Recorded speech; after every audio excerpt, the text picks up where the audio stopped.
Okay, we're going to skip around a little bit. I understand we have some out-of-town folks. So we're going to go Department Quasi-Judicial 1, Kenai Tower Rescue, request for revised major site plan approval. Mr. Peter Walden. Thank you, Chairman. Good afternoon, Commissioners. Peter Walden, Principal Planner with the Growth Management Department. I'd like to start by entering into the agenda item. The agenda item and its attachments, along with a copy of my work history and the resumes of the two engineers for 4G Unwired, Sonia Olette and Mark Segrin, who provided the propagation validation report for the project into evidence as Exhibit 1. And I want to acknowledge that copies of emails received regarding the project have been provided to the board and are entered into the record as well. And I'd also like to submit the resumes of Scott Richards of RG Towers, George Berceau with AT&T, and Patrick Keene, a radio access engineer, as Exhibit 1 for the applicant. Okay, hold on a minute. I neglected to do the disclosure. Mr. Commissioner Smith? I do, and they're filed. Ex parte. Commissioner Heatherton? I do, and they've been filed. I do, and they've been filed. I do, and they've been filed. If I have any, they've been filed. Okay. In all of the your work history, you've just said when all that was turned down. Just Okay. get sworn in. Okay, would everybody like to stand that will be Sworn in. and be sworn in? Raise your right hand, please. Do you swear or affirm that the evidence you're about to give will be the truth, the whole truth, and nothing but the truth? Okay.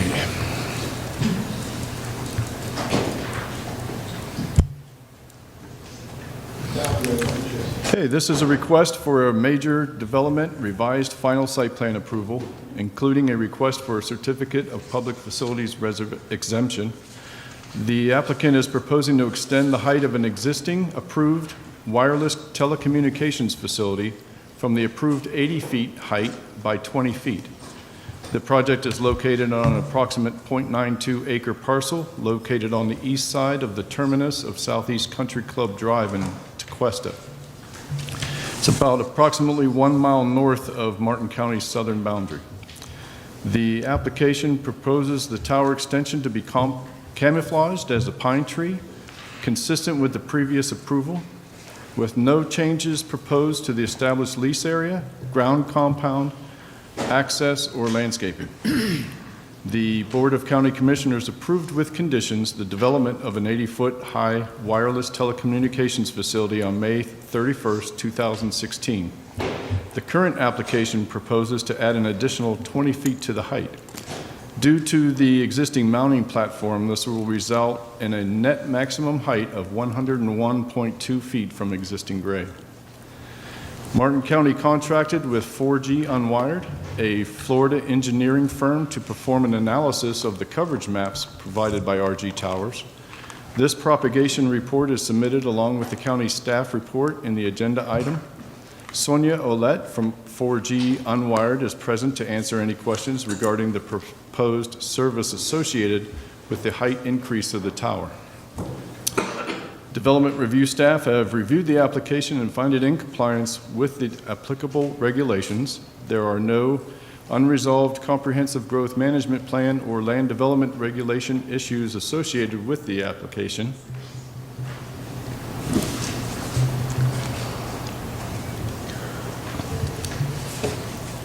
Therefore, staff recommends that the board move to receive and file the agenda item and its attachments as Exhibit 1, and move that the board approve the revised major final site plan for the Kenai Tower. That's the end of my presentation. Be glad to answer any questions. And Sonia Olette is here as well to talk about the propagation report if needed. Any questions for staff? Seeing none, does the applicant have a presentation?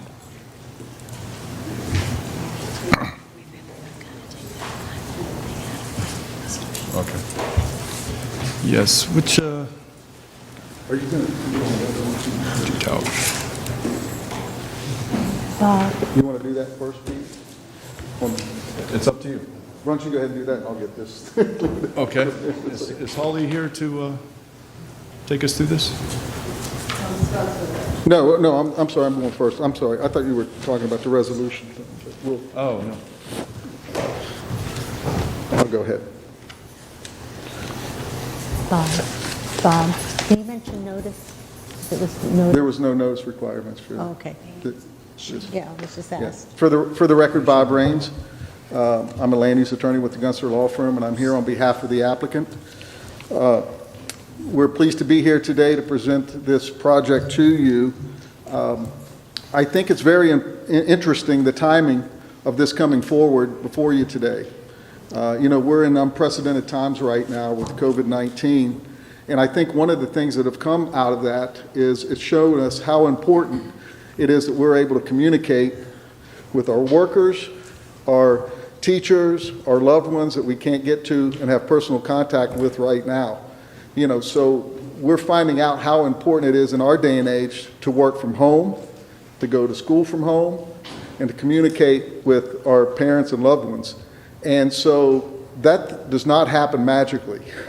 We need communication towers to make this work. So I think the timing on this is very interesting. It's obviously accidental, but I think it brings to the forefront how important it is to have these communication towers in our community. We certainly need to do them right. We certainly need to have some sort of a balance, but we also have to be able to work from home and do the things that we're going to be doing, I think, a lot more of in the near future. So the timing's interesting on this.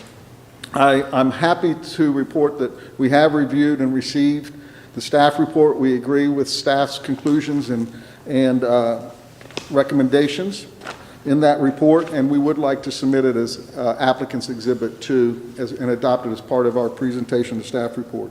I would like to quote just a couple of things from the staff report. One of them is in section F of the staff report. It's on page 5 of 12 of my report, if it prints out the same way, I believe. The Growth Management Department Development Review staff has reviewed the application and finds it is in compliance with the applicable regulations. There are no unresolved comprehensive growth management plan requirements issues associated with this application. I also would like to quote from the report.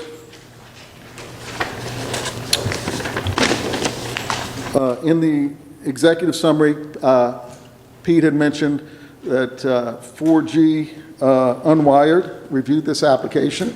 As he mentioned before, that is the county's consultant. And 4G Unwired in this report states that 4G Unwired has reviewed the 8 original documents provided on July 2nd, 2019, the 5 additional documents provided on October 2nd, 2019, and have made these observations. And number 2 is the results still show that an increase of 20 feet would provide a significant additional coverage around the Kenai site. That's not me saying it. That's not our experts saying it, although we have experts here today that will testify. That's the county's consultant saying that. The other thing I want to point out again is this is an existing tower, and I think that's important for a couple of things. When we first brought this tower forward, back when Pete had mentioned when it was approved, there was some controversy associated with it. We had quite a few people who were opposed to it. But I think now that they've seen this tower up, I think a lot of people were surprised that it's not as offensive as they thought it was going to be, that it actually looks fairly good out there. And we had a lot of anecdotal evidence. Our client, he can speak to that a little bit, about people who were coming up and said they were pleased how it turned out. And I think the fact, too, that while we do have some people who still have concerns with the tower, there's not a whole lot, we haven't seen a lot of objection to the increase in 20 feet. I think they also see that there's going to be service, and with the COVID-19, I believe they're beginning to understand the importance of having these towers in the areas that can reach them. The other reason it's important, and this is very important, that it's an existing tower, is this tower now is a priority 1 siting.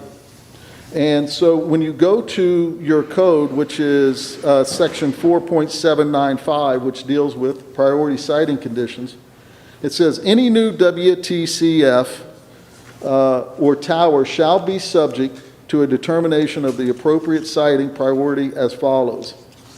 And so they list 4 priorities, priority 1, 2, 3, and 4, with 1 being where you should site towers or communication towers or communication facilities. And we are now a priority 1, which states that if a WTC cannot be co-located on a site which is not adjacent to a residential use, co-location on a site located adjacent to a residential use is the next preference within priority 1. And we are that. We are a tower.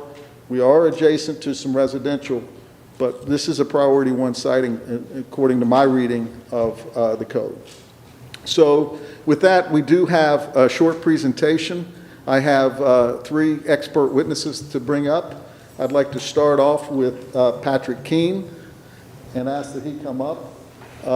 Before I turn it over to him, I did, as Pete suggested, submit his resume earlier to be put into evidence, which I believe it already has. I will ask him to state that he's been sworn in, his qualifications, and confirm that what I turned in to Pete and that he submitted is an accurate representation, and then let him make his presentation, and then we have a couple other expert witnesses. Thank you. Good evening, or afternoon, Patrick Keene. Well, leave your... Good afternoon, Patrick Keene, 1368 Northwest 86 Way, Coral Springs, Florida. I have been sworn in. Here's a representative for T-Mobile. The resume that has been submitted on my behalf does accurately reflect my work history. I've been working for T-Mobile for 3 years now. I started in the industry back in 1996. Prior to that, I have a degree in Bachelor of Science from Electrical Engineering from Rutgers University, and 6 years in the Navy as a radar technician. So that's over 30 years of experience from a theoretical and practical standpoint in designing radio networks. So I'm here today in support of the tower elevation proposal. We had a tower approved originally at 80 feet, but that elevation is not going to meet our service needs. So I can speak to some of the technical reasons why we want to raise the tower elevation. Basically, it's a physics thing, and then also we want to get above the tree lines of the foliage. But just very simply, I'd just like to say that we're here to say we do support the tower elevation, and it is going to provide an improved performance for both public safety, E911 specifically, but even if some of these fire departments, public safety wants to put antennas on towers, higher is better for them. In new locations too, of course. And then the other side of it is the user experience. People, like our attorney stated, people are using their phones. It's much more important now, whether we're doing texts, conferencing, face chats, or whatever it is with your kids or your parents. So it's just the thing is, we do support that. I'm here to answer any questions for the technical reasons for that. Questions? And then the other part of my background is that I work with a group of T-Mobile engineers whose purpose is to identify service deficiencies in the market and then propose solutions. And the Kenai Tower is a solution which is our intention to either improve, alleviate, or mitigate the service deficiencies which we currently experience.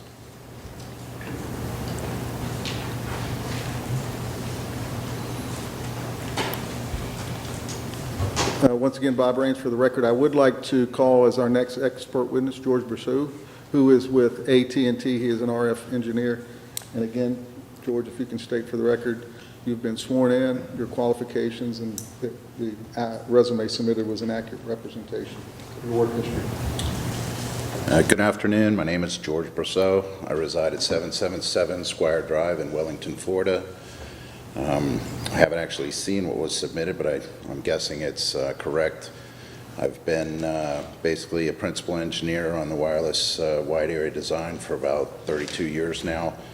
My first 12 years were spent designing turnkey public safety networks for public safety utilities like Miami-Dade County, Hillsborough, Volusia. I also did the dispatch networks that are used by Florida Power and Light and Orlando Utilities before I transitioned to the commercial space for Bell South Mobility, where I've been the market manager and principal engineer for the past 20 years, originally taking it on when it was TDMA and leading it through GSM, UMTS, LTE, and now the lead for the 5G deployments for 10 counties in South Florida, including Martin County. I'm here to tell you that for those past 20 years, it's been well known that we've had a significant hole in the network in the Tequesta area, not so much to the east by US 1, where there are some existing towers, but within that 5-mile gap that goes all the way over the turnpike where development continues to happen, and some pretty thick development right now in Martin County, as well as North Palm Beach and the Jupiter area, and been trying for all that time to get something built in that area, both in Martin and Jupiter. And many different efforts have failed to come to fruition. This one here represents some potential improvement at its existing height right now. The available space for me to co-locate would be 65 feet, and quite simply, that's down in the tree line and provides very little value.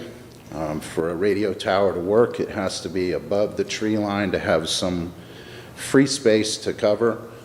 You can see propagation maps show some differences, but once you get down near the tree line, there's a significant difference between the performance measured and seen on the street versus once you get off of that street and around the houses, outdoors, very significant difference. So this increase potentially will allow me to get up to maybe 85 feet. Hopefully, if T-Mobile doesn't have the money to make their move and get to the top, I'll be able to jump them and get even better performance. But the bottom line is, if it doesn't go up and I don't get to at least 85 feet, again, having 10 counties of South Florida with a whole lot of needs and a limited budget year after year, I have to do what's best for the company. And it's either use this if I can or walk away. So I'm here in support of the increase and would take the 85 feet if I can get it, higher if that's possible. And if not, I'm telling you, it's not going to happen for AT&T. So I'll answer any questions you have. If you have something else now, or if you want to wait till later, we can do that Let me later. just show you that. Is that the resume you gave me to submit, sir, for the record? Yeah, this is it. This is kind of a, it's not necessarily a resume. I haven't put a resume out for 32 years, but it was an email kind of showing the history and a lot of the key projects that I've done, which are critical public safety type networks, including FirstNet. And many of those are still in use today. Dispatch networks like Indian River and Florida Power and Light operate on those things every day. So if you have any questions, I'll field them now or come back around to it. All right, very good. So with that, what I'd like to do now is ask our final expert witness, Mr. Scott Richards, to come up. And again, he'll state for the record he's been sworn in. And can you also get him to remain our protocol of wiping the microphone Oh, there? yes, sir. Our last few Yep. have not. Yes, sir.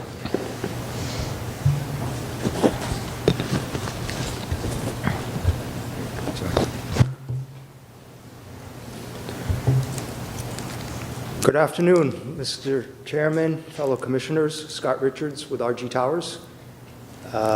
Been in business 30 years, specifically towers, been developing for 25 years, been involved in over 500 sites, predominantly in the southeastern United States.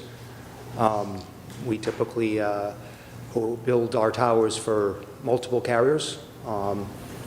That's changed with the merger of T-Mobile and Sprint. There aren't as many carriers out there now, but there's others looming to come into the marketplace. So when we design, we structurally design it to accommodate more than just what we call our anchor tenant.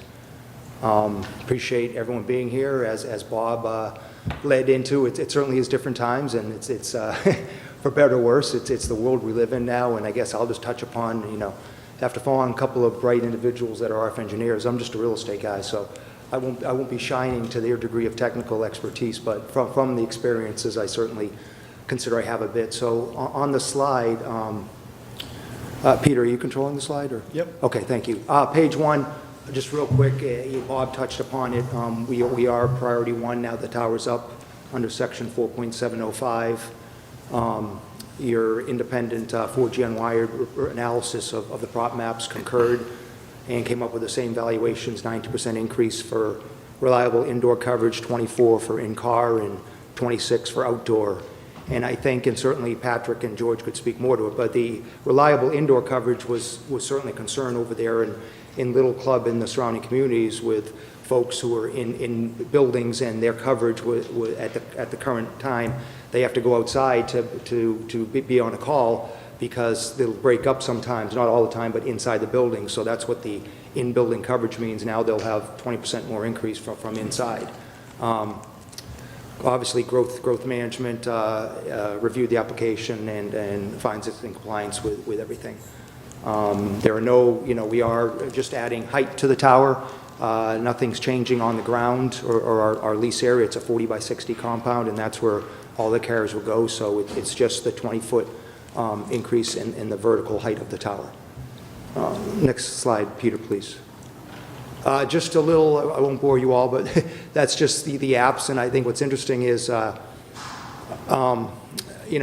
myself, I have an 80-something-year-old mom on the West Coast. Haven't seen her in 2 months, but thank goodness for Zoom. I tried to get her to download Skype, but she wasn't doing that. But somehow she got on Zoom through the church. And, when you look at Zoom and WhatsApp and all the apps that allow us to see our grandkids and everything else without being in front of them is certainly impacts all of us that have children and grandchildren, et cetera. So, when you look at the plethora of applications that use large amounts of data, that's what spurns the carriers, AT&T and T-Mobile, to have to add equipment onto the structures and to capture the demand that's going out there. And again, particularly today in the what's happening out there in the real world. Next one, please, Peter. Color's tough. The header is supposed to say, this is COVID-19, and I'm sorry, Peter, I know we shouldn't have put it in red. A little tough to see, but basically, obviously, as everyone knows, Governor DeSantis closed schools for the remainder of the year. Digital instruction plans are happening now, virtual summer camps potential, and the current trend, and I spoke with commissioners in Palm Beach County, which is my backyard, offered up some of our towers to help expedite for them to reach students for at-home instruction. But going forward, we're all seeing potential of being pretty much virtual learning from elementary all the way up through college. Remains to be seen what's going to happen. As far as workers, both non-essential and essential workers, there are those that are unfortunately unemployed, of course, at home, and then those that are employed, majority are working from home. I'm a small company. My staff is all working from home. Patrick and George are big companies, and I know they're both working from home too. A lot more employees than we have. So, that being the norm, the demand for data and video will markedly increase because there'll be more people working from home. Telecommuting is a big thing, and of course, video conferencing with Skype and Zoom, etc. On the medical front, I have friends who are nurses and spoke to a lot of them, and they saying, it's amazing what's coming in now, and this data, for virtual health checks, people can do, as you don't have to go see a doctor now. You can video or speak to them, and the real push is that the hospitals can receive these files and data instantly and secure what they need to do to make a decision, a prognosis, and how to help people that are calling in. Medical campuses are currently on a global basis. They're collaborating with specialists across the world via conferences to discuss what's coming on this COVID and what their successes were. And it's a way to get real quicker than just getting in a car and driving out to and having these meetings. They're able to get on the phone and video conference and trade notes. And lastly, just public safety. Obviously, they need mass situational awareness to respond to large-scale emergencies, wildfires, mass shootings, public health crises, which of course we're in, and just defining how first responders create the awareness by transmitting the data to response teams, and then the app integrates the databases, and they get a point of direction of what they need to do and where their help is. The bottom, which I apologize, you can't read it, but basically the bottom just summarizes all the aforementioned points or why there's a demand for additional carriers and equipment on the cell towers that are out there. Thank you, Peter. That's what you folks all would have part of, we were asked to redo our photo sims. So that's one of the photo sims that shows that it's a photo sim, but it's of the actual tower. That's the tower. I don't know how many commissioners have had a chance to see it, but that tower has been standing. So that photo sim is the tower as we're looking at today. And then the next slide, Peter, please. The next slide shows the 20-foot increase that we're proposing to put. So the only thing changing again is the height, and of course the antennas will be up top. One more slide, I believe, Peter, please. Yeah, this, this is something, we're real proud of it. Back in 16, when we got approval, we were told to do additional landscaping buffer, which we did, and the measurements are up there, north 50 foot, east 28 foot, and as I'm sure most of you folks are aware, we're not in J.D. Park, we're just at the southern border, and it looks like it flows just like we're part of J.D. Park. You can see all the extensive landscaping that we did all around the tower, and typically my cost for landscaping on a site that's this size is about $12,000–$15,000. We spent $70,000 on this site to accommodate the looks and everyone's concerns of it blending in with J.D. Park. I think that's it on the slides there. Any other questions or any questions? Okay. All right. Thank you. So that pretty much concludes our presentation. We appreciate your patience in letting us go through this, what we think is a very important addition to the community that will be beneficial. Again, we have an existing tower out there on site. It's a priority one if we want to put additional equipment on this tower. The increase in the 20 feet to this existing tower will increase, again, coverage significantly in the area. Again, not our words, but your consultant's words. And I do believe confirmed, as you heard from our experts. And staff has concluded that we meet all the rules and the regulations and that we're consistent with the comprehensive plan, and therefore we think we qualify for a recommendation of approval that we got, and we would ask that you approve the request before you today. And now we'll be glad to answer any questions. There may be a few, I'm sure, but we'll be glad to answer any questions you have. Commissioner Hetherington. I just had a couple questions. I agree communications and demand for that's going to increase with our current situation. A couple of the witnesses mentioned public safety in their talks. Would this be a tower that would cover private and public? So if fire rescue, would they connect to this tower as well? Look, I'm going to ask Mr. Richards to come up because you were... Okay. We'll start with that, then we have a comment following up on that. But I'm going to let George answer first. Again, George Brousseau with AT&T Mobility. So this is a kind of a commercial cell tower, if you will, and not necessarily a trunk two-way radio. The antenna systems we use are pretty different. The one public safety aspect that's unique to AT&T is we do have the government's FirstNet contract. So we do integrate the FirstNet network in with our commercial network everywhere we deploy the cell sites. So this will, if we do in fact go there, be transmitting the FirstNet signaling for those FirstNet operators that happen to go into that area. Okay. So it wouldn't be something for Martin County's Necessarily to use trunked two-way dispatch system, but it would be used for the FirstNet network. Okay, and then there was a resident that was, had a question and was concerned of what kind of equipment would go at the base of the tower. I don't know if there's any pictures of what exists there today, but it tends to be a small building or a cabinet that houses some power plant gear. It houses the fiber termination equipment, and then from there we run cables up inside the pole to the radios and the antennas on top of the tower. In today's technology, most of us are using radios that are mounted right up near the antennas, as opposed to in the past where we put them on the ground and we used a much larger footprint in the past than what we use today.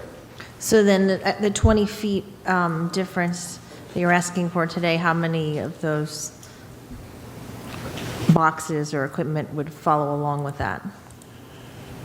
Well, each carrier operator has his own spectrum and his own kind of radios that they use. So depending on how many carriers? Yeah, how many carriers. Each one's going to have a group of antennas and some collection of radios. And most of us all buy radios from the same manufacturer, so it tends to be 3 or 4 radios per sector. And that number is going down as technology allows more spectrum to be carried by one radio.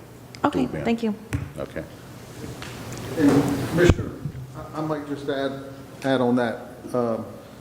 The site, again, just to emphasize, and I think somebody touched on it, we're not having to change the compound sign down on the ground.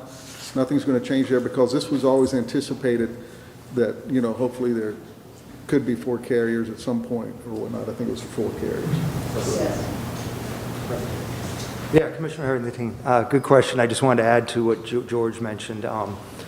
The footprint, we have 2,400 square feet within that lease area. It's a 40 by 60. The tower takes up, you know, roughly 25 square feet. So essentially, we have room for each carrier to put in their equipment and such, and their pad for the equipment. T-Mobile takes 200 square feet. AT&T has 350 square feet. Verizon may be 400. So we always design over accommodate the room for growth and extension for them. So we will never have to go outside of our existing compound. Thank you. Whoops.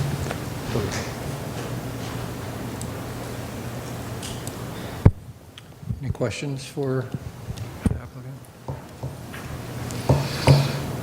So the original approval of this tower was conditioned on an 80-foot height. I wasn't here. And that seems to be the resounding communications I'm getting from my South County people that I am involved with. I don't live there.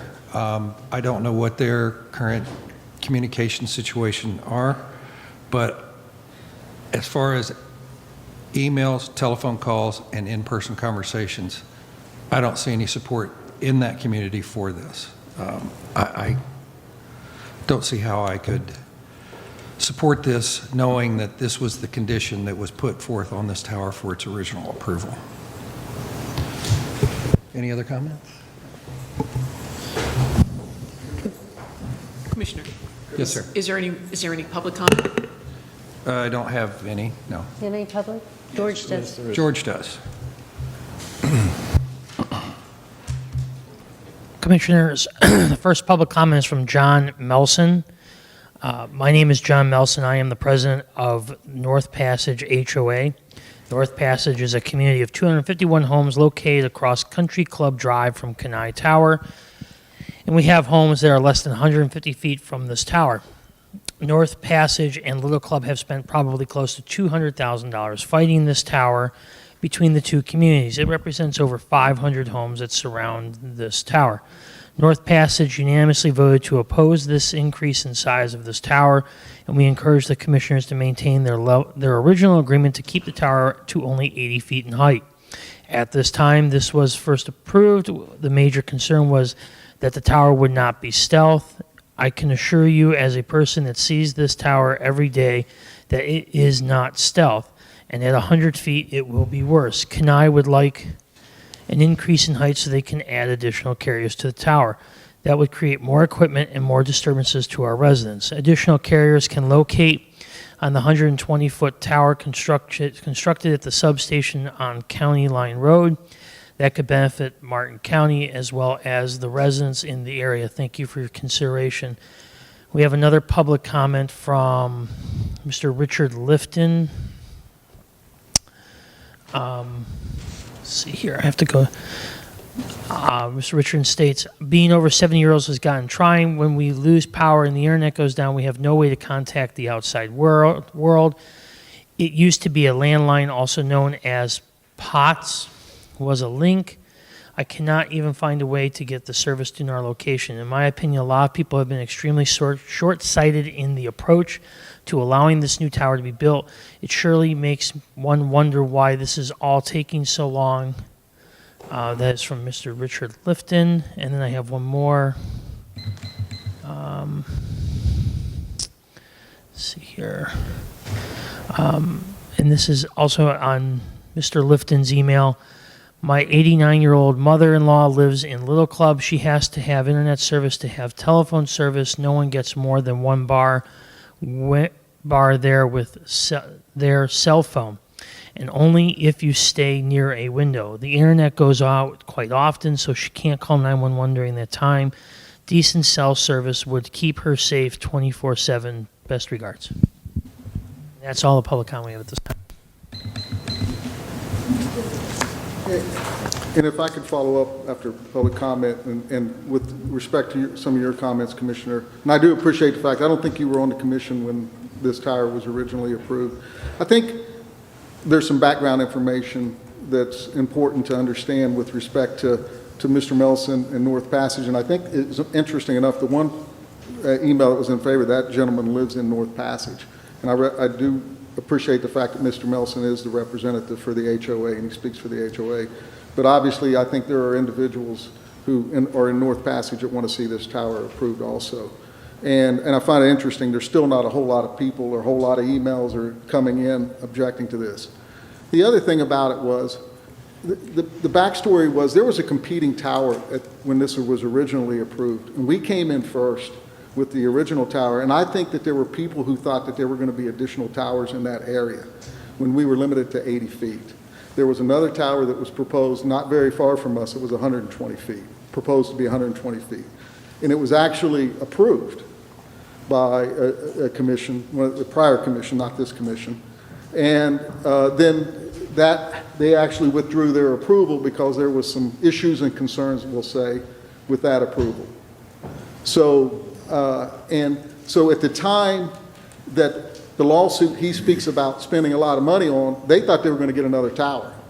And they were proposing and looking forward to trying to get another tower approved. So I just think that when this 80-foot tower was approved, the circumstances were different. And that's why I think 80 was approved at the time. They assumed that there might be another tower approved later. And that's the horse that Mr. Melson chose to ride. And I think he still, is riding that. And look, that's certainly his prerogative, and I respect him for that. But I just want to make clear a little bit more of the background, because I don't believe Commissioner Hetherington was here, nor was Commissioner Campy at the time when that was all going through. I know Commissioner Hurd was, and Commissioner Smith. So, our guy came in. We originally had proposed a 120-foot tower, but we did it the right way. We came in, we were honest about what we were putting up, we were honest about what we were going to do, and I think, we understood what we needed to do, and I think the pictures that Mr. Richards shows that we did a great tower. We've heard nothing from Little Club that I'm aware of, and the community, and he put in the significant landscaping. I think he's shown that he's a guy that is dependable, can be trusted, and is a straight shooter. And I think, this is the right thing. And again, we have a staff recommendation of approval. We have a staff report that says we meet all the rules and regulations. And and I think there's a need for this. Thank you. Chairman, can I interrupt 1 second? I'd like to add that the staff would like the ability to amend the resolution on a technicality. It states right now that the impact fees would be due within 60 days of approval, and that's an old rule that's been preempted by the state. Impact fees, if any apply to this, would be due at building permit. So we'd like to just be able to make that correction to the resolution. Okay. Commissioner Smith? Oh, I'm sorry. I was on the commission back when it was approved in May of 2016, and it was extremely controversial. The homeowner associations nearby were very, very opposed to it. And the application wasn't for an 80-foot tower. It was for a 100 or 120-foot tower. And we negotiated it down on the basis of representing the neighborhoods down to an 80-foot. And now, Mr. Melson says that in his email to the commissioners that the North Passage HOA voted unanimously to oppose this increase in height. I believe that it's my responsibility to represent the residents. And that's 251 homes. So I would move denial. Commissioner Smith. Yeah, it's not overly pertinent, but it's part of at least my thought process when it was asked of me to reconsider an addition to the tower. I had talked to Bob about the idea that could fire rescue or could emergency management co-locate on the tower because we had some shortcomings in that area. And apparently they could not. And we did a different arrangement to solve the coverage problems that we were having down in that area, which lead me back to this request that at the end of the day, I think for all of our residents, whether they like the idea that it could go to 100 feet or 80 feet or whatever the number ended up being, I remember living up in Jensen when we didn't have the best of coverage. I still have a spot actually on Sewell's Point Road or Indian River Drive that in Sewell's Point that you lose coverage. When my parents were living in South Sewell's Point, they had awful coverage.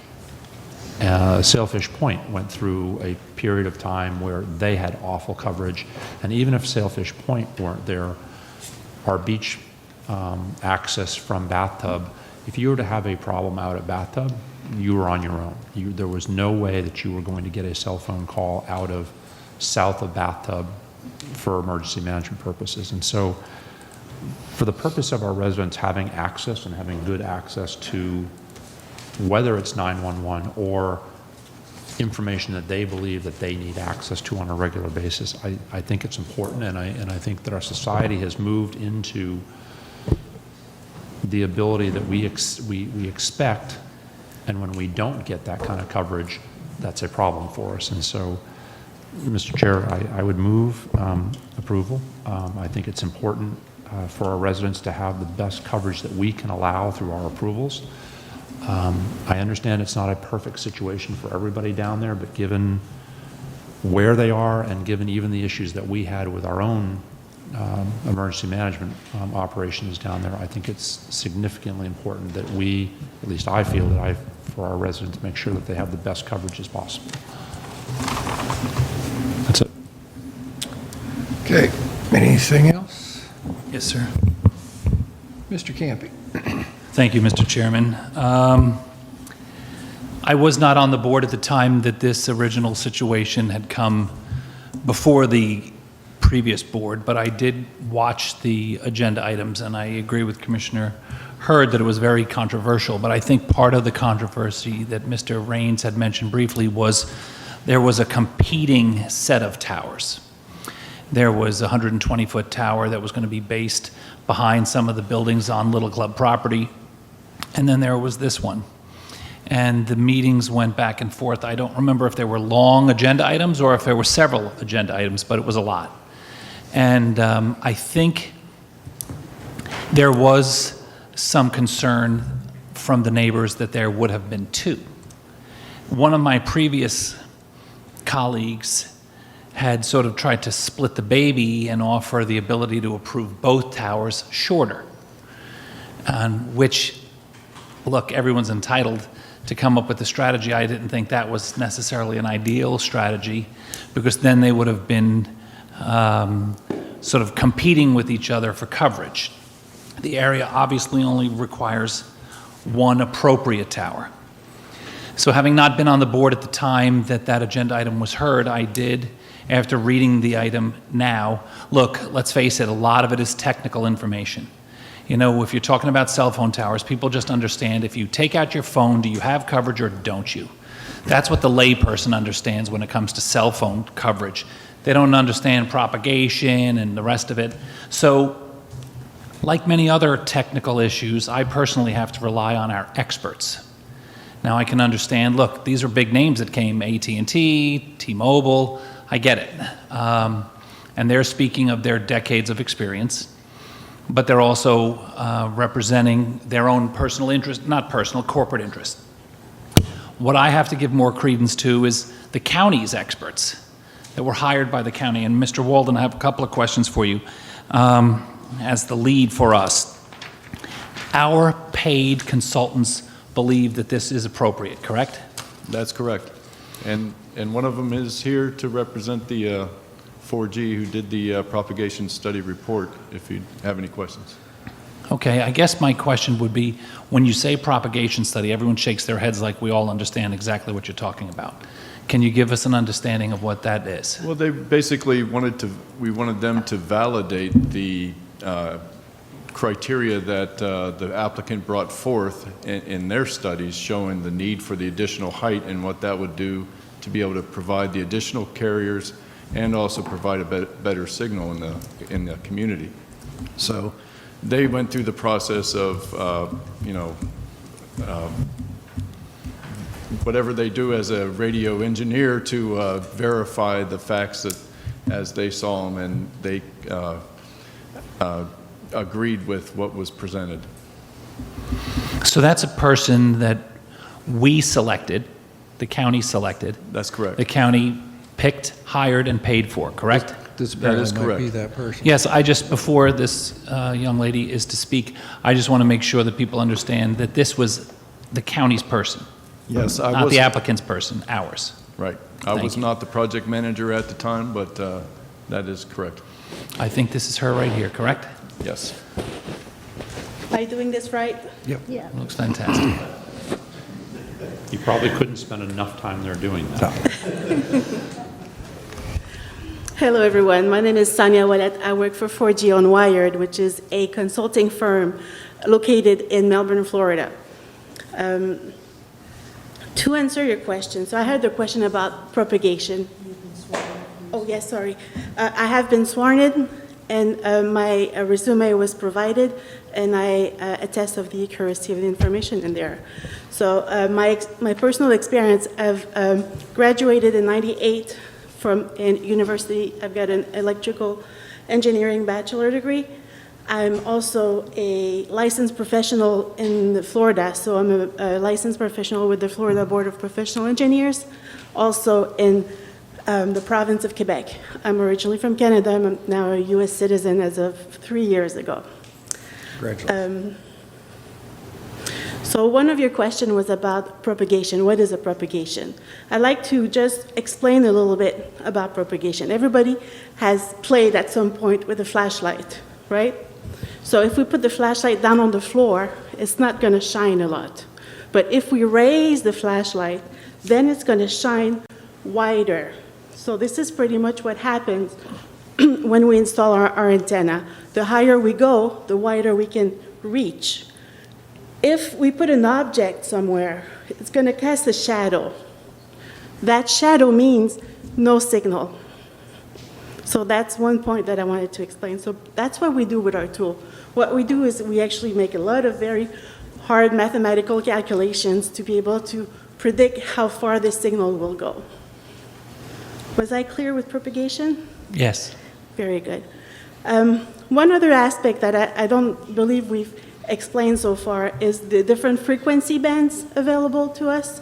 There are some frequencies that will go through the walls easily, some others that will go through the windows easily, some others that will actually get stopped, just like the flashlight, but they will get stopped by any kind of obstacle we can see. So the higher we can go, the better the signal will be.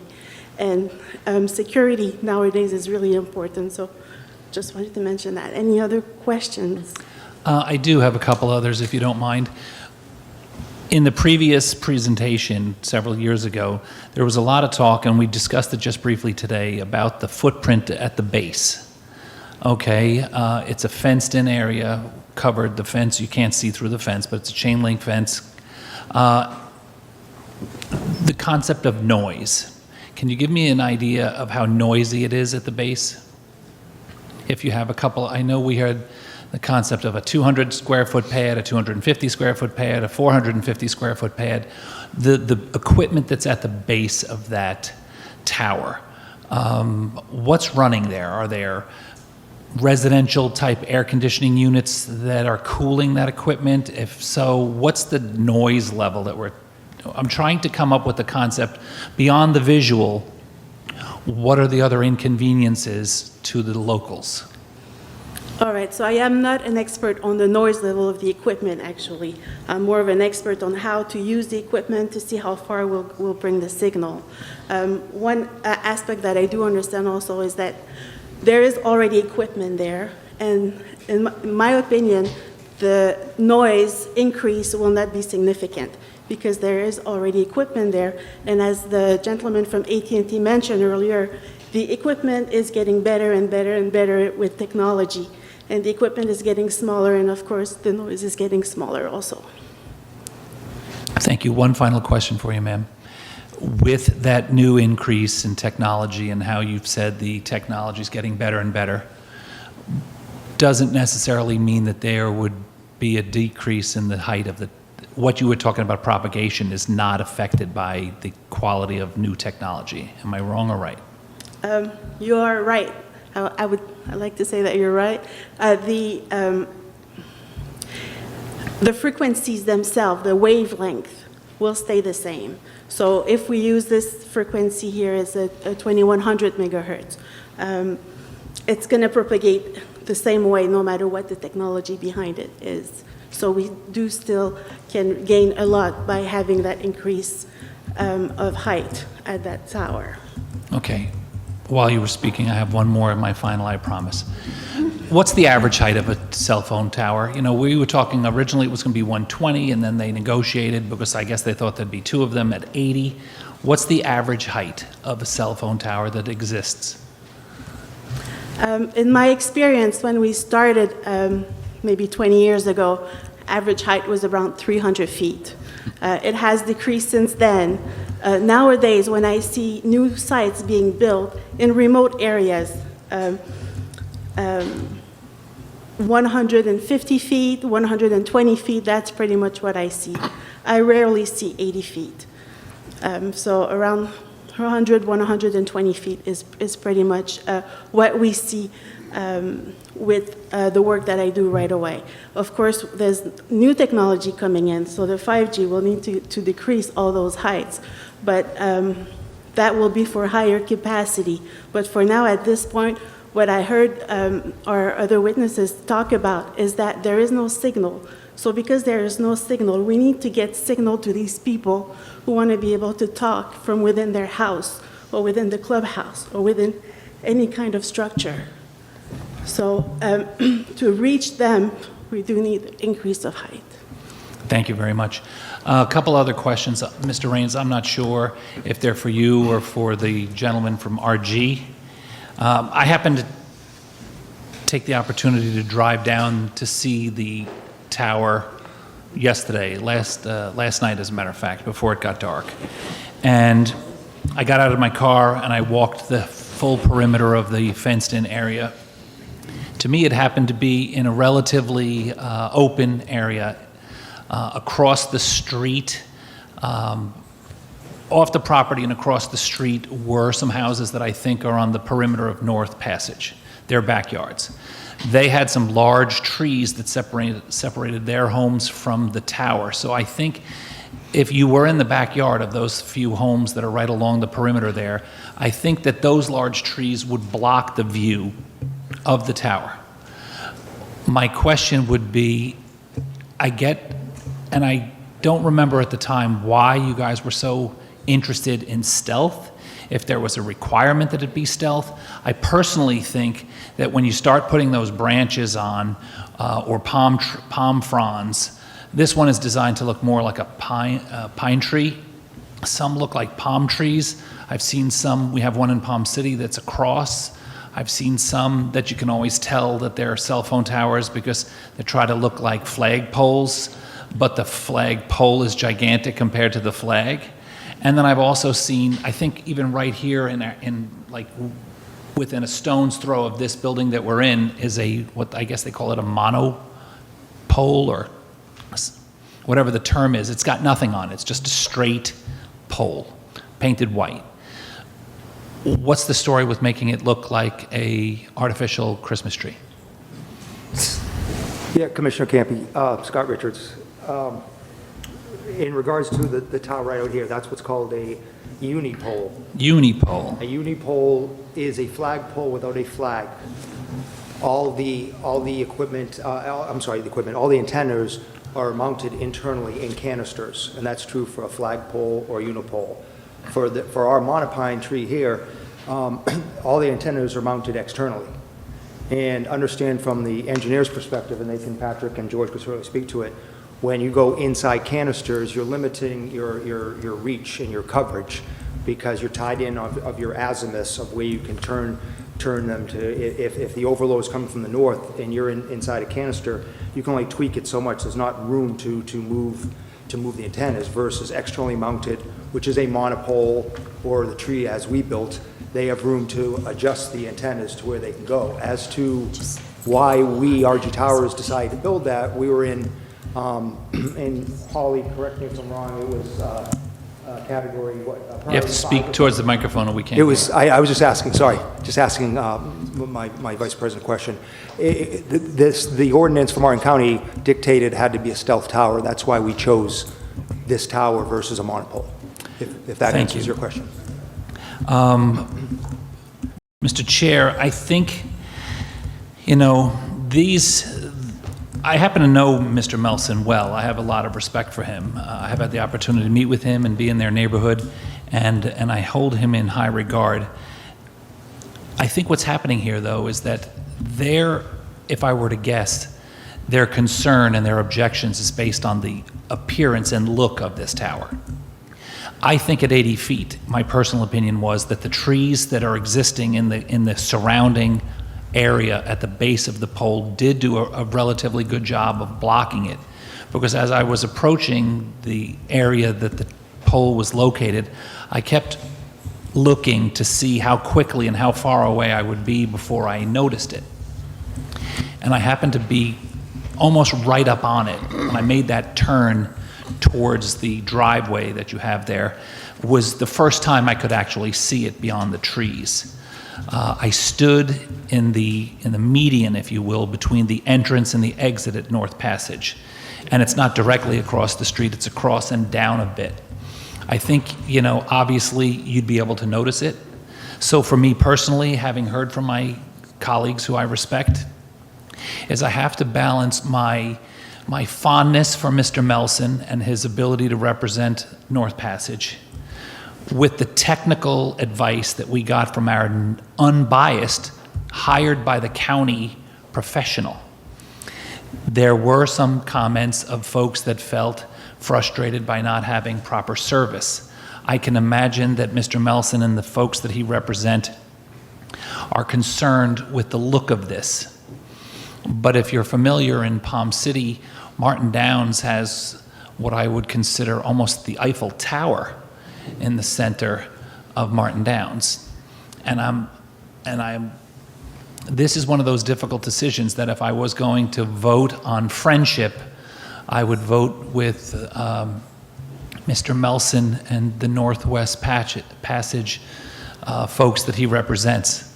But I think there's probably a lot of people that would be very happy to have either enhanced cell phone service or any cell phone service. And I have to also go by the advice of our unbiased, hired independent consultant who says that it's an appropriate height. It's actually less than the 120 that she had recommended. So under those circumstances, I would make the tough decision and vote to support the increase. I think in the long run, the ability to have that extra service and that consistency of service will benefit residents in the future, even if they are unhappy with the increase now. Thank you, sir. Is that a second? If need be, yes. Okay. Commissioner Heatherington? Yes, guess my question, and maybe Pete, well, that's just what you were touching on, but this is the first regular tower for me. We did a survey, or we collected data that shows that that particular location has gaps in coverage. Is that Yes, our county? yes, that's definitely true. And can you tell how far the gaps go out and how much of, like, what would a 20-foot extension cover that? Are we going to need to site additional towers in the future? Well, there is the propagation study that was provided in the staff report, kind of shows some areas. I went more by the statements involved rather than the maps. I felt like they were easier to understand. But this is some of the service areas. Perhaps Sonia can better explain them. Is this the right page? Yes, it is. Thank you. Can you make it a little bit bigger? Sure. So on this map, we've got 3 colors. Those are the 3 colors chosen by T-Mobile to express coverage. So I used the way that they were listing their service. So the indoor service, it means you're in your house and you get service. The yellow, and that was the green in the house. The yellow is you're in your car and you have service. And the orange means that you're outside and you have service. On the map, I only put the incremental in color. So meaning that the orange that you see on the map is the increase of coverage that we would be getting from a 20-foot increase on the tower height. In yellow is the increase of in-car signal that we would be getting also. And in green is the increase of indoor service. So that's what I was showing on this map. So as you can see, so it's difficult to see just visually, so that's why I went with numbers. So can you scroll up a little bit just to show the numbers again? So in that last paragraph there, I mentioned that the green increased by 19%. So I was thinking, 19%, is that significant? How do I define significant? Well, that's almost 20%. 20 is 1 out of 5. So 1 out of 5 locations would have more signal now, would have actually signal. So 1 out of 5, I figured that was significant. So so the 19% is the reliable indoor service. That's the green. 24% is for the yellow. And then we go all the way to 26% of reliable outdoor service. So 1 out of 4. So a little bit of ways to see percentages. So this is my findings. Now, I'm not aware of which areas were defined as no signal. Although, if you go, can you go through the presentation a little? Next one. Next one. All right, over here. So if you look on the image on the left, you see the pink dot. That's the Kenai Tower. So that Kenai Tower shows that there's no signal around it. So the signal was only done with the surrounding sites. So this location without Kenai Tower has no service. Can you keep going? On this one here, you see that the Kenai Tower actually covers the area, which is fantastic because this was a real hole in the coverage. Now, if AT&T is not there yet, it means that there's no service for AT&T in that area. So anybody with an AT&T cell phone would not be getting service in this area. So this, because of the FirstNet, this can be major. Ma'am, can I stop you there? Sure. I have AT&T, so you're saying if I lived in that area and AT&T is not on that tower, I would have 0 service, not bad service, no service. Unless there's a site nearby that kind of provides you with some service. Now, I didn't do a specific AT&T study. Can you go up a little bit? More to see the next one. So in here, so if you look at the image on the right side, So on the image on the right side, I pointed out in blue all of the existing towers that I could locate with the FCC website. So with the ULS search, I showed all the towers, and in this area, only Kenai Tower was there. Now, do you want to say something about AT&T service here? We mentioned AT&T a couple more times. You're going to have to sponsor the meeting. George Rousseau here. So one thing I would say, I started my career 30-something years ago in a small radio consulting business and focused on public safety. And at that time, it was before computers, and we used to generate these coverage predictions using pen, paper, and a handheld calculator. Over time, the advent of computers, the pictures have gotten nice. They can get very clear and creative, but the basic mathematical algorithm is the same, and it's full of statistical probability numbers. And when you see a plot like that, and it's all smooth, one color, that's not realistic representation of usage. And what we have today as carrier operators that's not available to the consultants is we live in the world of big data. We've been tracking these phones for a long time, and we log tens of thousands of calls every day, and I can see what's going on. And there, if I were to present even one day's view up there, it would look like somebody took a multicolored shotgun and splattered it, and you'd have areas within high 95% coverage that the call fails. It doesn't maintain its throughput.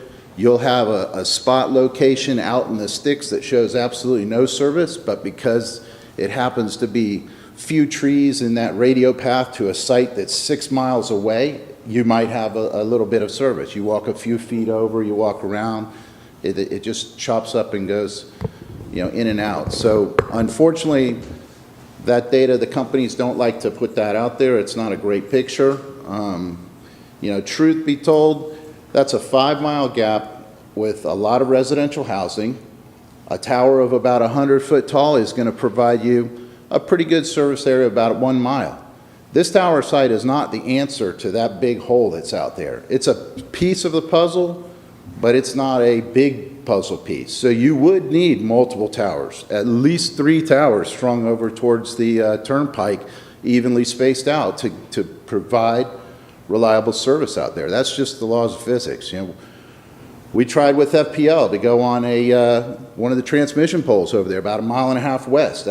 Take out the 80-foot pole, put in 150-foot, so I could get a big footprint there. That thing kind of didn't fly in the county, and the whole right-of-way went into a different area. We talked about 5G. 5G is the different Gs. 2G, 3G, it's almost like a language, English to French to German. It changes the radio language, and you can do different creative things within that language. But the propagating frequency characteristics are the same. It's set by physics. It's not going to change. The movement to 5G that everybody is hopeful for, all this great speed and works everywhere, there's 2 major components to that. One of them is based on what they call densification, which is putting these small telephone pole sites everywhere. We literally have about 7,000 projects in flight right now, just starting to go in the state. And the other is this new frequency that's coming out from the FCC is not in the bands that we use today, which provide this wide area, multiple miles of service. It's microwave frequency. It's from me down to the street where I can see right there. So that frequency goes on these small height towers everywhere. And just like regular cell towers, we started back in the day, that great big thing over in Palm City, that used to be a microwave relay tower with great big dishes on it for long distance telephone. It happened to be a structure that we could use for cell towers, so we put cell tower service on there.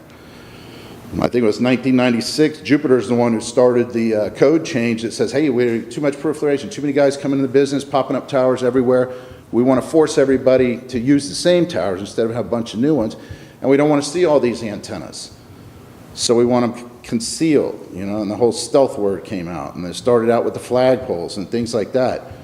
Back in that day, that was early generation, before all these digital phones and all this data speed and all that.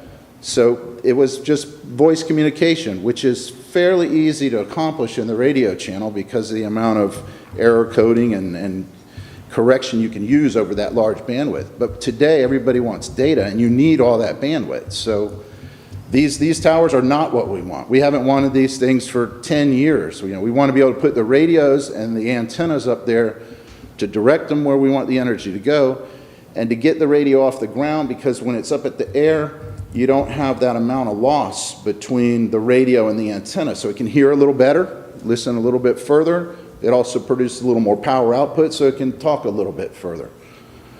Well, that's just kind of some of the changes going on. But the bottom line is, you can't go to any one point anywhere in a prediction model and go out there and say, this is going to be my experience, and find that to be true. It's a Thank you. reliability thing.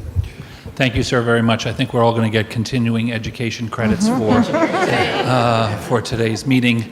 I just think that, my final comment, Mr. Chair, is, I can relate to the locals and how they would be disappointed that they would have this here, but I think people's expectation of clear cell phone usage and data in today's modern, never mind if there was ever a coronavirus or not, if you can't get on the internet and use your cell phone, I think that's what people expect. That's like a minimum expectation of our citizens. Thank you.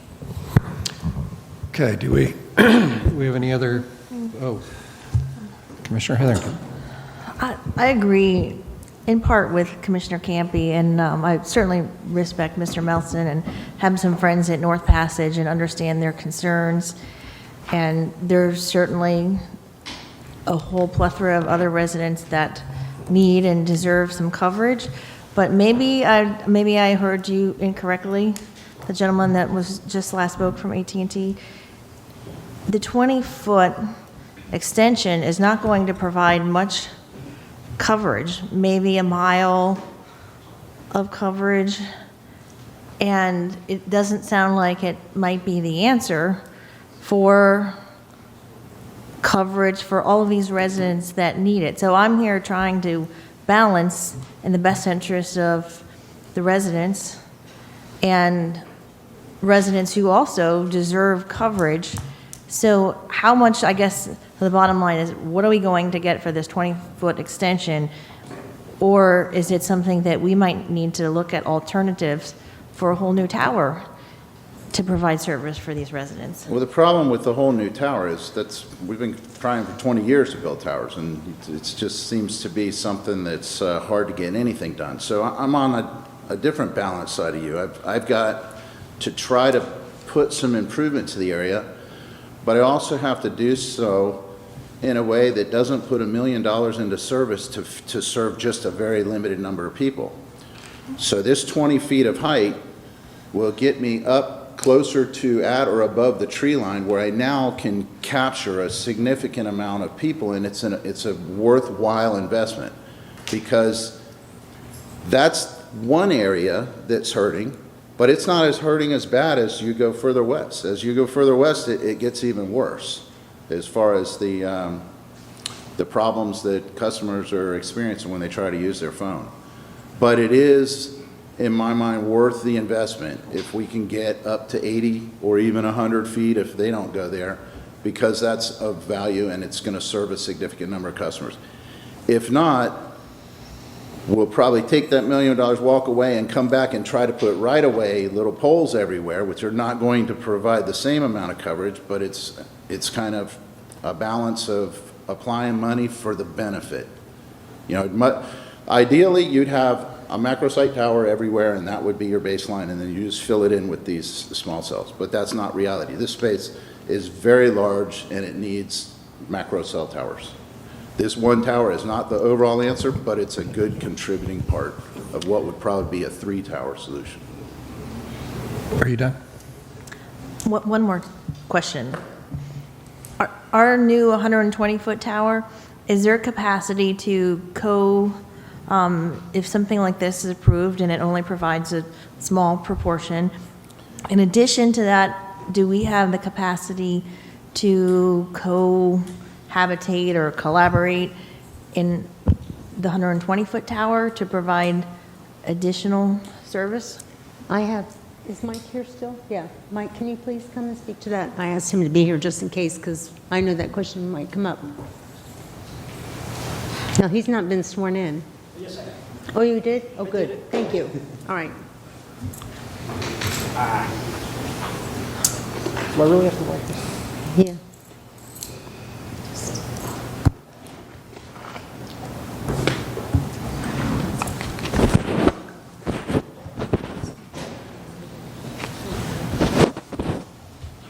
Good afternoon, Commissioners. I'm Mike Merker, and I am the Chief Information Officer for the county.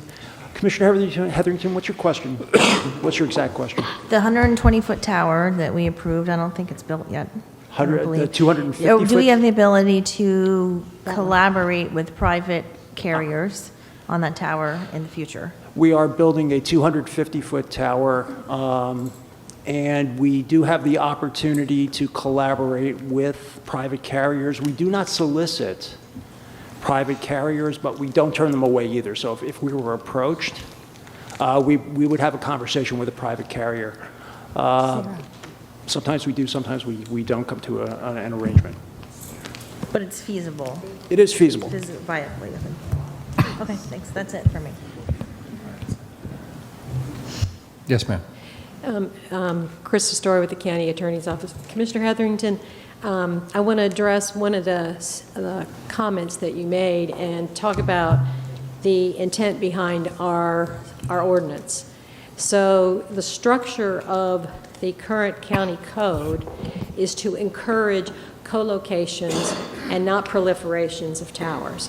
So some of the comments you've heard from, I think, the gentleman from AT&T about your requests in the past to put up other towers, that is not the regulatory scheme, not in a negative, but our current ordinance encourages every step of the way co-location and heights versus additional towers. So the code is based on the technical requirements, and an applicant who proposes whatever height they may propose being able to come forward and justify and show that they've achieved compliance. So one of the perspectives that staff doesn't have internally is the engineer that you heard from to assist in this piece of the technical information. So you have heard from your staff that the staff believes the technical requirements have been met. So again, you certainly have raised an important point about going forward in the future. Well, if a cell tower owner or someone had a perspective that is something that additional height or additional investment of infrastructure was required, then they must come forward and demonstrate compliance with our code. I do want to speak to the issue of the prior approval, of the approval of the original tower, which, yes, what you've heard from several people is accurate. Ultimately, there was a development order issued for the height of 80 feet. That development order, though, specifically provides that is the maximum height possible unless approved otherwise by the Board of County Commissioners. So the development order did not set in stone that there was no ability for a cell tower owner to come forward and request additional height, because our code specifically provides those opportunities. But that applicant must then come forward at that time and demonstrate compliance with that criteria, the additional height. And so that's the process that you're in now. It's important to focus on the technical requirements of the code. Cell towers in this industry, although local governments have some ability to regulate, we have a limited ability to regulate, and our code is constructed to fit in the box that we are authorized, because these are deemed public safety. I'm kind of being generic. Cell towers and those types of things have a sub-public safety component, and so over the years, local governments have had less and less ability to regulate things that are more in the nature of zoning and those kinds of things. So it's certainly up to the board to determine whether you agree that compliance has been achieved. If that's not your perspective, then it's very important that we outline the areas in which you do not believe compliance has been demonstrated by the applicant. And that would be necessary if the board did not feel it was appropriate to approve the application.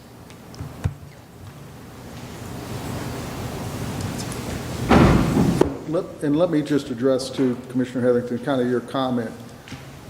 I think it's important to know, we'd love to have a 120-foot tower there. And I think that's the point that George was trying to make. You know, the higher we can go, the better it would be.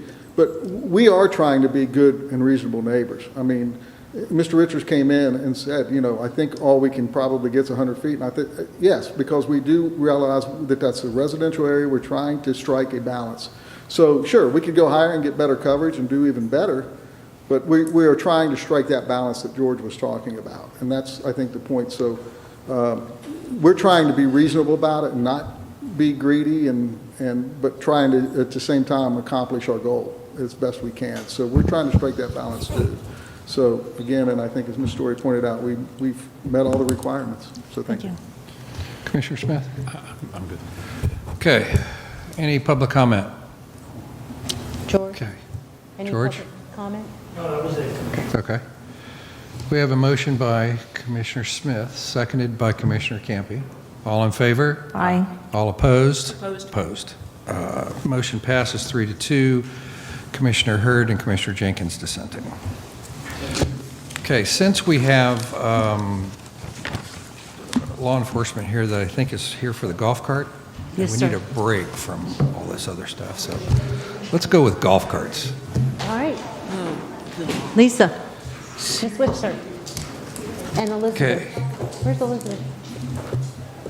Department 3, golf carts on county roads. Miss Lisa Wixer. Good afternoon. And then Peter will take your second item after this.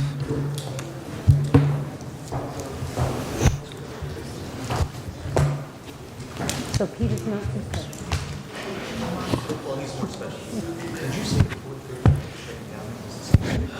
He doesn't need to do that. That's the policeman filled that out? No. Okay. Good afternoon. I'm Lisa Wixer. I'm your county attorney, or your county engineer.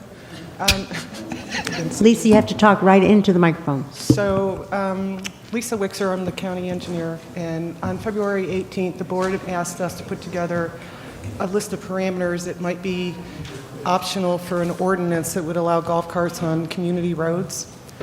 We looked back and worked with the sheriff's office and just to see what kind of conditions that we have there currently, and since January 2018 through April 15th, 2020, there were 4 written citations, 7 written warnings, and 49, 49 verbal warnings. Of those, not many of them were in neighborhoods. No citations were issued in any neighborhood. Most of the written citations were on major corridors. So we went back and we're going to cite some statutes here.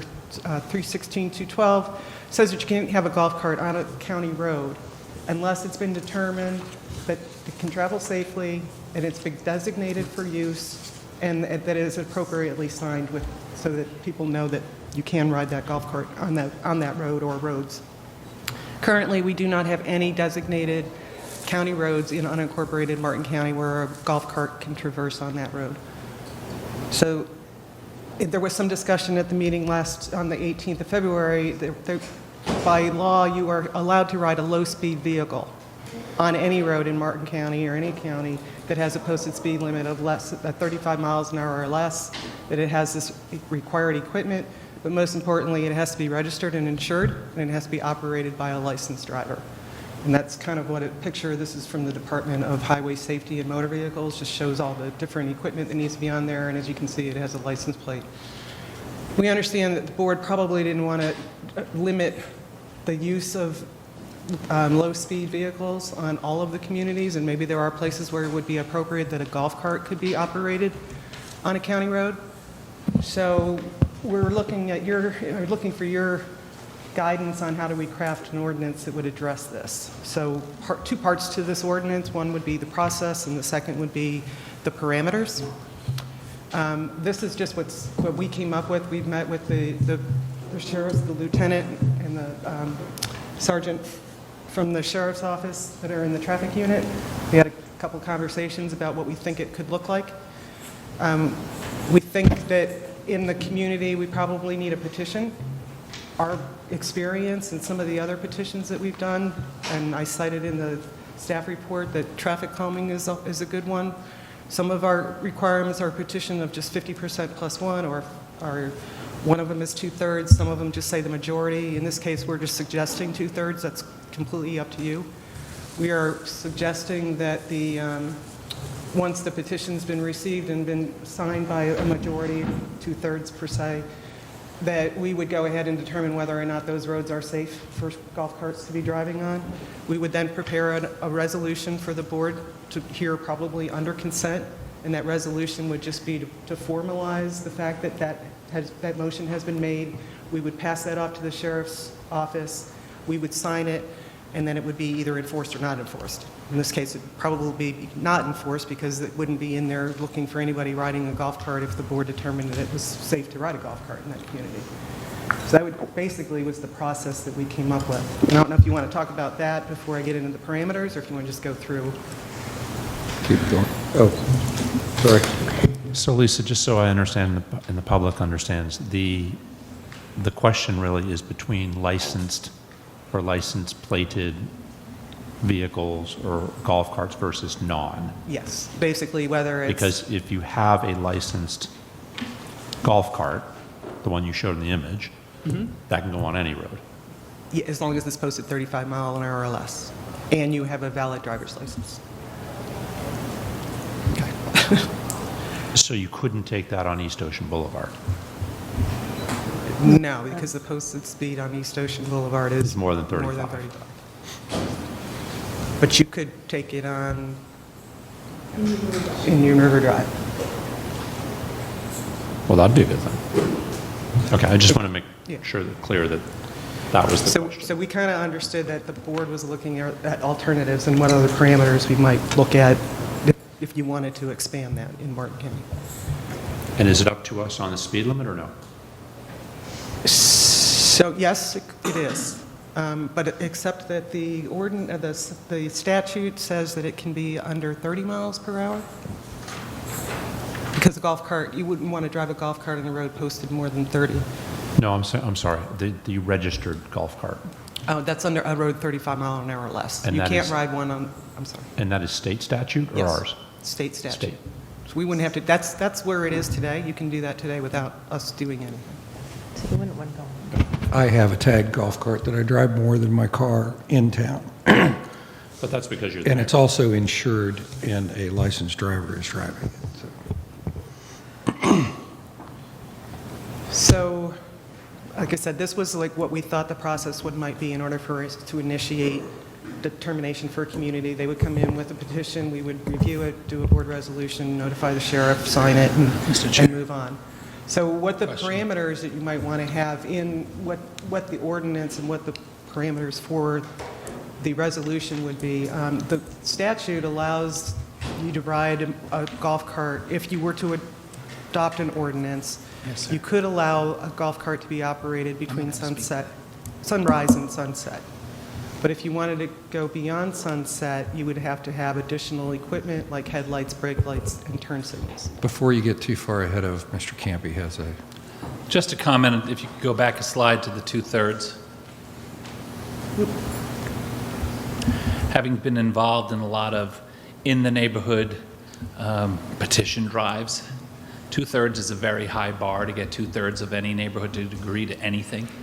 I think that might be a little steep, considering that many of our scenarios require a majority plus one, I think, just in my opinion. Because if you make it 2/3 and you can't achieve it in your neighborhood, then everything we discussed today means nothing, because you'll never get there. And I mean, I've seen votes where trying to keep registered sex offenders out of neighborhoods, and to get to 2/3 was a high bar. That's why we're here. You could include that in your motion. Can, Go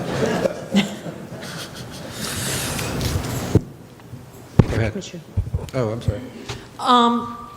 My experience is in my neighborhood, which is Rocky Point, and my neighbors absolutely hate change, and my neighbors absolutely love riding around in their golf carts on the roads and on the sidewalks, and my neighbors particularly love letting their underage children drive their golf carts in my neighborhood. So for me to approve, I don't want to encourage anybody more to use a golf cart in my neighborhood. But I also don't want to create, but I also don't want to create an enforcement problem for the sheriff. So my hope is that we wouldn't make any changes today, because I think, well, at least in my neighborhood, I think that they would be problematic. And it's just due to the independent nature of my neighbors. But I'll bet a lot of your neighborhoods are the same. what we were trying to outline right now is just kind of what an ordinance might look like. We're not asking to designate or determine any of the roads. This is just like a process and what those parameters might be. We would bring that ordinance back to you. We would adopt the ordinance, and then we would implement the ordinance accordingly. So the next couple of slides I have are what the parameters of that might look like, and you had brought a couple of them up, so it's a good segue here. We've got hours of operation. The statute allows for, I think you can operate, per the statute, you can operate 24 hours a day, but if you operate past sunset, you have to have headlights, brake lights, and turn signals. What we kind of put together for your consideration is to just, we didn't really think that it would be appropriate for people to be driving golf carts on the road at 2 o'clock in the morning.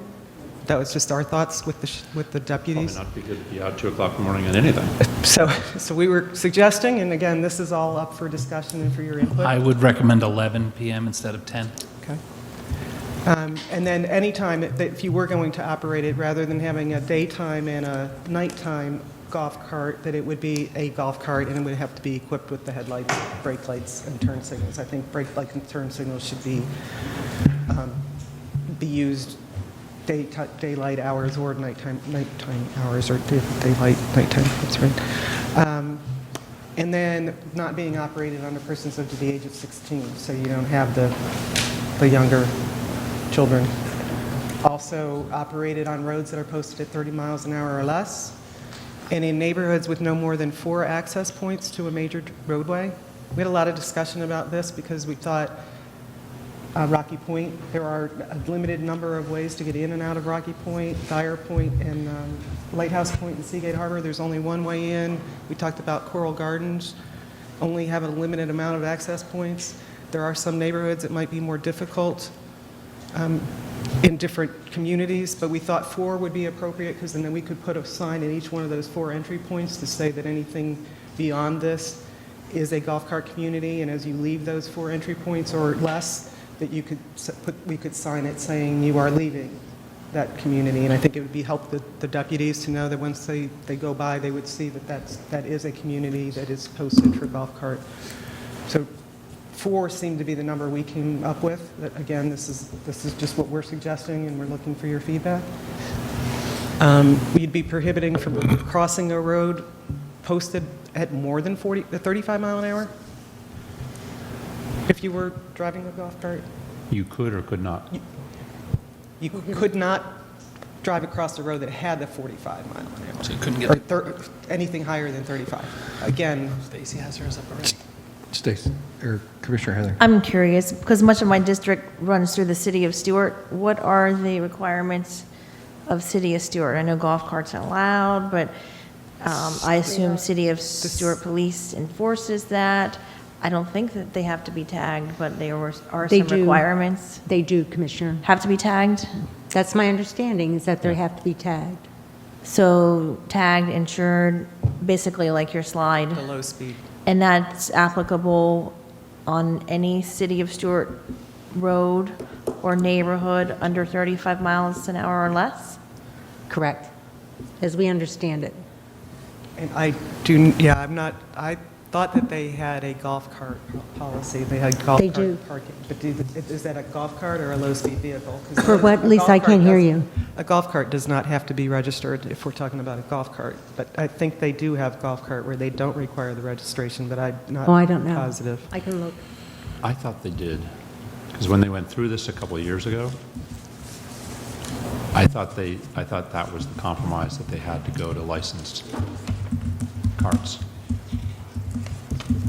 I have to look that up for you. Okay, I'm just curious, because much of the neighborhoods that I'm thinking of are in the city of Stewart.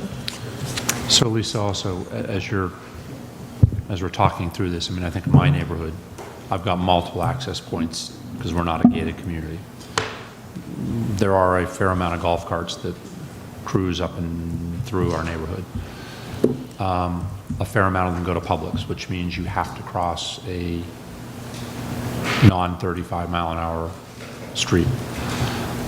Agreed. And our proximity to downtown is equally challenging. And then you have Ocean Breeze, who we have no authority over next door, who's adjacent to downtown, and there are plenty of golf carts that operate in and out of Ocean Breeze. I don't know if Ocean Breeze allows or requires them to be licensed or not. I think it's probably 50-50 from what I see. I'd be interested to think, Carol, what you think about all this. Yours is licensed and registered? I mean, Yes. is that... Mine's just like a car. Huh? Mine has all the rights and privileges of a car, other than I can't go on a speed limit over 35 miles an hour. And you probably can't cross US 1. Yes, you can cross US 1. Oh, no, you can't. Yeah, you can. She just said you can. No, You can't cross. because it's over 35. On a slow vehicle, whatever that category is, you can Can a cross low-speed a vehicle cross? highway, yes. Lisa? Can the low-speed vehicle cross? I'm very familiar with it. Oh, Yes. no, I have seen you. Yeah. I am familiar. I'm just curious because I think I'm curious what your opinion is about the registration versus just golf carts. My sense would be, and I'm thinking like of Key West, there are tons of golf carts in Key West. I doubt there's any street over 35 in Key West, but I think they're also registered. I don't think there's any non-registered golf carts down there.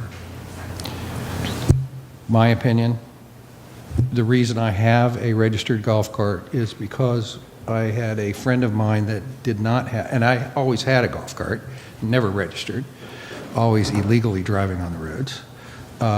I got this cart so I could have it insured because his 14-year-old son ran over somebody, and the golf cart was off his property, so his homeowner's insurance didn't cover it, and it was pretty substantial. So that's the risk of operating an uninsured vehicle with an underage person. I mean, that's just a recipe for disaster, so.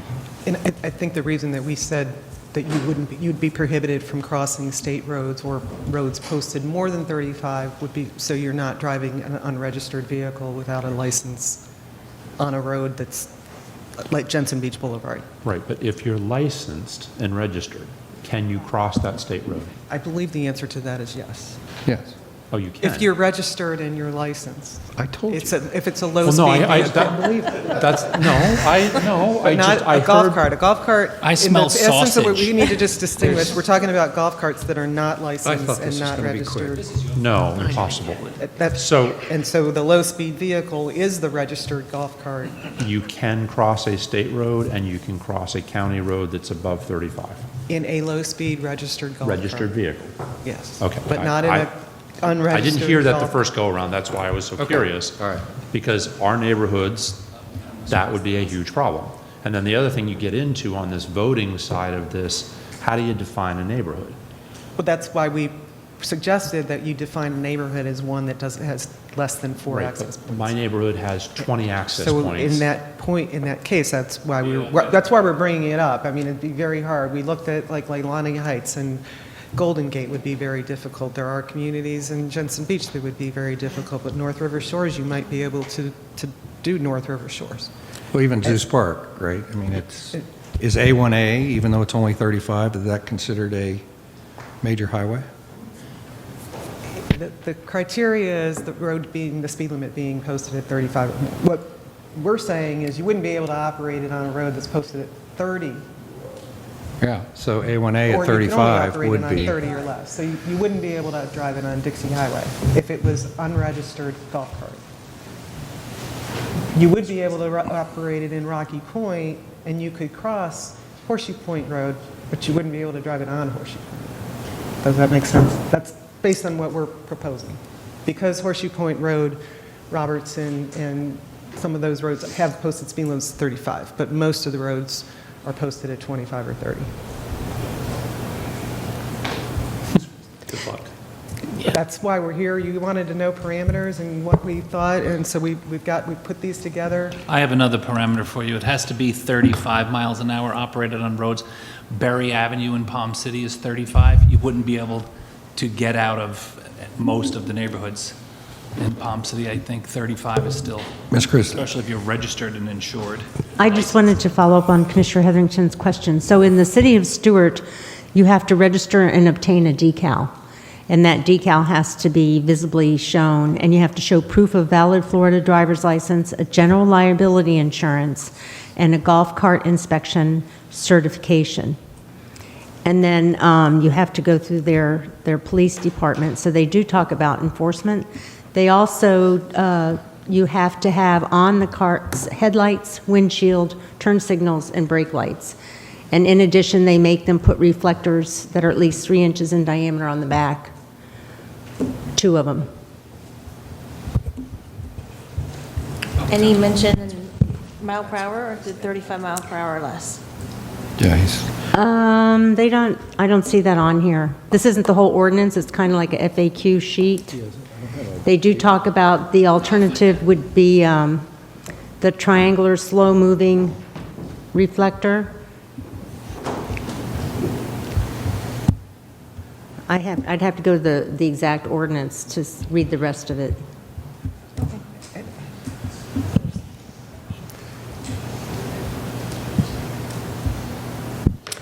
are you done with your presentation? Now, the last that I had, these were all just things that we were suggesting, like I said, just food for thought, and wanted to get your feedback before we started crafting, assuming that you want us to craft an ordinance. I don't want one. And some of the consequences of drafting that is you have additional regulations, additional enforcement, safety issues, liability issues, education awareness, time in processing, reviewing requests, and additional signage. So I'm not sure if you'd like me to go back and look at the suggested process. I heard 2/3 was too high from at least Commissioner Campy. That's all you need. 50% plus 1, sounds like a plan. And the rest of this seems reasonable. I for one, my sense is, and I think Harold's explanation of why he has a licensed golf cart is all you need to know. I just don't think it's worth the risk of us putting that much risk in our community and opening it up for people to take advantage of that risk. That's just my... Well, I hear you, but there's plenty of people doing it, and it would be nice if we could figure out a way for them to do it legally. And License your I think that's kind of where The we City of started. Stewart thing sounds kind of interesting. Huh? The City of Stewart requirements, having it registered with a blanket liability policy and headlights, I mean, that's, But it's registered. I mean, it's following the state. no. Yeah. Karen. No, it's registered with the city of Stewart. They're not But licensed. they've They don't gotta have license. all of that equipment, which is what the state standards were for. And a decal and liability That's safety insurance. equipment. That's just A golf cart goes about 18 miles an hour. These have to go 21 to 25. Okay, so that's worth a couple of $1,000s right there. The additional DOT windshield's another $1,000. I paid $11,000 for my golf cart, for what most people paid have. that for my car. $2,000 or $3,000 golf cart. Okay, so people are driving regular golf carts on a daily basis that I'm sure our officer back there sees constantly. Everywhere, you have to regulate it. If we could figure out a way for those people to be able to legally use their golf carts with the proper insurance and with the proper safety equipment, I think that's where we're trying to go, right? Yeah. Yeah. I just also want to point out, Elizabeth Linehan with the County Attorney's Office, that the statute does allow for crafting of an ordinance that designates roads as appropriate for golf cart use, as Lisa has been describing, and it sets out certain levels of equipment that you're required to have for golf cart use on local roads. But it also says that if you are going to craft an ordinance that sets out additional standards other than what's provided for in the statute, which Lisa has outlined that we are suggesting additional requirements, that those only apply to unlicensed drivers. So you really are fairly limited even in that. I just wanted to make sure that that was understood too.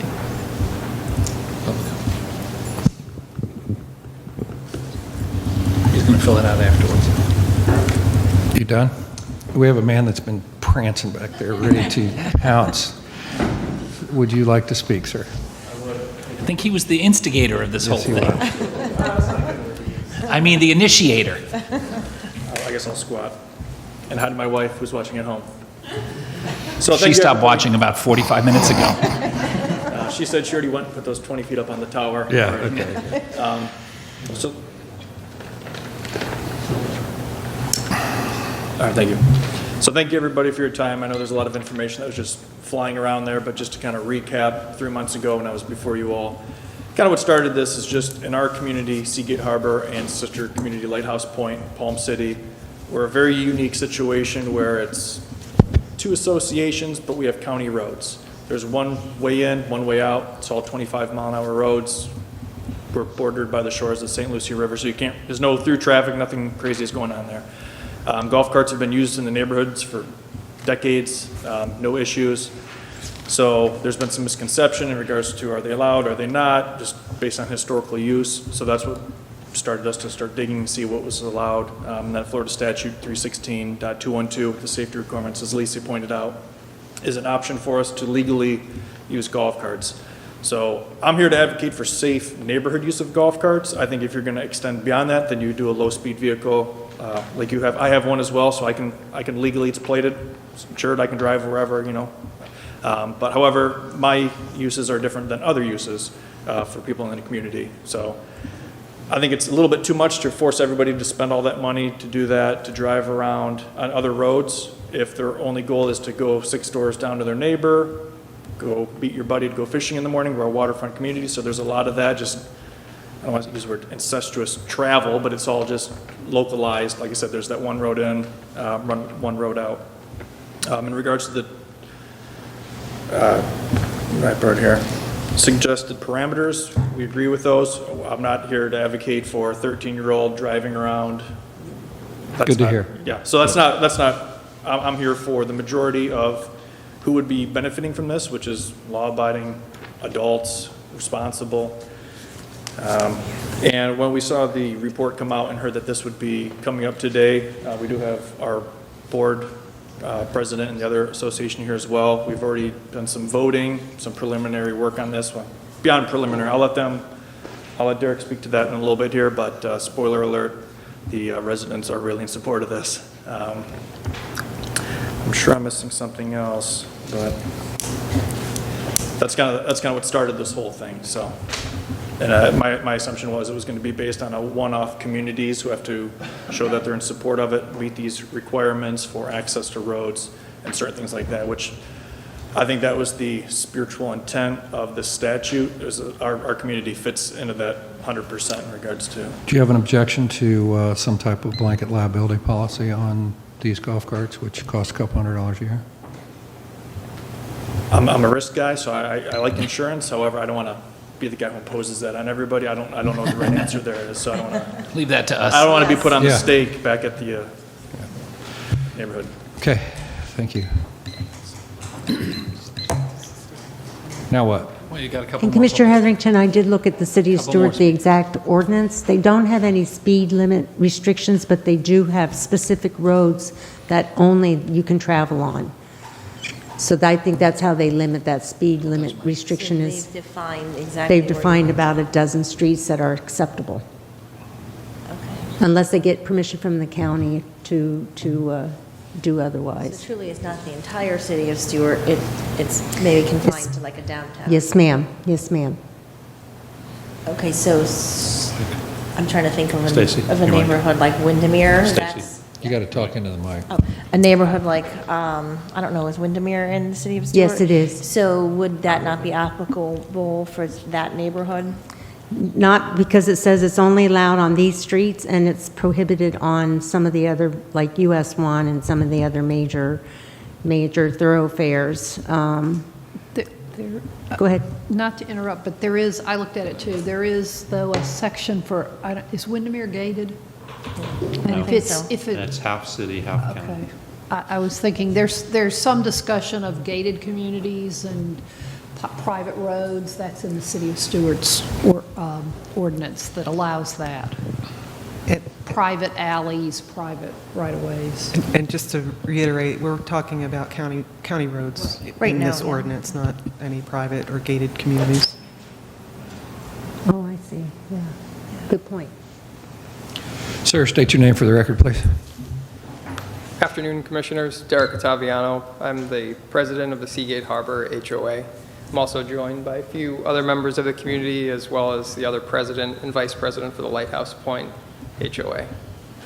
So our cart is truly in front of the horse. We already voted on this issue. We got a little excited. We looked at the engineer's report, which was sent to us beforehand. We basically drafted up something that we sent out to both communities. And over the last week, we had a formal vote on it. It was done electronically through text messaging and through emails. We made pretty pie charts for you guys, which I won't bother to send to you at this point. But I thought it would be worthwhile just so you guys could hear a summary of those votes.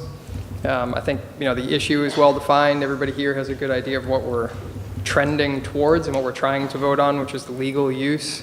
Trust me, the people in our neighborhood are looking to define the parameters. We've had people getting pulled over and then others doing the same exact thing, passing a police officer and not getting pulled over. They just want to know what the rules are.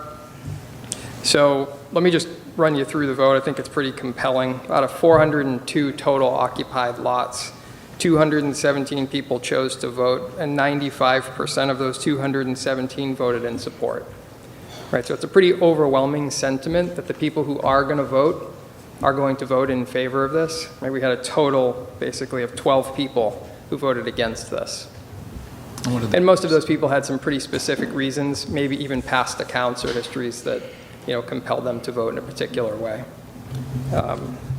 The neighborhood vote was pretty much the same for both neighborhoods. They were within a couple of % of each other.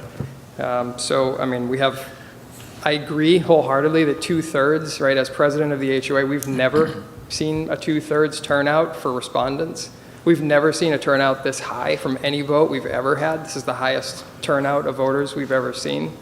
People are pretty compelled by the issue and they want clarity on it.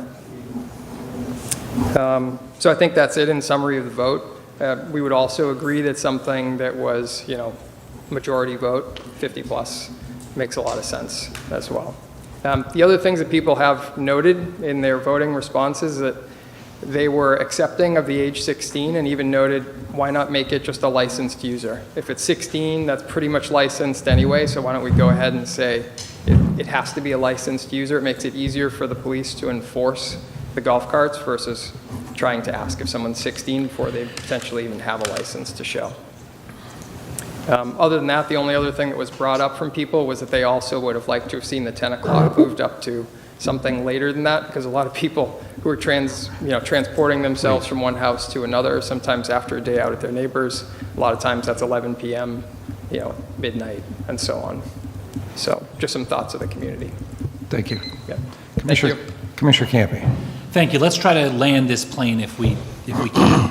I think we have one or two other items for the rest of the day. Then we're going to have a dinner break, and then we'll finish up. I think really what we're hearing is the board was talking about one thing, and the residents that were the speakers were talking about something else. They're talking about driving their personal golf carts within their actual neighborhoods. We're with with engineering's help, talking about taking your personal golf cart out of your neighborhood and perhaps going to a local restaurant or to the supermarket when we're talking about crossing speed, streets that have a speed limit higher than 35. They don't have that in Seagate Harbor and Lighthouse Point. They're just talking about being able to legally, without the fear of being pulled over, ride from, a house at the beginning of the neighborhood to the back of the neighborhood. However, which I think is easy enough. I think, though, that what we're crafting here is if you wanted to take using that neighborhood as an example, to go from Lighthouse Point to Palm Cove or up to the Cummings Library in the golf cart. We're crafting that kind of language. So, Lisa, Ms. Wixer, you were looking for some recommendations. I'll put it out there if my colleagues disagree. I thought from the 2/3, we talked about 50% plus one. I think 10 o'clock's a little bit early. I think maybe 11 is fair. I think being able to travel on a road no faster, with the speed limit no higher than 35 miles per hour is fair, because there are some small side streets, at least that I'm aware of in Palm City, I don't know about in the other districts, that you couldn't get too far away from your house if you were on a road that was exclusively 30. I think the concept of crossing a road that you said that was posted at 35, or you crossing from a state road, in Palm City, you wouldn't be able to leave one side of the community versus the other if you wouldn't be able to cross Martin Downs Boulevard or Martin Highway. Well, Martin Highway you could. I'm open. You said 35 mile an hour, which brings me to Martin Highway. I don't think the intent of this would be we would want people driving golf carts on Martin Highway. It's posted at 35 miles an hour. But Berry Avenue is 35 miles. So how do you get off Berry Avenue then? And maybe it's a 2-lane road. Okay, that's fair. I mean, that's what you came for us to craft. two-lane at 35. A 2-lane road is reasonable. And then all of the other rules that we were discussing, the license plates, the licensed driver, I like that better because there's plenty of kids that are 16 that don't have licenses. So I like a licensed driver versus just a 16-year-old. That, at least from the sheriff's perspective, they'd have to have gone through driver's training. They'd have to understand the rules of the road. They'd have to have had a road test. The headlights, the blinkers, the brake lights, the tail lights, I think that's all appropriate. And to Commissioner Jenkins' original point about, look, all of us have seen it. I see tons of kids in my neighborhood riding a golf cart that doesn't have those things. It's a golf cart. It's not a low-speed vehicle. It's a golf cart. It might have headlights and brake lights just as decoration. It doesn't have blinkers. It doesn't have seat belts. It doesn't have a rear view mirror or side view mirrors. And I see lots of kids hanging all over them. So I can imagine how difficult it is for the sheriff's office to decide, do you pull over every single person? Because the sheriff was here not 3 or 4 days ago talking about how he wants his department to interact with the general public is on a much higher kind of an even level, not a criminal level. The plane's taking off again. Yeah, no, I'm bringing the plane down. You can see the runway. I see the lights. So I would make a motion to include those recommendations and have Ms. Wixer come back with this feedback. We're not going to finish it right now. That's what you'd have to do. You want me to come back with a proposed any ordinance? insurance requirements? Yes, Okay. yes. Licensed, registered, and insured. Because if you struck somebody in an unlicensed, an uninsured vehicle. I really don't want to drag this out any more than we already have. No, that's not what we're doing. We're good. So again, Commissioners, I want to just point out that the requirements that you impose that are over and above that required by the statute can only be imposed against unlicensed drivers. And we're So not allowing you're- unlicensed drivers, so Right. that's a moot point. Right. Okay. So it's really a matter of having an ordinance and a process that can designate roads as appropriate for golf cart use, and then the rest is covered by statute. Okay. So the plane just took off again? No, my plane. My plane landed. No, it It didn't. had a motion. It crash landed. Welcome to the terminal. Ralph's looking for a break here, so we need to bring this plane to the terminal, please. Go ahead. Bring it on. No, I just, however you want to craft this stuff, I think fairness probably isn't the right word, but applicability to all of our county should be. And half of District 1 gets cut out of this because of how it's being described and how it's being implemented. But yet I will tell you that that half are the ones who have golf carts that use them today currently. And so you're going to, I mean, potentially, at least as I heard it outlined, it will benefit those sort of boxed-in neighborhoods that allegedly are only going from house to house, but it'll cut out pretty much all of District 1, not all, 50% of District 1. So however you want to move through all this, I just think you have to think about that, because my thought was, how do we make it available to everybody if they wanted to? Well, let's let Lisa take it back, and then we can take another whack at it. Right? So we have a motion by Commissioner Campy.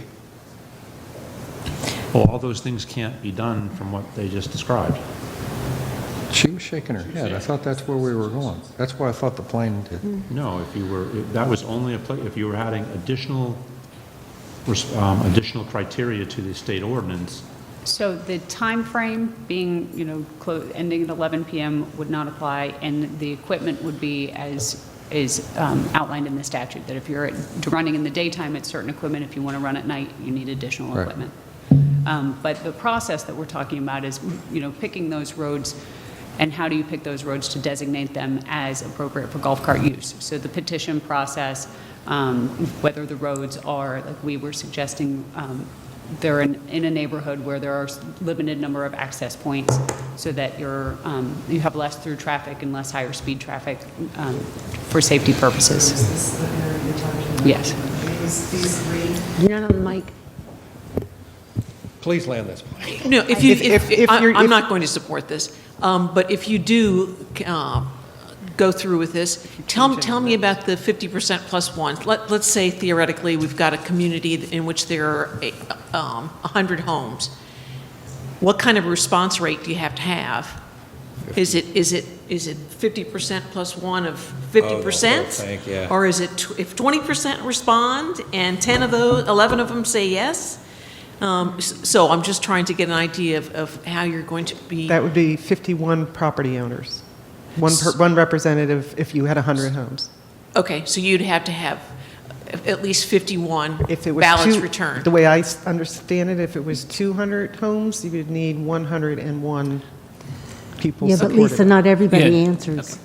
Not just we still respondents, need- is Commissioner Hurd's point, not just respondents. You would do it the same way you do when you're deciding if you can have water in the neighborhood. If only 25 people answer, then it wouldn't be a majority of the people supportive Okay. of it. That's not how we used to do it. So if we deviate from any of these three, and we'll make this clear when we bring, those deviations would only apply to the people who are licensed. Okay. I agree with Commissioner Smith that we have to look at some other neighborhoods. I have some in mind that have more than 1 or 2 points access. Is that included in your motion? I can't hear you. We're going to look at other neighborhoods that have more than 4 points of access. We're not going to limit to only neighborhoods of 4 points of access, because I agree that eliminates many also. Sue's Park would be eliminated then at the end of the day, because it's got. My motion would take that out if I'm able to. I think at this point, we've probably beat this enough. Let's have Ms. Wickser Take a take this stab at back and with the information we gave her. Well, with an actual ordinance that we can discuss particularly. So do we need a motion, or do you have enough I think information I to? think I'm good. Okay, all right, thank you. 51%. Pardon me? Do I get 51% of the board? No. So we again need to take our, What's the time? what? Before everyone departs, what's the time frame for these folks that were here waiting patiently, watching this process? When do we expect to give them some clarification on if they're allowed to drive golf carts in their community? I was thinking August. I'm thinking it would probably have to be a board meeting in August. When? August. I mean, we're already into a board meeting for June. We're already planning, right? And It's May. Yeah, we have to have- advertise it for 2 weeks. would it need, it's a code, so it doesn't have to go to the LPA. Okay? We'll shoot for July. Okay, let's shoot for July. All right, with that, we're going to take a 10-minute break for closed captioning. Got it. Thought that was going to be quick.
Okay.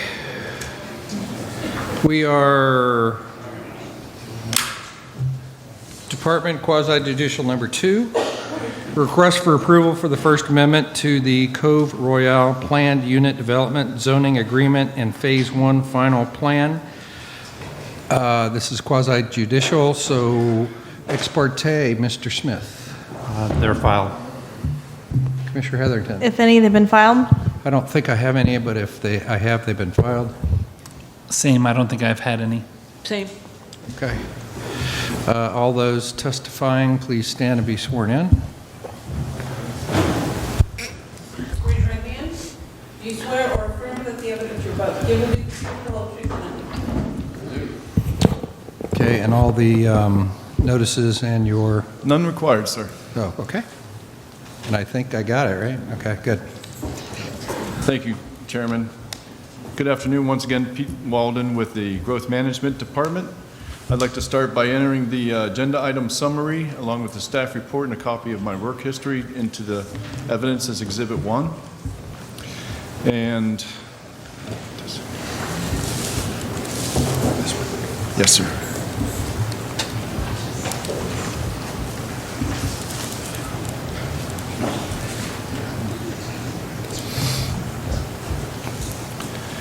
This is a request for the First Amendment to the Cove Royale Planned Unit Development Agreement. The amendment is to revise the master plan into 2 phases, requesting revised master and phasing plan approval and Phase 1 final site plan approval. The project is located on the south side of Southeast Cove Road, approximately 1 3/4 miles west of US Highway 1 in Stewart. Included with this application is a request for a Certificate of Public Facilities reservation for Phase 1. On November 14th, 2017, the board approved the future land use change to the site's existing land use of rural density, 1 unit per 2 acres, to residential estate density, allowing up to 2 units per acre.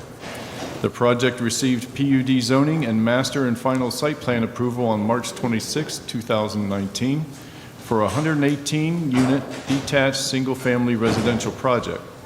The project's build-out will have a density of 1.22 units per acre. The proposed revised master allows development to proceed in 2 phases. The Phase 1 final site plan consists of 81 single-family units on the western portion of the site, which includes approximately 70 acres of the 97-acre site.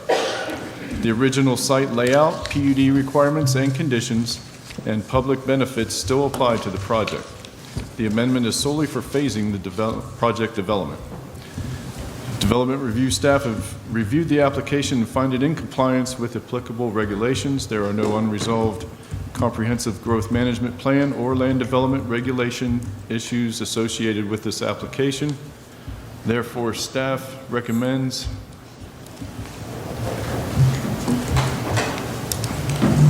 the board move to receive and file the agenda item and all its exhibits as attachments as Exhibit 1. Move that the board approve the First Amendment to the Cove Royale PUD zoning agreement, which includes the revised master site plan and phasing plan, and move that the board approve the Phase 1 final site plan. That concludes my presentation. Be glad to answer any questions. Any questions for staff? No questions for staff. Does the applicant have a...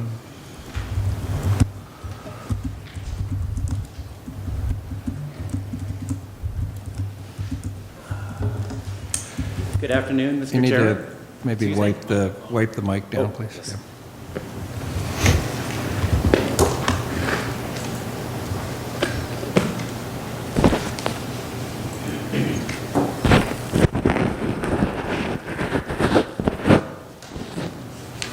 Yeah. Thank you. He wins. Yep. That was a good job. Yeah, it was a good job. Thank you, Mr. Chairman, members of the commission. You'll be disappointed to know that I don't have a prepared presentation for you this afternoon.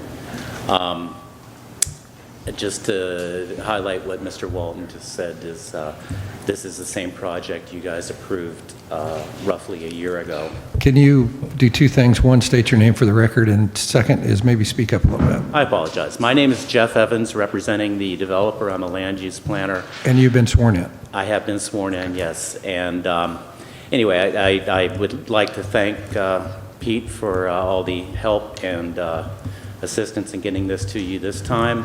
It's the same project you approved roughly a year ago. Now it's just being phased.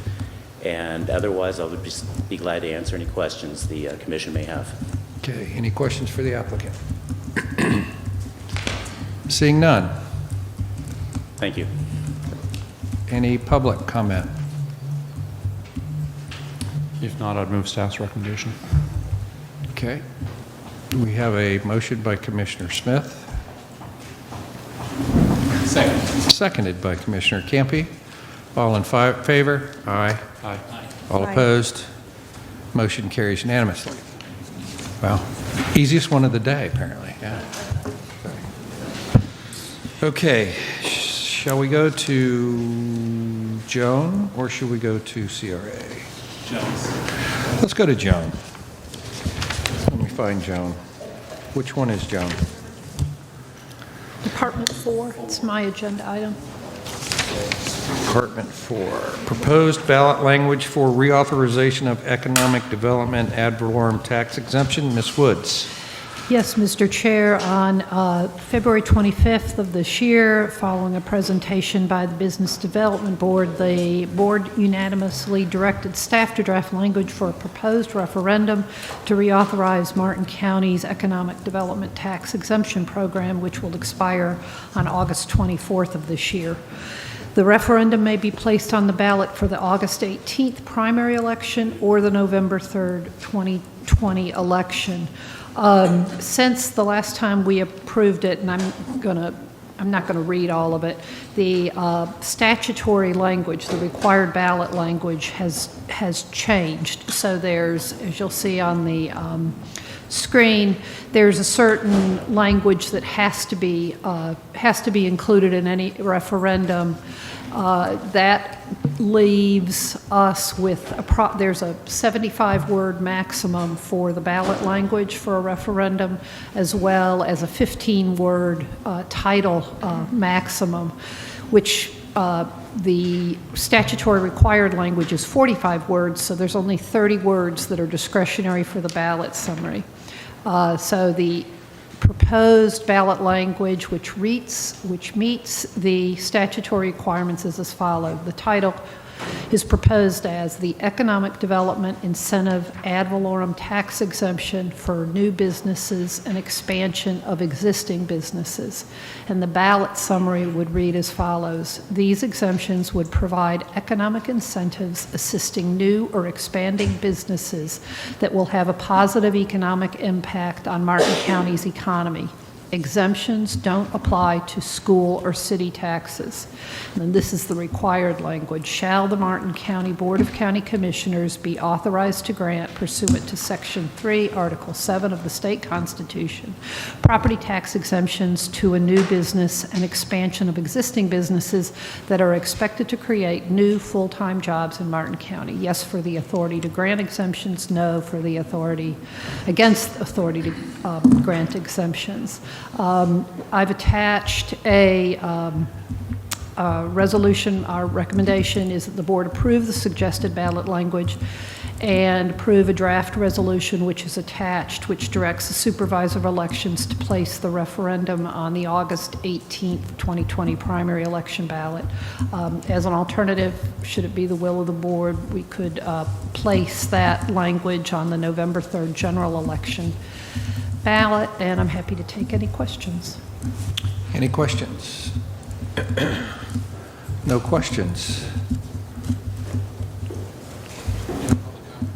We do have public? Oh, yeah, we do.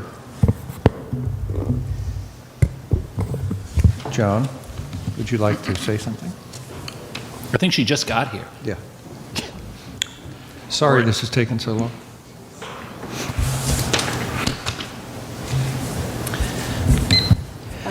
part is getting... While Ms. Goodrich is wiping off the microphone, I thought I'd mention, if the board goes forward and places this on the agenda, there'll be some tweaks to the existing ordinance that will need to be made because the ordinance has changed since the last has been amended by, the statutory language has changed since the last time this was approved, so I'll bring that forward to you in the interim. And then that way, just so you all know, assuming that this exemption is approved by a majority of the voters, then the ordinance will take effect at that point, and that's when the supervisor certifies the results of the election. I'll make a motion. Good afternoon, Joan Goodrich from the Business Development Board. First, I'd like to thank again your team for working with us in preparing this potential item for the voters. I simply just wanted to let you know at the BDB and with our partners, we are prepared to move forward with a voter education campaign for the August primary on August 18th. Again, this is an important tool as we try to compete for business investment, diversifying our economic base and creating good jobs. And never in our wildest dreams did we think when we spoke about this at the end of February that we'd be facing COVID-19 with our economy. So we certainly feel the urgency at the Business Development Board to support this item moving forward to the voters.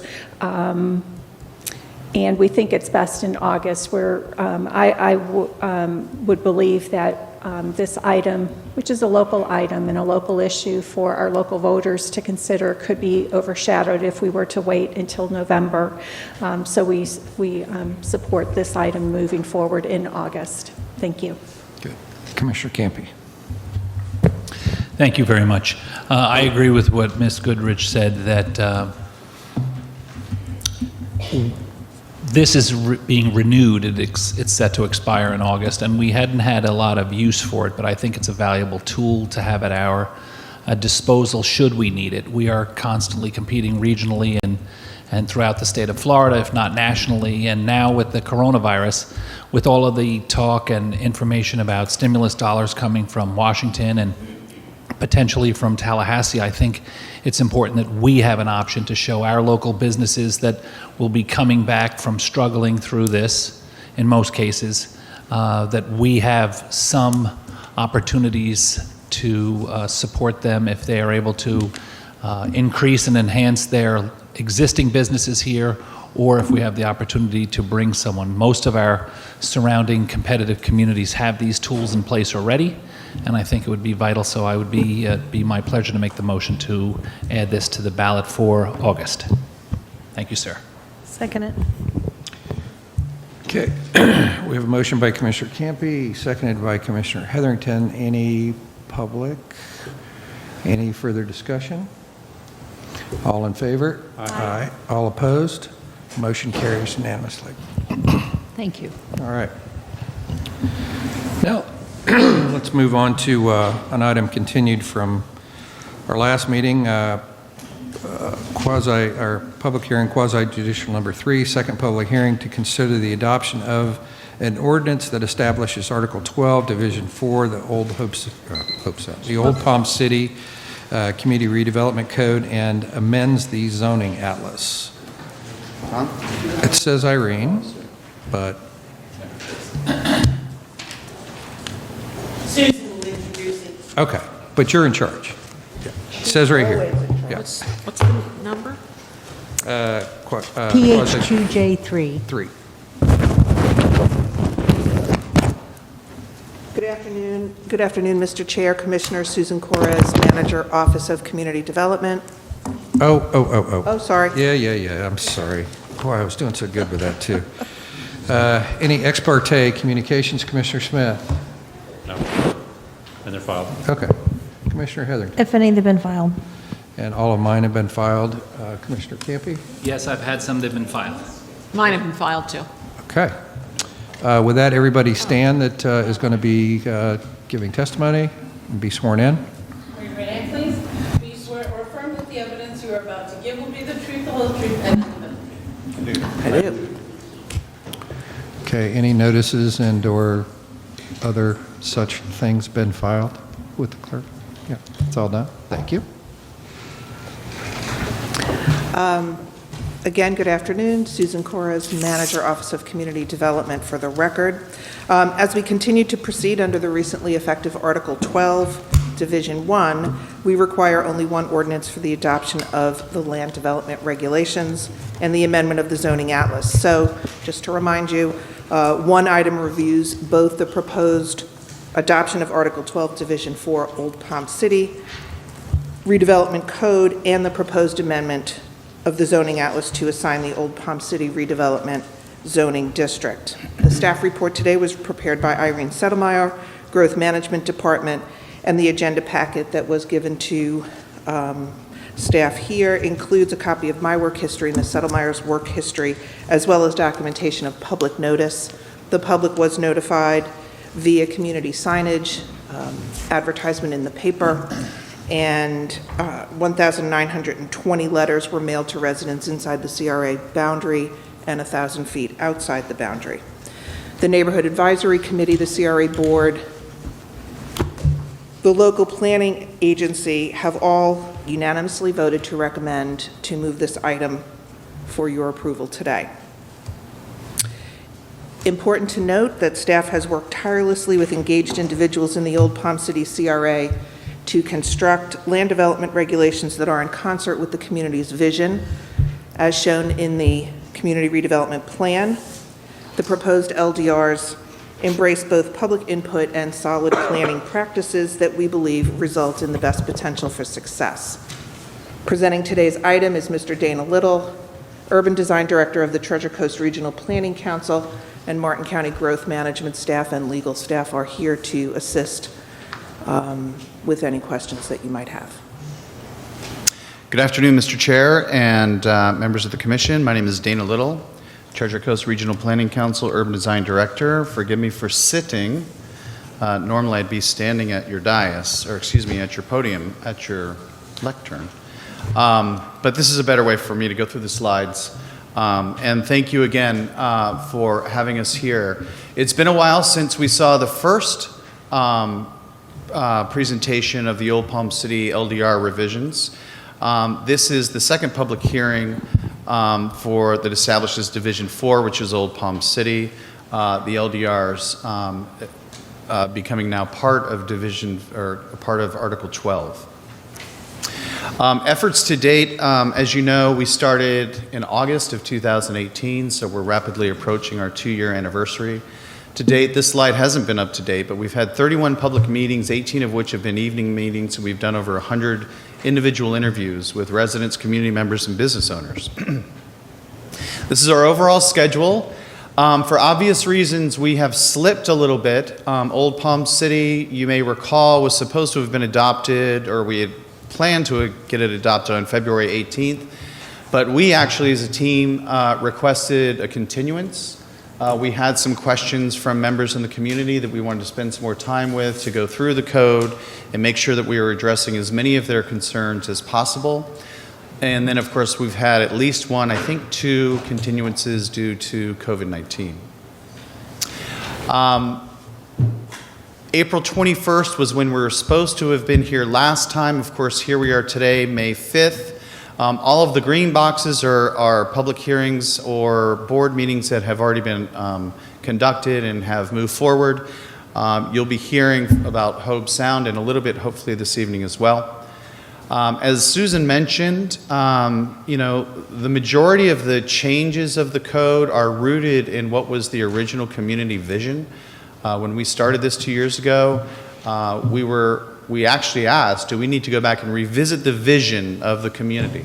And the answer was no. However, times have changed, and you'll see as I go through this presentation, we've brought some things to light in Old Palm City that hopefully will be improvements that we've taken through the NAC, the LPA, and the CRA as well. I won't spend a lot of time on this. I think, commissioners, you're very familiar that we've created Chapter 18 and Article 12. Both of them new elements within the comprehensive growth management structure of Martin County. Chapter 18, which is the new chapter to the growth management, or the comp plan, was adopted in September of last year. That created the future land use map, which combined the two that exist today, meaning the existing underlying and then the overlay zoning districts or overlay future land use designations. And then, of course, Article 12, which is what we're talking about today, which is the new LDRs that are dedicated specifically to the CRA areas. Article 12, Division 1 and Jensen Beach were both approved back in September of last year as well. As we've discussed in the past, the creation of each of these new CRAs represents a division within the article. The zoning that we're talking about today is taking the underlying zoning as well as the zoning overlay districts and proposing the single Old Palm City CRA zoning district, from which we will have the Old Palm City CRA regulating plan, which goes into sub-districts. And that's really where the meat of this lies, where we've got sub-districts of core, corridor, industrial, multifamily, and detached. You can see the legend to the left. Zoning designations or zoning districts that are carried forward include public recreation, public servicing district 1, and public servicing district, just public servicing district. As Susan mentioned, we've spent a considerable amount of time really going lot by lot in the regulating plan to ensure that we are not taking anyone's property rights in terms of permitted uses, and if so, we bring it to light. And that has not been the case. B, making sure that we're not overzoning anybody or taking anybody from single family, say, to a much higher designation. And that we're trying to be as clear and succinct in the regulations as possible. As I mentioned, Article 12, Division 1, which is the general purpose and intent that applies to all of the CRAs, that was adopted last September. And as we go forward with each of the 6 CRA areas, Jensen Beach and Rio having already been adopted and effective, Division 4 is Old Palm City. As you've seen before, we've taken all of the available permitted uses within the CRAs and collapsed them in Division 1 into use groups, and then we've identified the permitted uses on a single page within the Old Palm City Division 4 LDRs. Development standards have also been compressed as well. And we've spent, I said that we asked for a continuation or a continuance back in February. And we were really trying to understand, there's a variety of different existing platted lots of record sizes out there. There's a variety of different conditions. And some things were brought to light to the team by members of the public that we had actually overlooked. I'll point one of those out in a moment. But these development standards succinctly reflect some of the core regulatory criteria, setbacks, building heights, etc. Building heights being one issue that I'll bring to your attention as well.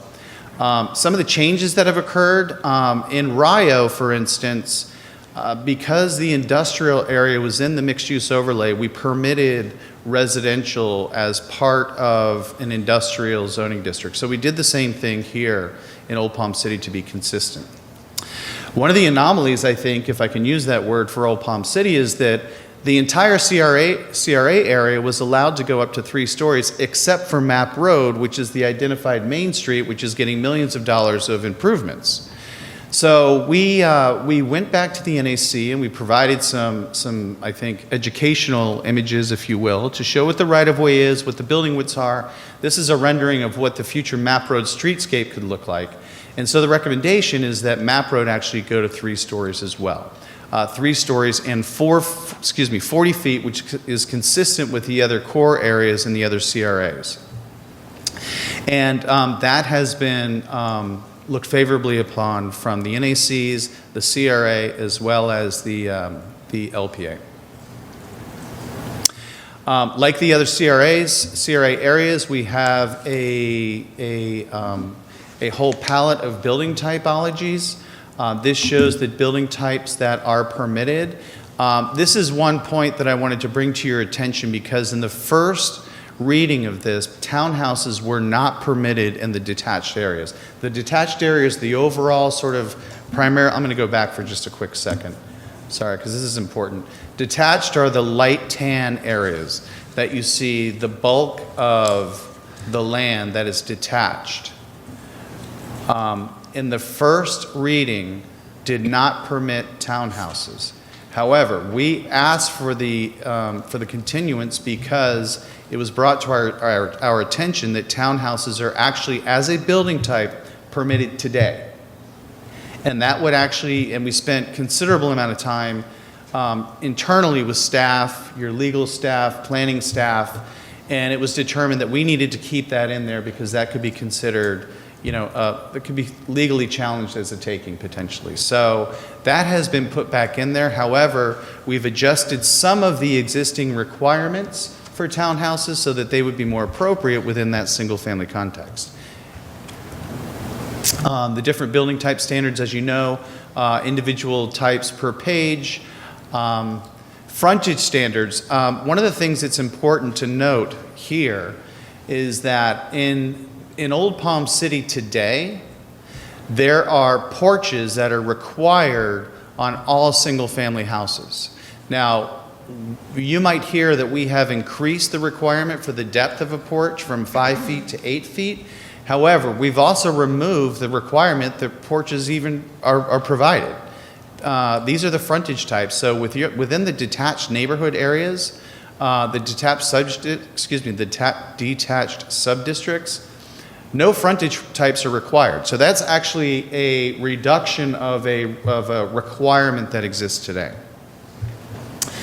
One of the things that was brought up is the Publix parcel. The parcel itself had been following the existing mixed-use overlay lines. The parcel itself had split sub-districts, so we expanded that to go from corridor to core, so that whole parcel is under a unified sub-district.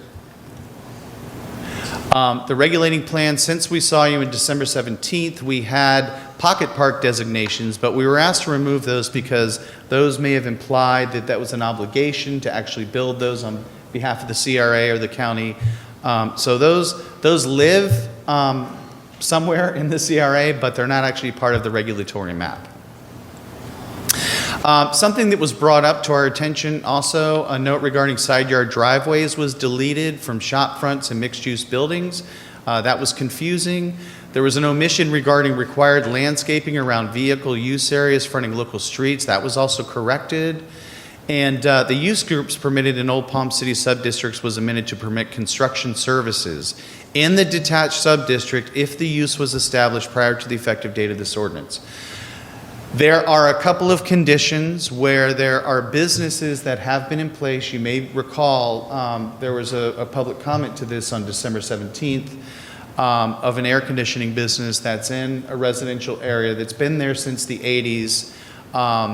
And it was not appropriate, we felt, to change that zoning to be a more general or commercial use.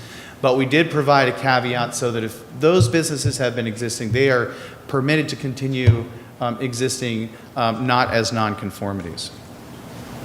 Something that was also brought to our attention, we thought was a great adjustment, was the language regarding frontage or garage widths relative to the depth of setbacks.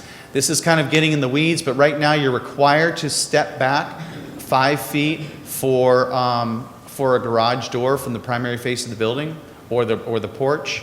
And what we were planning to do is extend that setback depth if it was a double door garage.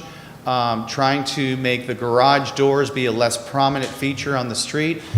We were pointed out that, well, it'd be better to actually do it in terms of measuring it in feet, 16 feet being the maximum width of that garage. And that was actually brought to us by a member of the industry.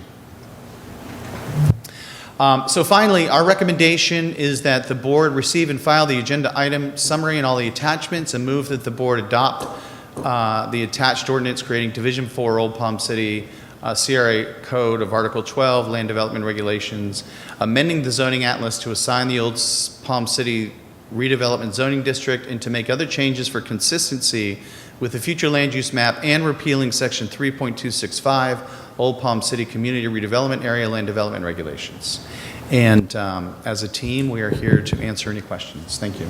Any questions for staff? Nothing. Okay, we have 2 speaker forms.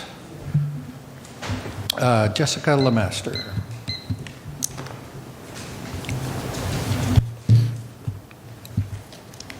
I don't know about anybody else, but my attention span has been challenged today. I have a tremendous respect for you guys and what you do and come and all of these points of decision. I also count it a privilege to just be here face to face. I've been at my house for 30 days, so I'm like just really appreciating this human interaction. So I come before you today to talk about one particular point of the change, and I want to say that I respect tremendously the people who have put so much time and energy into trying to improve the plans. We are all on the same team and want to make it better. However, I also strongly believe in not fixing something that's not broken. So the point that I want to make in particular is item 12.1.5. It's about front porches. And he said that you're not required to have a front porch, but I've spent most of my real estate career selling Old Palm City in particular, and 60 plus homes, I actually went through the list and counted last night. 60 plus homes do meet that 5-foot front porch criteria, and it does create a really nice uniformity in the community. And so while it's not an HOA community, it is becoming a very nice, aesthetically community to drive through. I've also spent my entire real estate career helping families move to the area, and none of them moving to the CRA say, I really want a bigger front porch. They all want more AC square footage, and they want larger backyards because that community is more of a backyard living, making memories with your family in your backyard type place. So while you might not have to have a front porch, I just propose that we find a happy medium, the best of both worlds, just add an item to a footnote to allow the option of a 5-foot or 8-foot front porch. So you still have the option to have a front porch, but it doesn't have to be 8 feet. To demand that would take away so many of the other advantages that we're able to give. Those lots are only so big. I'm from North Carolina. I love front porches, but let's face it, Old Palm City's not a front. I'm not gonna sit on my front porch and look at the house across the street that was built in 1958 with 16 old cars in the front yard. It's just not a benefit. So that being said, I do respect that they want a larger front porch because it does provide more outdoor front yard living space. I haven't found in my years of experience in helping families move to the area that that is a request. So please consider adding a footnote to allow the option of between 5 and 8 feet if you decide to put a front porch on at all. Give the homeowner or the builder, whoever's building the home, the option. Thank you. Thank you. Mr. Jeremy Lemaster.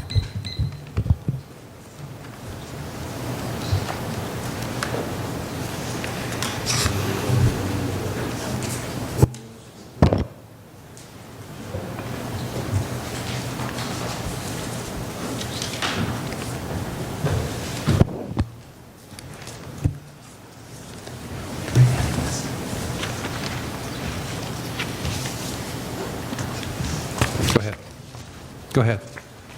I'm waiting for it all to get passed out so you don't click me for my 3 minutes. We already have this. Yeah, we got it. I did a highlight of just some key points that were highlighted to really touch within my 3 minutes because I wasn't aware that you had to go 7 days in advance just to question the staff or the consultants. So with that, I would like my 3 minutes to start. All right, real quick, good afternoon, commissioners. My name is Jeremy Lemaster. For the record, I'm a local builder. I've been building here in Martin County since 2001, along with my wife, who is our realtor, and we live in Palm City. I was born and raised in Palm City, and when I was a kid, I rode that school bus up and through Old Palm City in the 1980s. And that was the place where it wasn't good to live. It was what we would call a ghetto. Fast forward to now, We've sold, like my wife said, over 60 homes, new homes that met all the CRA requirements. I developed models specifically for all the CRAs, for Old Palm City, or the typologies, I should say, that meet all the regulations. I've complied. I've put millions and millions of dollars, in excess of 30 million to be exact.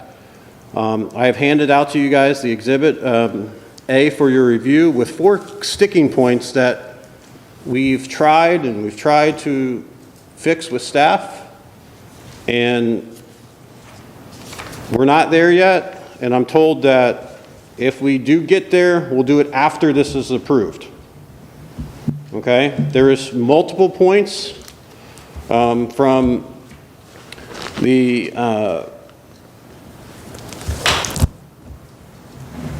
existing code that the other CRAs got approved, but this one hasn't been approved, and there's multiple glitches that we do still need to work out, which I believe is very important. Now, as far as building and parking placement, if you look on the spreadsheet, there was no side setbacks for like a townhouse, for a driveway. Now there is. 10 feet. 10 feet on a 25-foot wide lot, guys, just takes away everything. And again, I'd be more than happy to have you guys ask me questions about this. The next point, building transitions. There was no building transitions for a row home to a residential, because it's classified as a residential, which is, I'm the one that pointed out to the staff.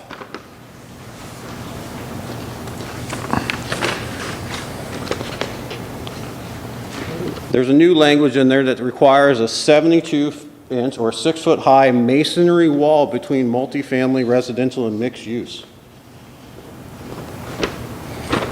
Doesn't give you any options, just tells you have to have it now. Wasn't in the previous code before. Like my wife said, the 5-foot front porch, well, even if it's not required, and they make it to 8 feet, which is just an arbitrary number that we're pulling out that matches all the other CRAs, so we can rubber stamp it and use one code for all the CRAs. That's not the way we should do it in Old Palm City. Thank you. Do you have any questions?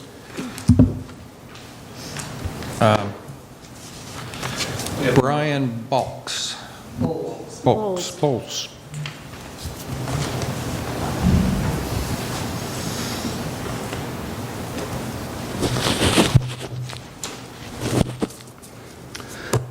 Good afternoon, Commissioners. For the record, my name is Brian Bowles. I represent a parcel on Palm City School Avenue and Martin Highway. It's been argued by me over, the last 13 years that the CRA should have never gone down that far. It's not a walkable downtown.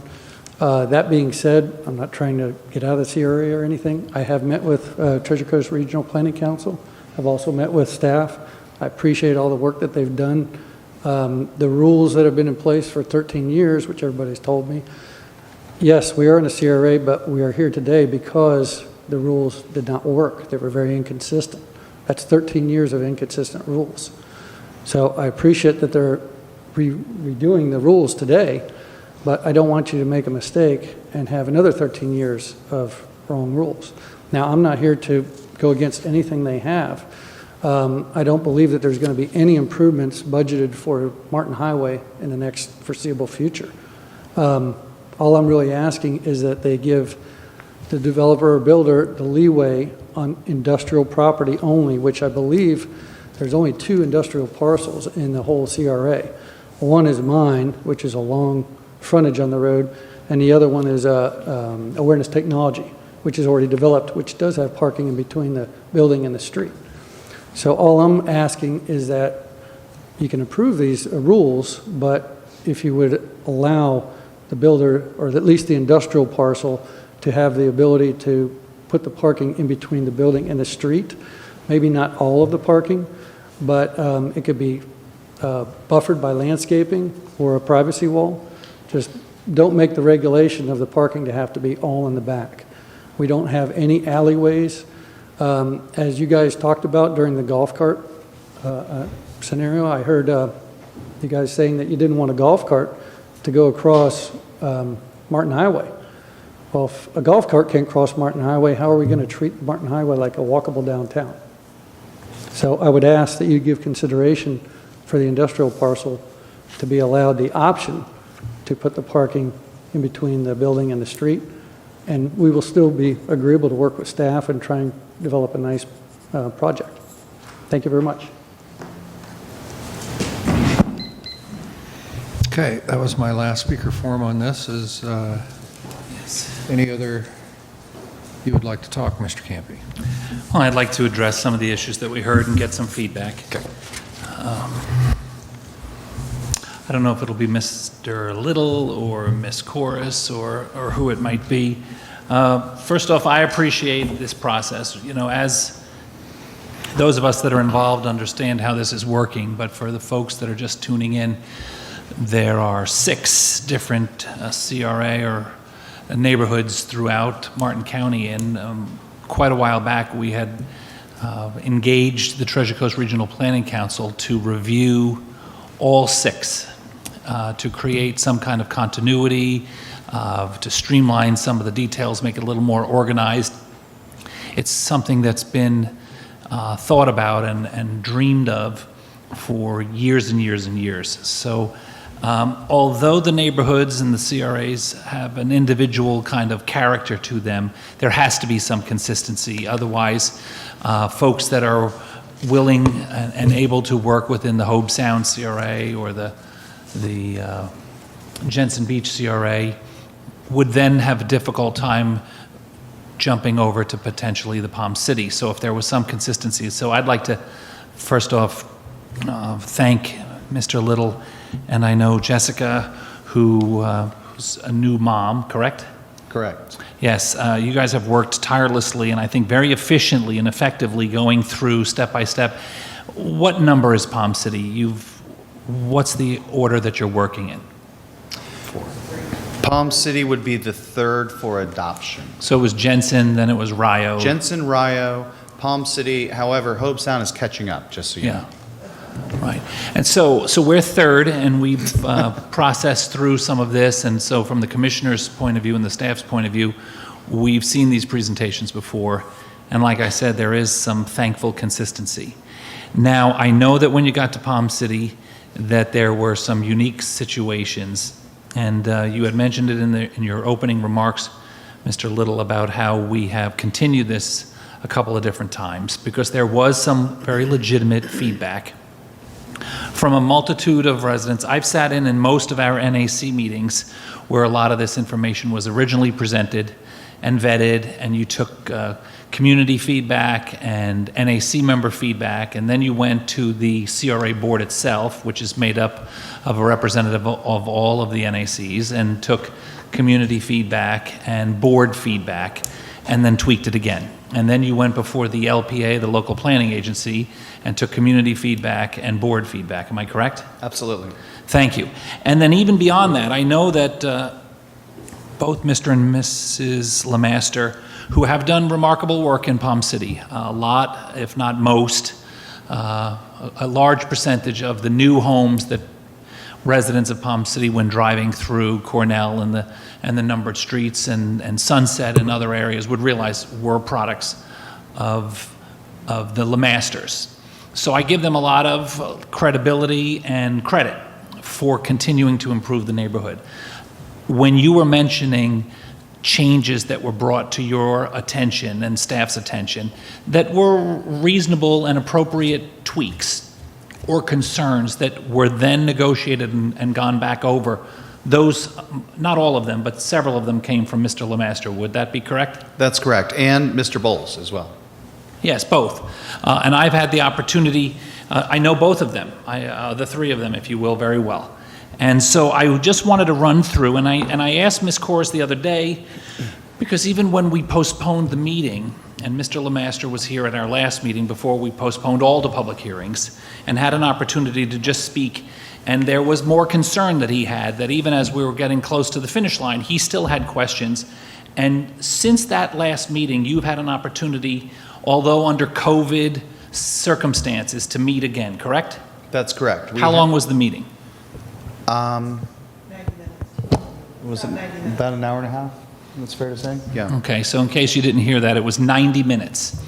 And would you say that you've had many meetings and dialogue? I know that I had received, Ms. Corus, and the reason I do is because this is complicated, and I know that he's trying to protect his options and keep as many of his options open, but we also have to understand we're trying to craft a plan for the entire community, every property owner, every future property owner. With all due respect to the LeMasters, I want them to be able to have something that will still work for them, but it can't be specifically for them. Okay, so I wanted to make sure that they were afforded every opportunity to participate because they're big participants. They're probably the largest participants I in would the like area. to answer your question, Yes, Commissioner. please. We brought this to the Old Palm City Neighborhood Advisory Committee for the first time, I believe it was August 19th.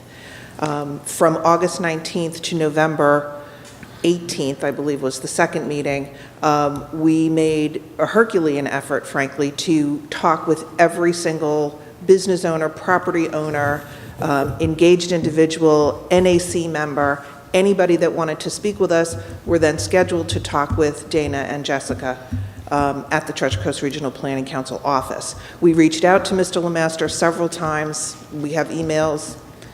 I mean, you'd even see an email that said, we really want to talk to you. And we did get an answer. We finally did meet with them in November for the first time. And I believe we've met with them 5 times since. Okay. And some of those meetings were extremely fruitful and worked out. And we tried to come to as many solutions that would fit the community vision, would answer to good planning practice, and would work for those folks like the LeMasters who are building and developing. Thank you. So I would assume during all of the emails back and forth, and I see the list here, I don't know about phone calls, but out of the 5 meetings that you have, even the most recent one for 90 minutes on close to the finish line, if you will, it seems that Mr. LeMaster has a couple other, and same with Mrs. LeMaster, have a couple other points. Can I address them with you to get your feedback on them? Yes, please do. Thank you. The first one that Mr. LeMaster mentioned was a side yard setback of 10 feet. Can you address that? If it wasn't there and it's there now, what's the rationale for it being there? So that refers specifically to the townhouse building typology. And I don't mean to get too plain or wonky on you, but, you know, townhouses as they're defined are a series of party wall or, you know, townhouses that are stuck together. And there's a maximum of 8 that you can have in a row. And actually what we did is we created a matrix here that shows the existing townhouse requirements and what the proposed changes are and what's the delta between those.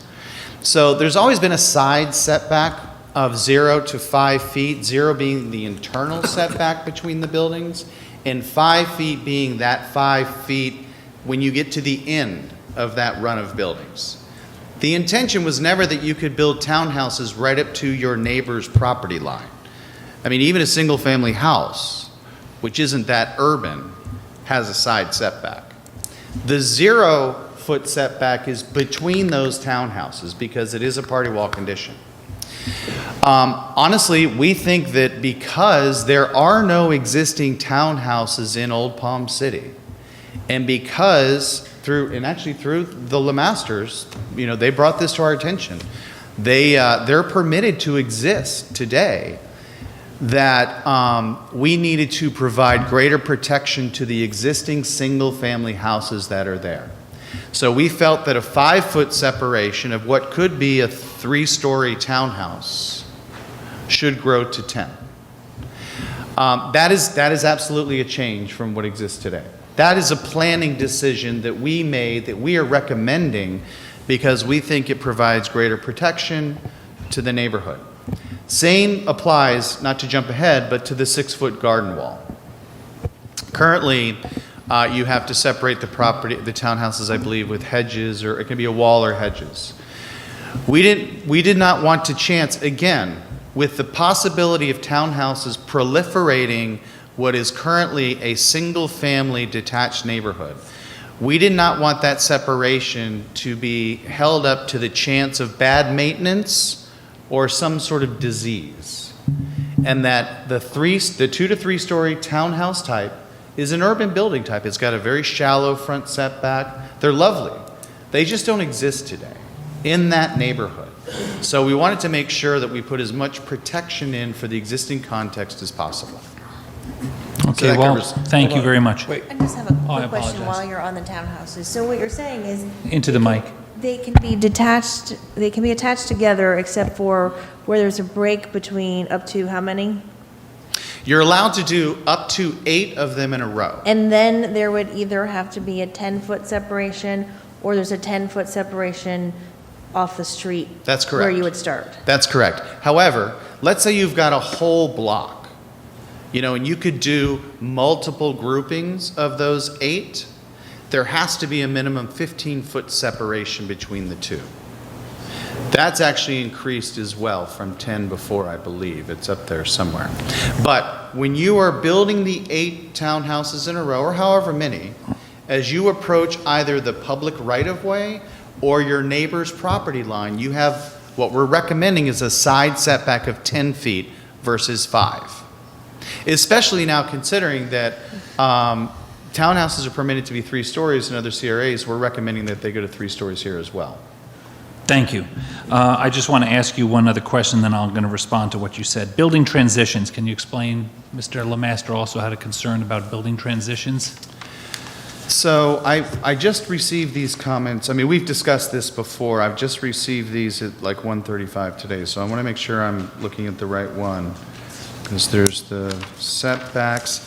Building transition has to do with, again, if you are building, let me talk about this generally. Say you have an existing single-family house or single-family lot, a detached sub-district, right?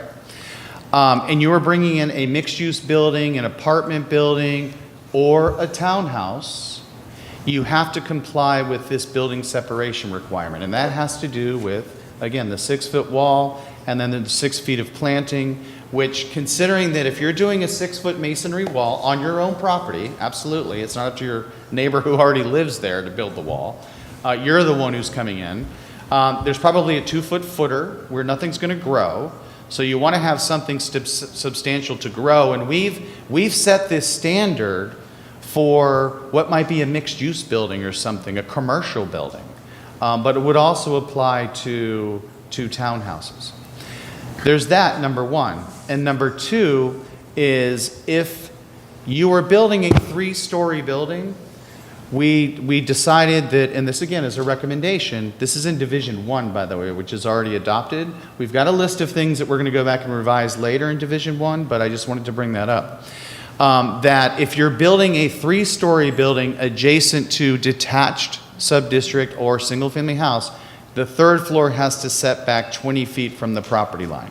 This is to replace the old density transition ideas. We felt that the massing was what was more important, and we didn't want 3-story buildings looming over what might be an existing 1-story cottage. And so we felt that those additional requirements were A, beneficial to the adjacent property owner, but B, not so onerous as to make the development of that property impossible. Because again, buildings already have setback requirements. We were just increasing them a bit because we're introducing, different types of uses into the neighborhood. Thank you. I appreciate that clarification. When we first had these conversations, and I will admit I had most of them with Ms. Corus, not with you, Mr. Little, I know that I was trying to give, in this particular case, the Lemasters as much benefit of the doubt, since they've been doing a lot of activity in the community. However, when I hear you're explaining that, I can foresee the future at some NAC meeting or a meeting before the Board of County Commissioners that I understand the townhouses were allowed, and then you originally were looking to remove them from the individual home neighborhood streets. But Mr. Lemaster, rightfully so, said, wait a second, that was one of my options, my rights beforehand, so I don't want it to be removed, because then all of a sudden I don't have as much as what I thought I would have had when I purchased these lots. Okay? However, I represent more than just the Lemasters. I represent the people that will be living adjacent to these properties. So I personally think, and my colleagues can make their own determinations, that 10 feet between my single-family existing home, hypothetically, Property line. and a now 3-story brand-new building, which he is legally entitled, if not him, anyone else, legally entitled to build, there should be some legitimate buffer, because then we have done a disservice to the existing homeowners if we were to allow that. Now, he is accurate and legally correct that he has the ability to build that. But I represent, and as my colleagues do, all of the neighbors. I'm not opposed to that one. The building transition, the wall, I get that landscape versus a wall. And especially if the 0 to 5 that existed was meant to be the townhouses that he's building at one point, using him as our example, 2 or 3 in a row, that they would have a 0 lot line because they're touching, he built them at the same time, versus an existing neighbor on the left or the right or to the street. That's fair and reasonable, and I would hope that the Lemasters would see that this way. If not, remember, I represent everyone in the entire neighborhood, today and into the future. Let me ask you about the porch. I had heard about the porch issue already, that it was existing, currently 5. Staff is looking, or collectively, staff is looking to make it 8, or no porch. What about Mrs. Lemaster's suggestion, none or a 5 to 8? What's your rationale between a 5-foot porch and an 8-foot porch? So, in my experience, traditional porches are typically in the range of 8 feet. It's a more usable porch. Sometimes they're deeper. They can't get too deep because then they actually get dark. And I have to say, you know, we've had some pretty intense conversations with Mr. Lemaster. He's a pretty intense guy, but he knows his business very well. And I, for one, have learned a lot from this process. So, one of the things that's not apparent when you're just writing a code, you know, as opposed to when you're actually out there building on the site, is that there's no water and sewer. You know, so you've got setback requirement issues, usability issues of the land. So every foot that we set back further and further encroaches into what might be the drain field area or something like that, you know? I don't pretend to be an expert at that, but you know, that's been an education process for us, for sure. So the porch, while, and I've contacted, if you saw me texting, I was writing back to the brains of the operation, that's Jessica. And we haven't discussed this as a team. The porch dimensions are established in Division 1, but I think that, you know, that's a reasonable compromise. You know, considering the constraints that are invisible on the site. And I think that maybe establishing 5 feet as a minimum, especially considering that that's what they've been building, and they are the predominant builder, I don't think that's worth falling on our sword over, to be honest with you. I'm glad you said that because I agree. I think a no porch or a 5 to 8 foot porch is a reasonable, and that's what I'm trying to be here, reasonable. They're the builders. I think it's an aesthetic. A 5-foot porch, Ms. Corus and I had this conversation. It's almost the concept of like a Juliet balcony. It's the look of a balcony, or like that one step that you could have. It's the concept of a balcony without really being a balcony. A 5-foot deep porch, you might be able to get 2 chairs on. I also agree that if you're sitting on one of these side streets, you're not looking out at the Ponderosa. But on the other hand, it's an aesthetic that helps them sell those homes. I'm in favor of the 5-foot. Thank you, Mr. Chairman. So the first 3, I think, are reasonable to protect existing neighbors while still giving not just Mr. Lemaster, but everyone that wants to build a potentially 3-story tall townhouse next to someone that already exists. Can you imagine that family that says, what are you building next door to me? They're still going to be allowed to build it. So those people are still going to come to the meetings and be angry, but at least we've afforded them some reasonable amount of slight protections. This is, if I may, just briefly, this has been the challenge of this whole effort, the triangulation between what the current entitlements are, if you will, or what the current rules are, which aren't always clear, and where we want to go in terms of a vision. And in the middle of that is what's happening in the industry. So this was a perfect example of, Mr. and Mrs. Lemaster have tested our code already more than anybody else. I would like to say, though, that in answering your question, I haven't had this conversation with the team. I can't unilaterally make that, I'm telling you my recommendation. Of course, that's your decision. It is in Division 1, so we would either have to footnote Old Palm City or go back and check Division 1 later, or actually do both. And so, Well, I don't have the ability to make that unilateral decision either. I have four other colleagues. The last thing I would say in regards to Mr. Bowles' comments, I'm very, very familiar with his property along Martin Highway and School Road. If you're familiar, my colleagues, it's across from Danforth on Martin Highway. Mr. Bowles and I had a long conversation the other day. I've known him, our children went to school together. He and his family have owned that property for a long, long time. I did say to him that I would like to see some collaboration with our staff and what he's trying to develop on his property. I know, Mr. Little, that you had just done like a very light pencil sketch to give him some suggestions. And I told him that there is the ability to have some coordination for an individual property, that not a one-size-fits-all, especially since he and his next-door neighbor are the only industrial property in the CRA. I mentioned that there would be an opportunity after we have approved these issues to work either through alternative compliance or staff, have him come in and work with staff. And I told him, as long as I was part of the process, that I would coordinate with him to do that. If he builds something that's appropriate to the community, it adds to our tax base, it adds services to the community. I'm not opposed to him being able to do that either. Thank you very much. That's all I have, Mr. Chair.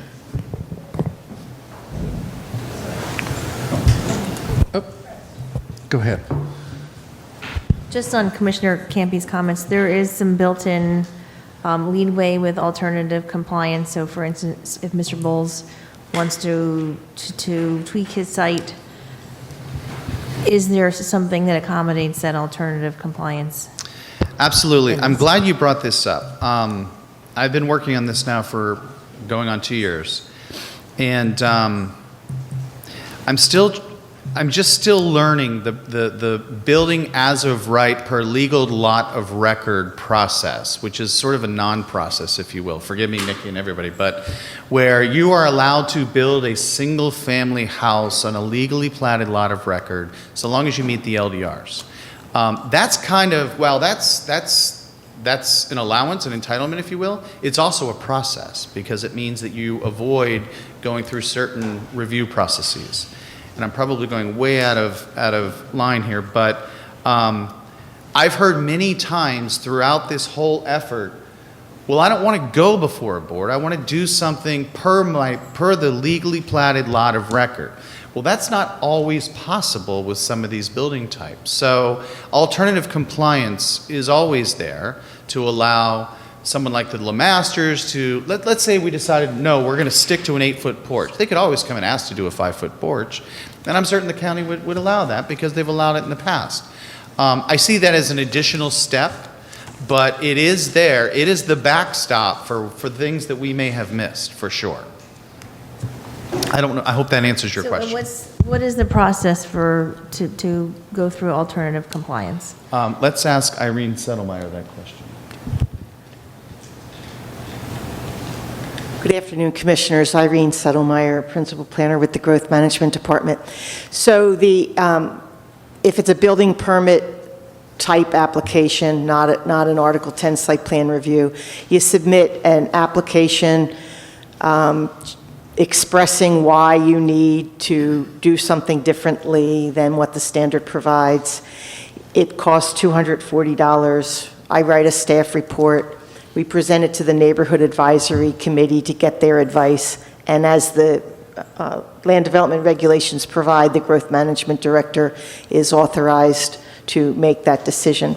Over the last couple years, we have implemented some administrative procedures to try to simplify it. For example, the Neighborhood Advisory Committee only meet every other month, so we don't want to hold up a building permit if everything's ready to go.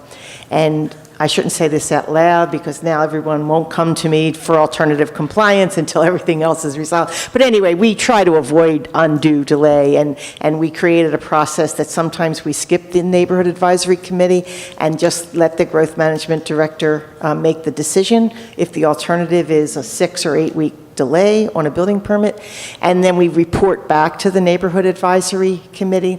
We also created an exception when we had lots of front setback requests for alternative compliance, and that's where people want to put their septic drain fields, so we created an exception that if you were asking for to be set back further from the road because you needed an alternative compliance, because you needed to put your setback in there, your septic in there, we eliminated the alternative compliance process for that as well. So we're trying to be somewhat user-friendly. We don't want to adopt codes saying, well, you can just go for alternative compliance all the time, because if we're going to recommend approval and approve it as an individual, it might be better to just put that standard in the code. If we're going to put in a standard like an 8-foot porch, it should be because that's what we think we need, is my humble opinion. You done? Yes. Thank you. Commissioner Hurd. Yeah, I agree that due to the nature of Mr. Bowles' unique land use, and also due to the nature of the 5-lane road in front of that land use, that he probably deserves some relief.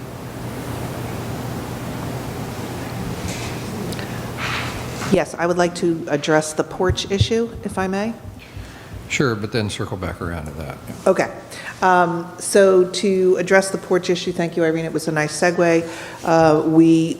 One of the things that we are trying to do through the new LDRs is to avoid or lessen the amount of alternative compliance that people need to apply for. So in this case, the team, would agree with Dana and with you, Commissioner, and with the LeMasters, that we can put a footnote, and I'd like to read into the record exactly where that would go. It would go on page 24, building type and frontage type standards, 12.4.05. In table, you'll see table Old Palm City 5.16, it says permitted frontage types matrix. And we would like to put a footnote right under that that says that you would have the option to build a 5, 2, and 8-foot porch. This will relieve Mr. LeMaster of having to change his plans and come and get alternative compliance every time he builds a home, yet would also allow people who would like to have a more generous porch have that as well. Mr. Smith. And I think, as I understood, the request is that also and/or 0? That's correct. Currently, it is not a required frontage type. Correct. I just, because you didn't say that, I just want to make sure if that's what Yes, we were so going to you are answer. also permitted not to have a porch if you choose. And will the footnote say that? It already says that, Commissioner, in the use table. It's already in the table. All right, I just want to make sure, because that wasn't said, and Yes, thank you. Thank you. With that language, I will make a motion to accept staff's presentation today with the footnote that was just mentioned. And I don't know how we would layer in what Mr. Bowles was discussing. You already did with alternative compliance. Okay, so that, and Mr. Bowles? Commissioner, if I may, we have had the conversation with Mr. Bowles and with his father as well, that we are here as a CRA staff and as a planning staff to assist him in any way that we can while still following the vision and the Thank you. regulations. Thank you very much. So with that in mind, I would make a motion to accept the staff with the recommendations and the changes that we've discussed at this meeting. Second. Okay, any further discussion? We have a motion by Commissioner Camp. One time, that's it. They were trying to speak again. Okay. We have a motion by Commissioner Campy, seconded by Commissioner Heatherington. All in favor? Aye. All opposed? Opposed? Motion carries 4-1. Commissioner Hurd dissenting. Thank you very much. And I would like to thank the Bowles and LeMasters family, because this is a better document for all of their hard work as well. Okay, now we'll move on to Hope Sound. And Mr. Raines, I promise you, it's not going to take as long as Palm City.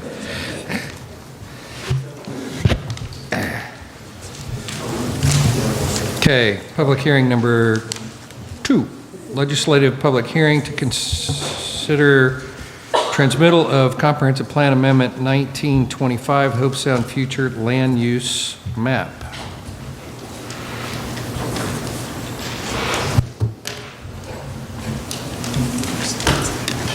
No, we're in a public hearing. Page 2. Is the agenda item not? Right there,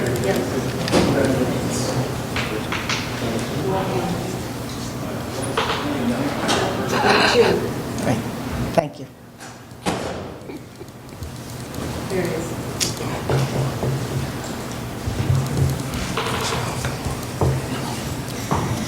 Good afternoon, Commissioners. Irene Settlemyer, planner with the Growth Management Department.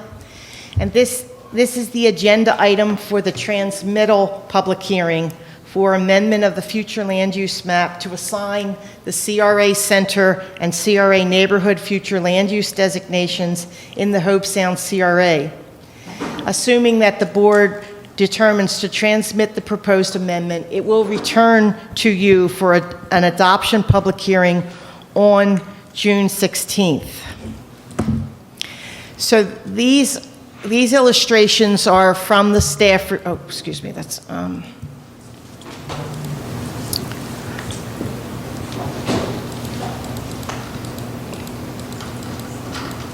this is the location of the Hobe Sound CRA. Everyone's familiar with where Hobe Sound CRA is. This is Bridge Road, and this is US 1, and this is Dixie Highway.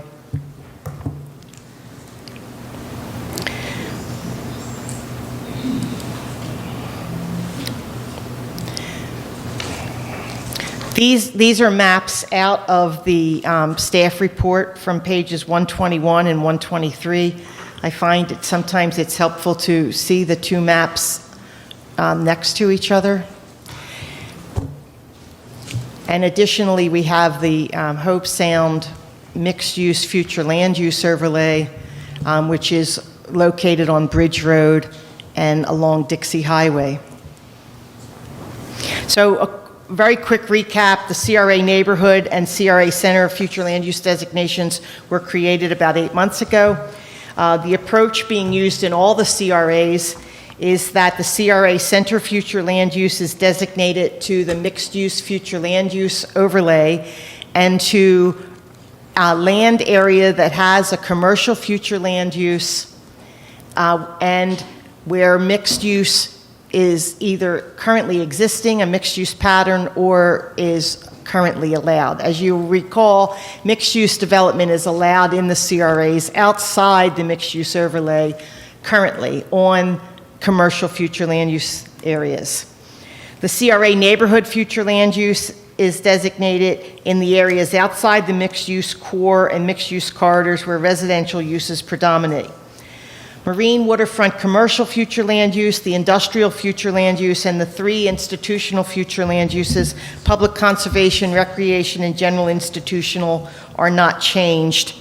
Hobe Sound does not have any land with a industrial future land use, and it doesn't have any land with marine waterfront commercial future land use.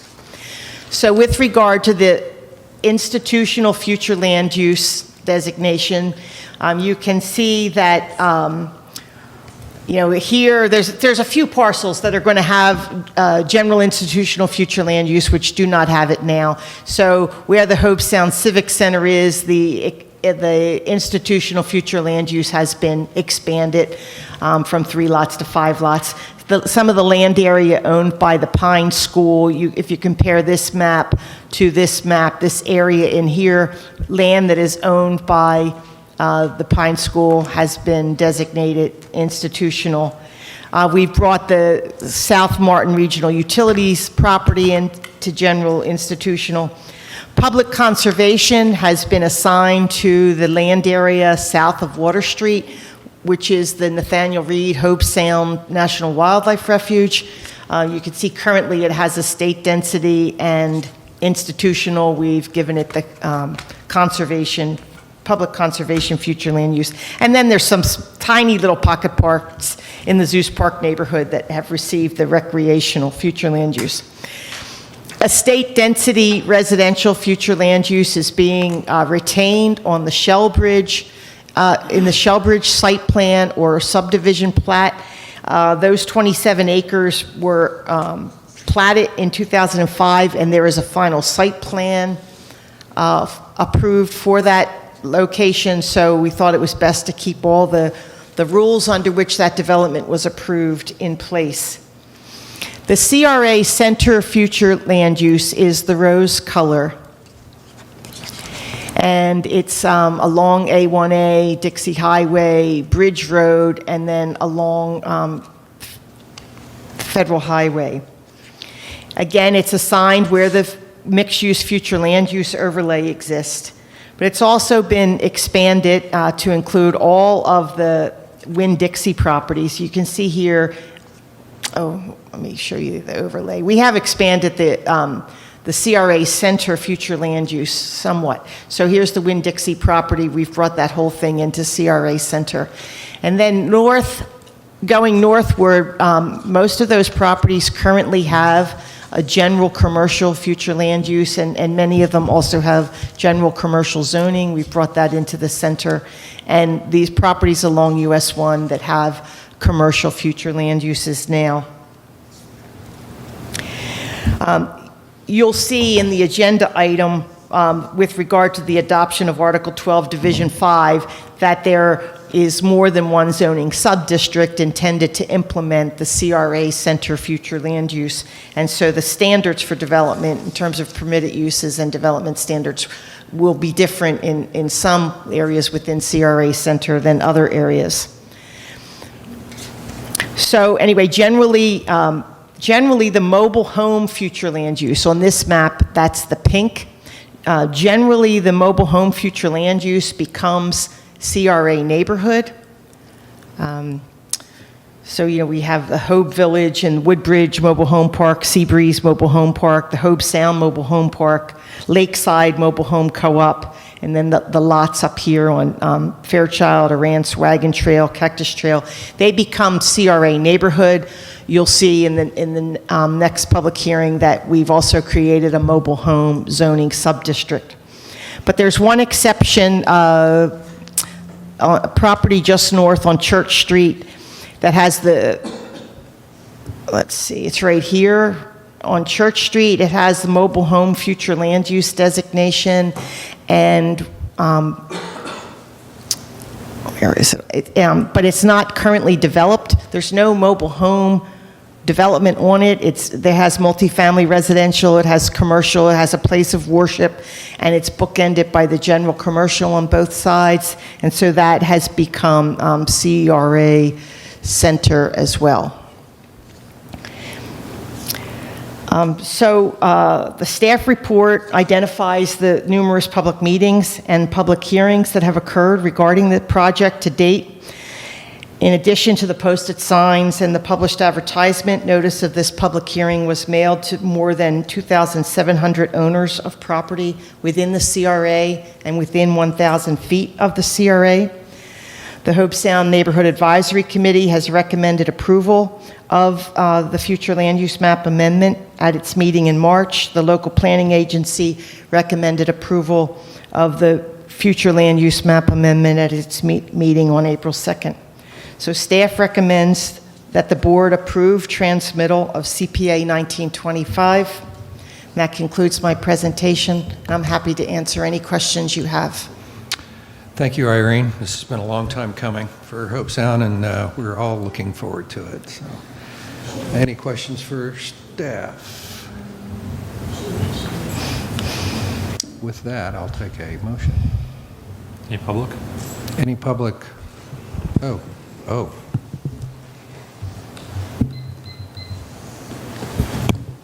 Mr. Chair, we have one public comment from Wilfredo Montez. Good day to our commissioners team. Hope all is fine. Please just think we are among those that are in the process to make it big and profitable because they need to make living and do not care about nature. But nature will not forget our children's or ourself will pay the price. The more we try to make it clear, those that our listeners do not care at the moment, that is why we need to think looking at the future results. Thank you. Okay, with that, If there's no further public, I would move staff's recommendation. okay. Second. We have a motion by Commissioner Smith, seconded by Commissioner Heatherington. All in favor? Aye. All opposed? Opposed? Motion carries 4-1. Commissioner Hurd dissenting. Thank you. Okay, now we're moving on to public hearing quasi judicial 2, first public hearing to consider an ordinance establishing Division 5 Hope Sound Community Redevelopment Code in Article 12 LDR and amending the zoning atlas. This is quasi judicial, so any ex parte? If I do, they're filed. Commissioner If Heatherington. any have been filed. If I do, they've been filed. None? Really? Okay. I don't believe I've had any. If I have, they've been filed. Okay. All those, just going to, please stand and be sworn in. Jeez. Raise your hand, please. Do you swear or affirm that the evidence you are about to give will be the truth, the whole truth, and nothing but the truth? Okay, and have all the I do. proper notices been filed and such and all that stuff? Go ahead. Again, good afternoon, Mr. Chair, Commissioners. Susan Corres, Manager for the Office of Community Development. We bring this afternoon for your consideration, again, an item that reviews both proposed Article 12, Division 5, Hope Sound Redevelopment Code Land Development Regulations, and the proposed amendment of the zoning atlas to assign the Hope Sound Redevelopment Zoning District. The complete agenda item has been submitted, and this includes documentation of public notice and my resume for the record. Public was notified via community signage and advertisement in the paper. 2,771 letters were mailed to the residents and businesses within the CRA boundary and 1,000 feet outside the boundary. The Neighborhood Advisory Committee, the CRA Board, and the local planning agency have all unanimously voted to recommend moving this forward to you today. And the presentation is brought to you by Mr. Dana Little, Urban Design Director for the Treasure Coast Regional Planning Council, with staff of Growth Management Department and Legal here to answer and assist if there are questions. Thank you. Mr. Little. Good evening. Thank you. Dana Little, Urban Design Director, Treasure Coast Regional Planning Council. Before I get started, if I may, I'd like to say that I've gotten over the last nearly 2 years to work very closely with Nikki Van Vano and her team. And I've known Nikki from a distance since 2003, but it's been a distinct pleasure working with you, Nikki. And, you know, the respect and adoration that your staff has for you is palpable, and that's the legacy, and you should be very proud of that. This is Hope Sound, first reading of the Land Development Regulations establishing Division 5 of Article 12 and amending the zoning atlas. We've seen a lot of these slides before. I'm going to go through them quickly. Hope Sound, actually, we are still on track, amazingly enough. And we should be going to second reading in June. I believe that's true. Yes, it is true. Here we are today. Notice the Tuesday, May 5th in the Old Palm City column by midnight this evening will be colored green, I can tell you. That's Susan Corres' favorite thing to do. As you know, we are, as Irene just went through, we're creating the CRA Center and CRA Neighborhood future land use designations. We're also rezoning the CRA to a single category and establishing the regulating plans. This is all rooted in the vision plan. You know about Chapter 18 and Article 12. I just discussed this a little while ago. These are the mechanisms that allow this work to happen. So like the other CRAs, there are effectively 2 layers to the existing future land use maps, as Irene just went through with you. And this is what we've come up with, the new single future land use map identifying, bringing over a lot of existing designations, but primarily the two new ones being the CRA Center and CRA Neighborhoods.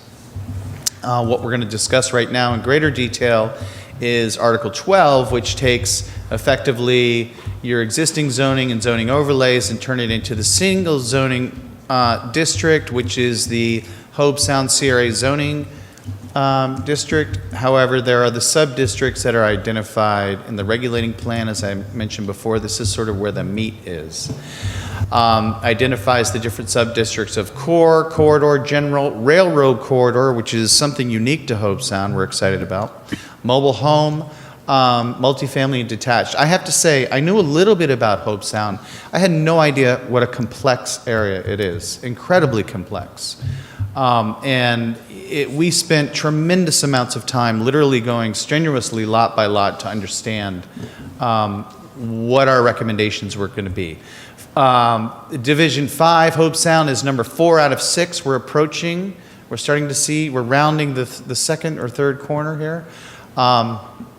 We've created the single permitted use table, which identifies the different sub-districts at the top and what are the use categories that are permitted below. We have a few footnotes relative to duplexes and to apartment hotels, but it should be very clear.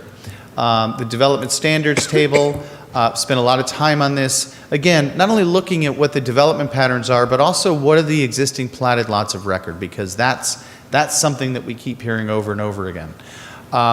Building heights were something that we discussed in the core area, as well as density, and I'll go over that in a little bit. Again, like the other CRAs, regulated by building matrix and building typologies. Again, the different building types that are allowed in the different sub-districts. You've seen these before, the different frontage types. You'll notice here again, just like we discussed in Old Palm City, we try to be as flexible as possible when it comes to some of these architectural elements, especially in places like Port Salerno or all of the CRAs, where there's a sensitivity, especially by your staff, to affordability. We've had a lot of discussions about mobile homes and affordability and creating regulations that will put buildings or homes into a different price point that people that live there today can't afford it. So we wanted to make sure that these options were available, but for like single family and mobile home, these frontage types were not permitted. As you've seen in other places, we've also provided the illustrative street sections. So if new streets are built in the future, you've got a guide to follow. Now, I want to spend a little bit of time, just a few minutes actually, to talk about some of the specific issues in Hobe Sound, because we had to make some professional planning decisions. The pathway hasn't always been clear. We talked about that quite a bit with Old Palm City. The issues are unique in Hobe Sound. As I said, there was a strenuous lot-by-lot review of the existing regulations, in particular like corridor versus general. Where we would normally put a general type of sub-district, we found ourselves having to apply the corridor sub-district. So imagine, if you will, you've got detached on one end and you've got the core on the other. General lies somewhere in the middle. We've always thought of it as kind of the transition between sort of a single-family neighborhood, primarily single-family, and what might become more mixed use. Corridor is exactly that. It's really the highway corridor. And by the way, one of the unique characteristics of Hobe Sound is that it's the only CRA that has US Highway 1 frontage. So that posed some interesting challenges as well in terms of what the permitted uses are out there today, namely gas stations and drive-thrus. The dreaded two elements that nobody wants to see more of, but we tend to use them with some frequency. So to our chagrin, there were more parcels that permitted gas stations and drive-thrus than we originally thought. And after lots of internal debate, I think the wise decision was made by your legal staff that we cannot take away those rights. However, through this process, we can elevate the design standards that apply to those. So as an example, you actually have a good example on Map Road, Commissioner Campy, in Old Palm City of the gas station that actually holds the corner. The convenience part, the retail part is the more prominent piece of the gas station than the pumps itself. So these are some of the standards that we've put in for gas stations. We've also limited the number of dispensing stations that are permitted. So, the 48 pump whatever can no longer come into these parcels that are corridor within the CRA. And drive-throughs, drive-throughs don't always have to be hideous. In fact, if done architecturally, the building itself, the primary building, can conceal most of the queue of cars trying to get through, and then the cars can actually drive through the building, which is kind of nifty too. So we've added some additional regulations, design regulations, to try to take the edge off of those two elements. Also, there are different conditions where we had, I'm going to show you two different examples, where we have a future land use, an existing future land use designation of medium density, which allows 8 units per acre, and we've got an R3A zoning, R3AC zoning, which is basically defunct. And so what do? In that case, the RCA defers to the future land use, which allows 8 units to the acre. However, but in this particular area where Petway and Habitat for Humanities are proposing their projects, it's predominantly single family on larger lots. And we actually were concerned about 8 units per acre would typically translate into a multifamily subdistrict. And we weren't comfortable applying or recommending a multifamily subdistrict to areas like this, despite what their future land use designation said. So in this case, we've proposed detached, which is all the light tan or mocha color here. Now, an almost identical condition, which is between Southeast Wyndham Lane and Southeast Pine Circle, you've got future land use of medium, and you've got the same R3AC zoning. However, the condition on the ground is very different. It's predominantly duplexes. They look great. I mean, they're not the duplexes that people complain about, but they are duplexes, and they have a much higher existing density yield. So in this case, we actually opted to make it multifamily. We're trying to, despite always defaulting to what the existing future land use category is, we're trying also through this myriad of filters, trying not to create existing non-conforming situations. And to apply detached to this area that was duplexes, we fear would be creating them. We've gone through and identified, like we have in the other CRAs, but there's a significant number of civic sites, throughout Old Hope Sound, particularly south of Bridge Road and then up north where the post office is. Those are important, we think, not that they're regulatory so much, but they're a shot across the bow to anybody that's interested in coming in and investing and buying property, that these are sacred sites, if you will. Not in terms of denomination, but in terms of their community import. We also discovered, so the existing mixed-use overlay, which typically becomes our core subdistrict, actually extends across Dixie Highway here, which makes sense from the air. If you're looking at it, on a map, it makes sense. When you're on the ground, though, this is actually the FEC corridor, and you've got the backs of buildings on the other side. These two sides of Dixie really have no relationship to one another at all. And in fact, upon further investigation, we discovered that what's on the ground, I mean, they're good looking, but they're light industrial or manufacturing or warehouse, I should say, more warehouse and business type of uses that are on this side. So we were confronted with the challenge of, well, we don't want to call this industrial, because if I was this guy, I wouldn't want to find out that they're, zoning industrial across the street from my house. This is a unique condition. So we created this sub-district called Rail Corridor, because it is an interesting transition between the neighborhood and the downtown, and it does have commercial uses already. It also has a single-family house or two. So Irene already mentioned, these are the boundaries of what is the existing mixed-use overlay today, and for some reason it notably does not include Winn-Dixie. As Irene mentioned, our proposal is to expand the mixed-use overlay, or your core area, to include Winn-Dixie. And all of this area today currently allows 10 dwelling units per acre. So this is the expanding area, the expanded area, excuse me. We had a long discussion with the NAC.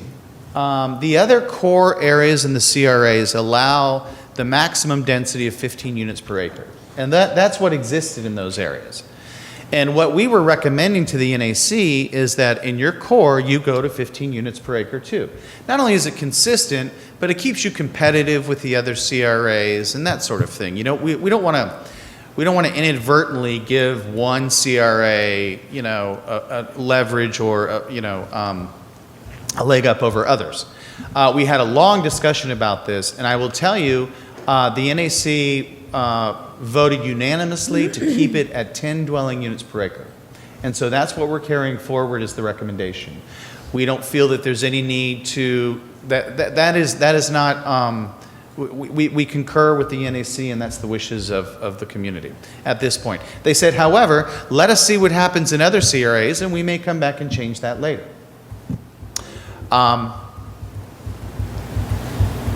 Building heights. Building heights in Hobe Sound, as they exist on the books today, are kind of erratic. You'll see over here west near Banner Lake, you're allowed to do 2 stories and 30 feet. Over here in Zeus Park, you can do 2 stories and 30 feet. Along Dixie and part of Bridge Road, you can do 2 stories and 35 feet. Winn-Dixie, you can do 2 stories and 40 feet for some reason. We're not quite clear about that.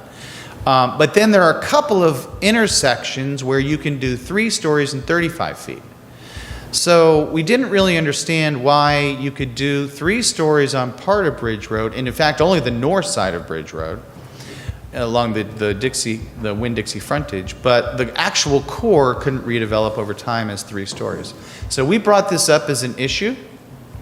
These are the areas where you can currently do 3 stories.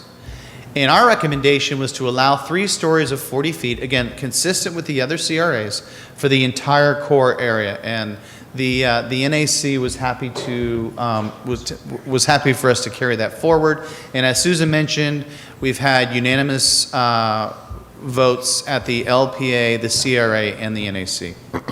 So that is our recommendation there. We also have a provision for required commercial frontage just for these first 3 blocks, so that these would remain having some sort of ground floor commercial uses in the historic Main Street.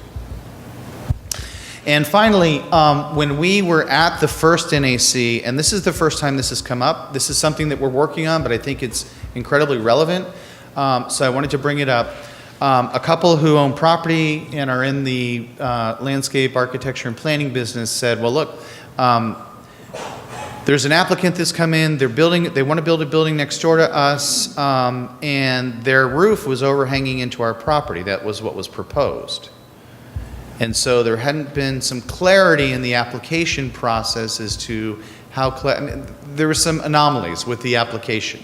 But it raised a bigger question, though, that if we're starting to build in these urban type of conditions, which isn't the norm for Martin County, if I'm building on a 0 lot line condition, I need approval or agreement with my next door neighbor that I can use their property to apply stucco or to do window work or whatever. So it occurred to us that we need to put together a package of cross-access easements, maintenance easements, maybe tighten up the application requirements so that you include what are the properties next to you, so that if somebody's actually got a building that's a foot off the property line already and you're proposing to put your building on the property line, that they're aware of that, in permitting. So these are type of things that I think would be a good package. We're working on this now. Right before we went into right before the COVID situation occurred, we were reaching out to cities to find out, because these requirements and procedures exist in urban environments already. So we just want to put together a package of best practices for Martin County so that you have that, so that there are no surprises as your more urban areas start to rebuild.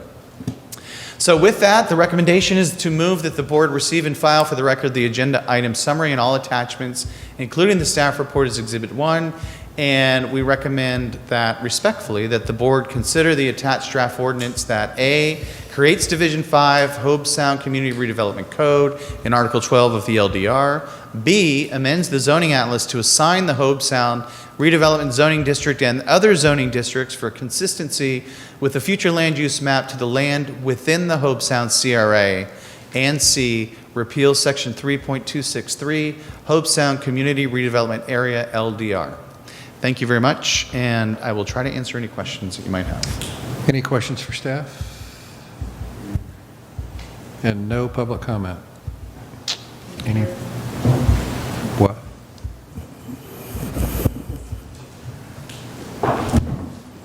Excuse me. One of the items is number 3, because it's important to set the hearing date prior to 5 p.m. Oh, I'm sorry, yes. Move that the board schedule the second public hearing date for June 16th, 2020, prior to 5 p.m. In order to coincide with the hearing date for other related matters. Thank you, Dana, for all your hard work on this. It's, again, been a long time coming, and staff. You've got a great staff. I can tell you that in Hobe Sound, we are very appreciative. With that, I will take a motion. Commissioner Smith? Move staff's recommendation on all 3 points. We have a motion by Commissioner Smith I'll second it. and a second by Commissioner Heatherington. All in favor? Aye. All opposed? Opposed? Motion carries 4-1. Commissioner Hurd dissenting. Thank you very much. Do we need to take our break now for Ralph's person, or?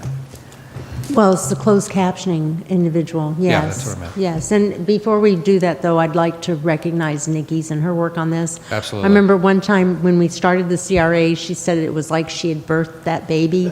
And then, as they developed, Yeah. she sent it off to college. Yeah, there you go. There you go. Okay, let's take a quick 10-minute break. 10-minute break is it? Around here, if you don't specify quick.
All right, welcome back. Mary Kay, you ready?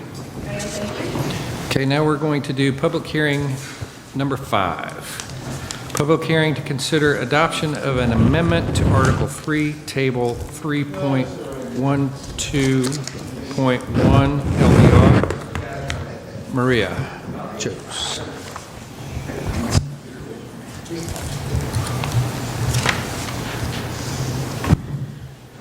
Hello, everyone. I'm Maria Jose, planner with the Growth Management Department.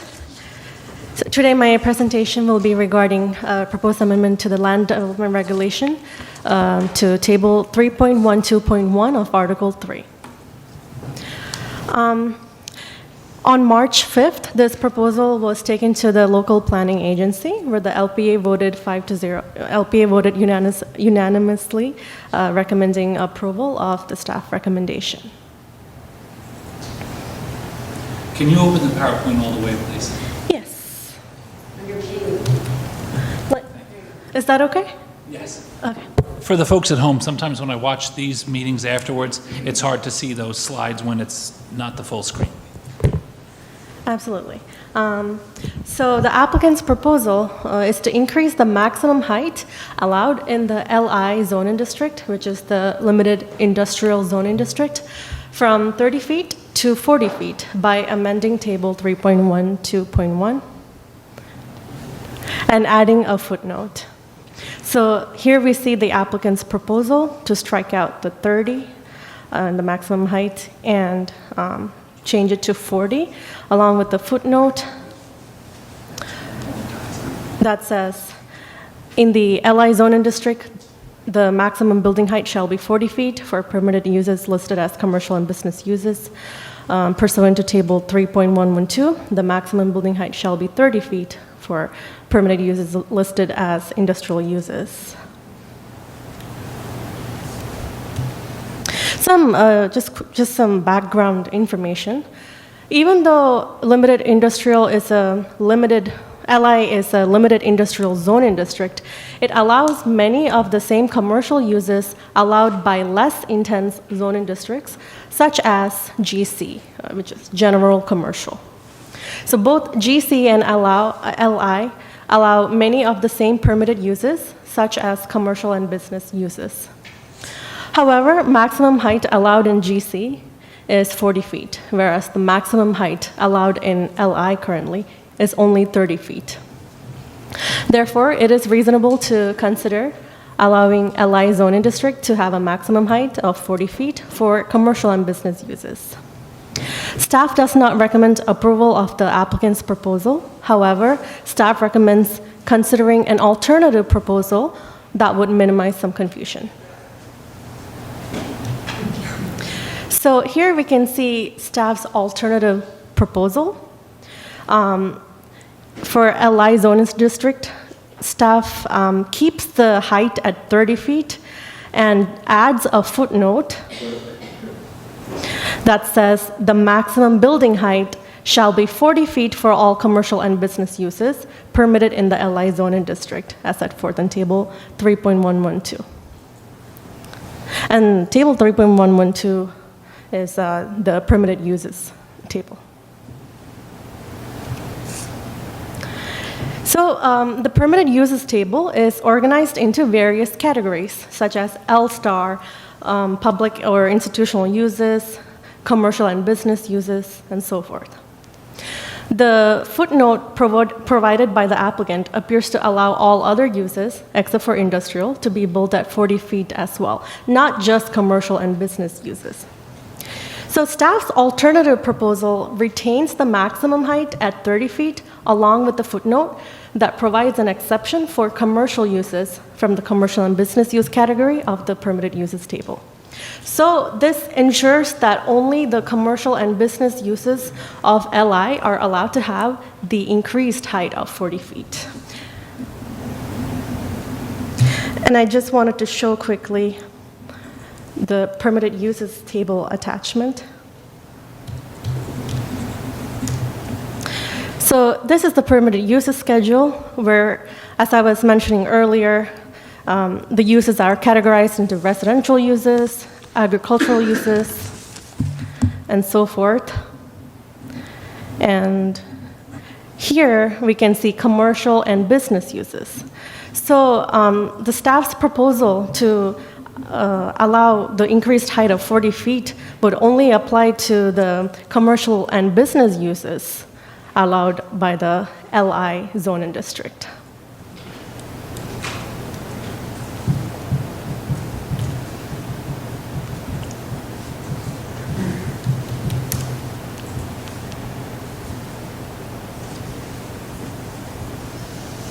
Staff also recommends changing the maximum building coverage in the LI zone and district from 50% to 40%. So this actually happened when staff was reviewing this proposal.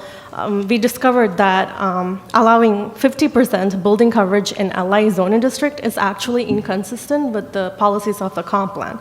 So we would like to take this opportunity to correct that, changing the maximum building coverage of LI from 50 to 40%.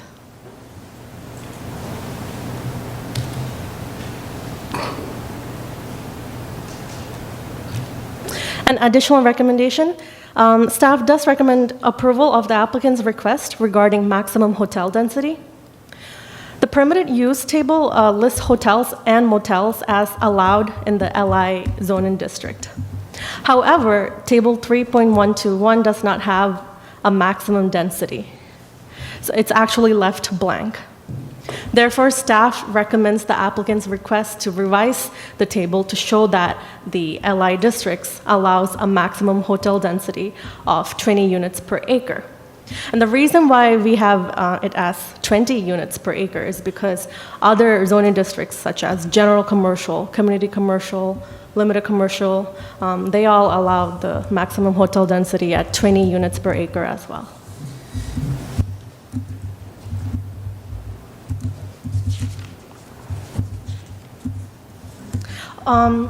Also, one more thing, I would like to say that during the LPA hearing, the LPA did recommend approval of the staff's proposal.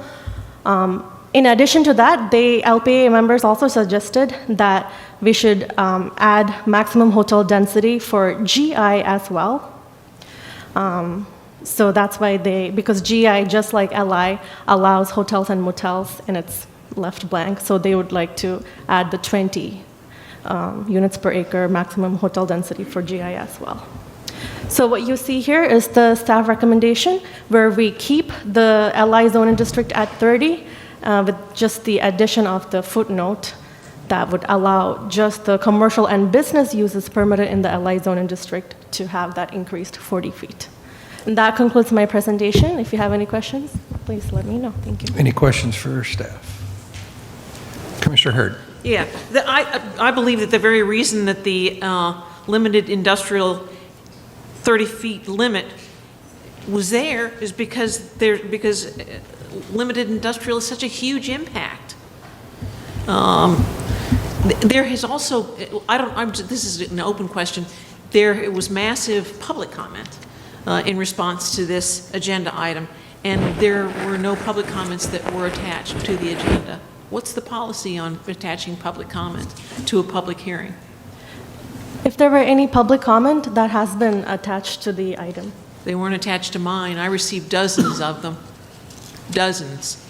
And I didn't receive any in my none of them were reprinted in my package. We at Growth Management did not receive those public comment. Did your aide forward them to us? I don't have any idea. Is it her responsibility to? Typically, if public comment comes in, it's forwarded to the Growth Management Department Director. But if there is public comment, we would like to have it for the record. Okay. Because we don't have it in our record. Clyde Doolin, Comprehensive Planning Administrator, for the record.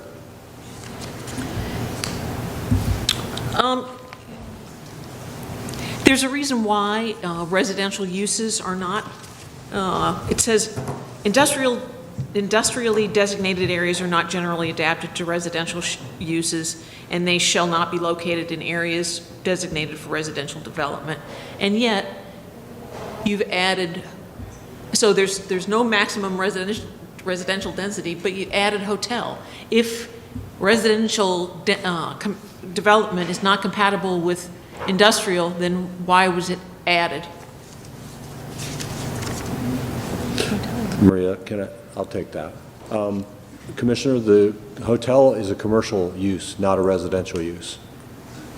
And the permitted use schedule, see, that was something else, is that the permitted use schedule elsewhere in the code allows hotels to be in the LI zoning district and the GI zoning district.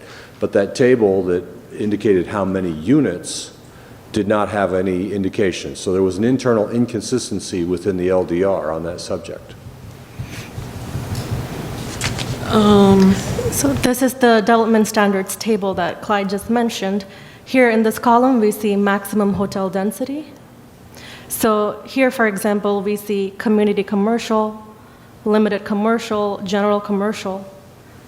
And if you go to the maximum hotel density column, we can see limited commercial allows 20 units per acre, community commercial allows 20 units per acre, GC 20 units per acre, and LI and GI are left blank, even though in the permitted uses table, hotels and motels are a permitted use allowed by LI and GI.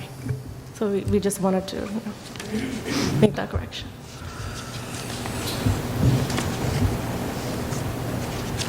Those are the comments that I have. Okay, any other comments? Commissioner Smith. Clyde or Maria, I'm not sure who should answer, but the inconsistency with the 50% coverage versus the 40% coverage, what was that? Oh, yes. Because what I'm curious about is that you have GI at 50, you have HI at 60, but LI is 40. Right. The Comprehensive Growth Management Plan actually specifies in the industrial future land use designation that limited impact industries cannot have more than the 40% coverage, and the extensive impact industries can have the 50% coverage. And so we actually had an our LDR currently at this point is inconsistent with the comp plan, and we wanted to take this opportunity to correct it. Just curious. Thank you. Okay, any other questions? Mr. Raines.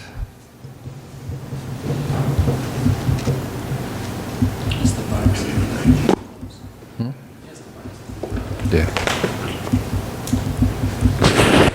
One last time, right?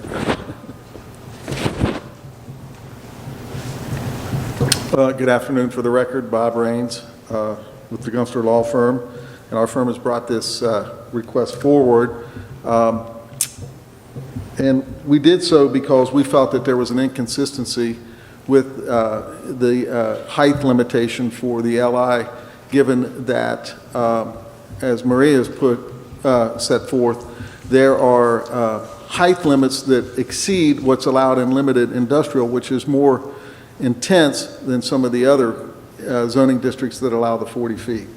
And to answer part of Commissioner Hurd's question, I agree with her with respect to the industrial uses, those will remain at 30 feet. It is only the general commercial, which are already allowed to be 40 feet in less intense zoning districts, not only general commercial, but waterfront general commercial. And also there are residential zoning districts that also allow 40 feet in height. So the problem that's happening right now is that we have a lot of commercial uses that are now changing their style of how they do things. And I have a presentation that Josh Long was supposed to do, but he had to leave for a hearing in Boynton Beach. And then hopefully, I know Mr. Chamberlain was here earlier, he may show back up too to talk to you about real life situations. But do you have, Maria? Yeah, the PowerPoint? I'll try to do my best to get through that quickly, and I assure you it'll be quickly because I'm not as swift on this stuff as Mr. Long is, and pithy.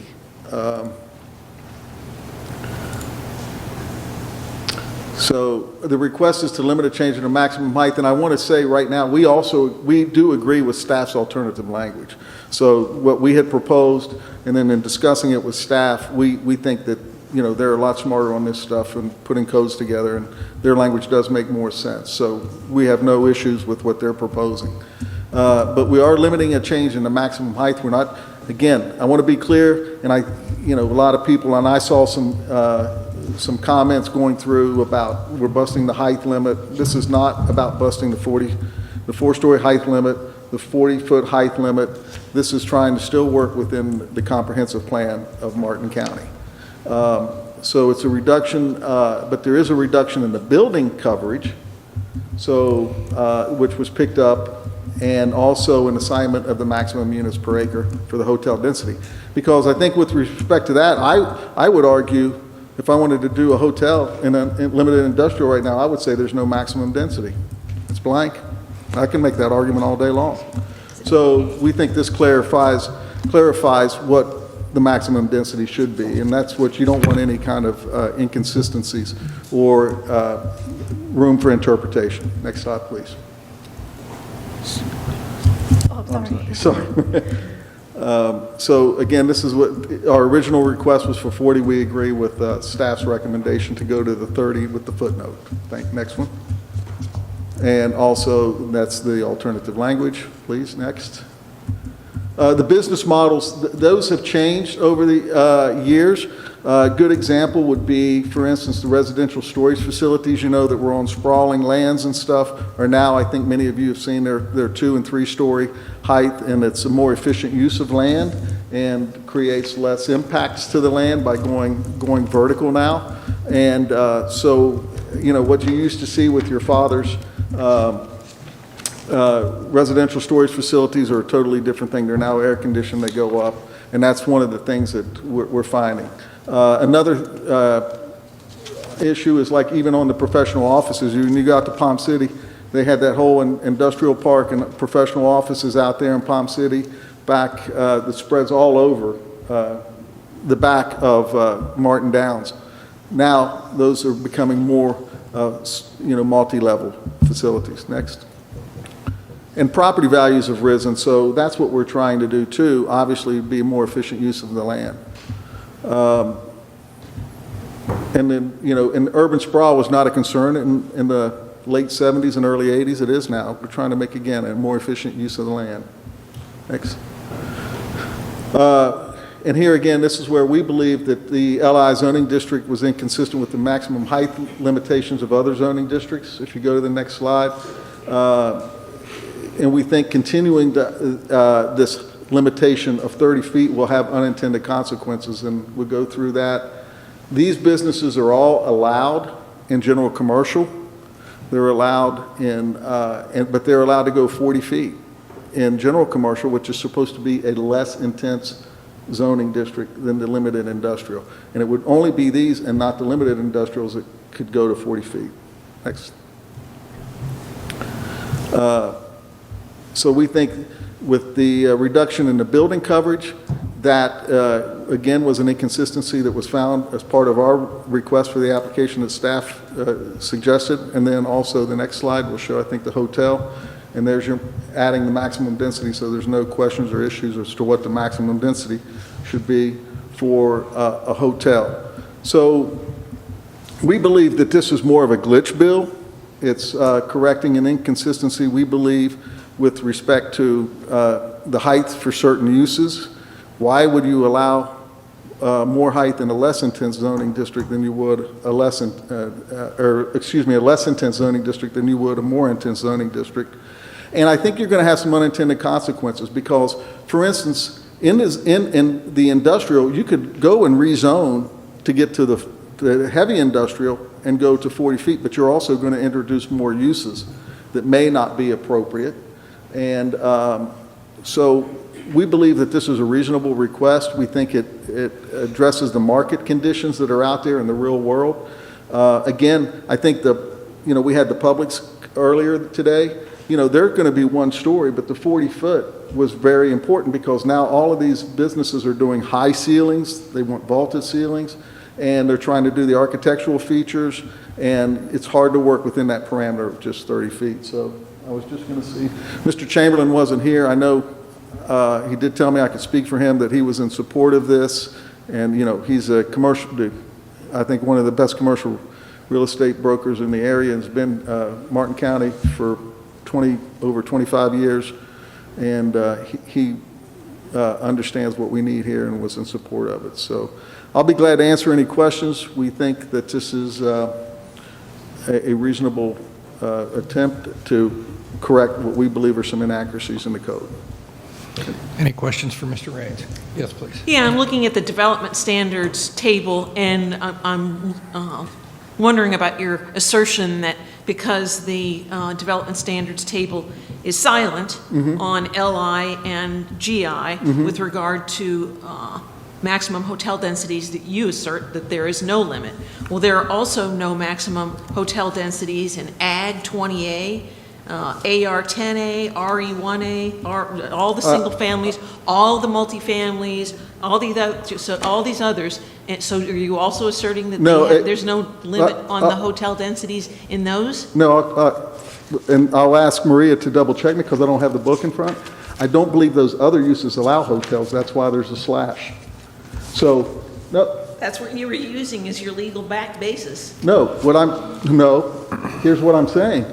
Those other uses that you mentioned, and please, I hope Maria will check me, do not allow hotel uses. Therefore, you would not put a maximum density for something that is not permitted in that zoning district. The LI and the GI allow hotels. They are permitted uses.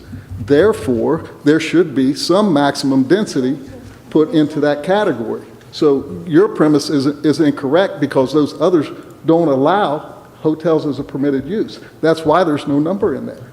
So I ask you, if it is a permitted use and there is no number in there as to what the maximum density, what is the maximum density? You can argue whatever you want. But your premise is incorrect because I don't believe, am I correct, that those other uses allow hotels? Is that correct? I'd like for that to be stated, if I'm correct on that. And I'm just double checking. Why'd you only get 4 of them? Maria's bringing up Muni Code right now, but that's correct. Hotels, motels are not a permitted use in the residential zoning districts and in the agricultural AG 20A zoning district and others like that, and she has it up now. So if you'll expand it, Maria, so we can see the zoning districts. That's maybe that we're waiting on the internet. A little bit slow. Okay. So these are the agricultural uses.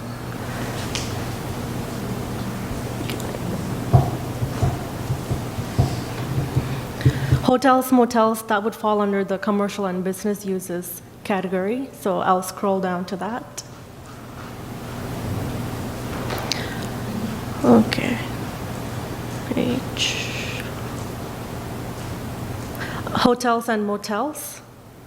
Not permitted. They're not permitted in So the why- agricultural or residential. Correct.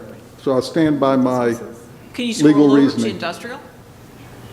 I'm sorry, what? Can you scroll over to industrial so that we can see if they're allowed in industrial? Yes, let me go to the industrial permitted uses table. Okay, so this table will show the industrial zoning districts that implement the industrial future land use. For example, LI, which is limited industrial, GI, which is general industrial, HI. So let me scroll down.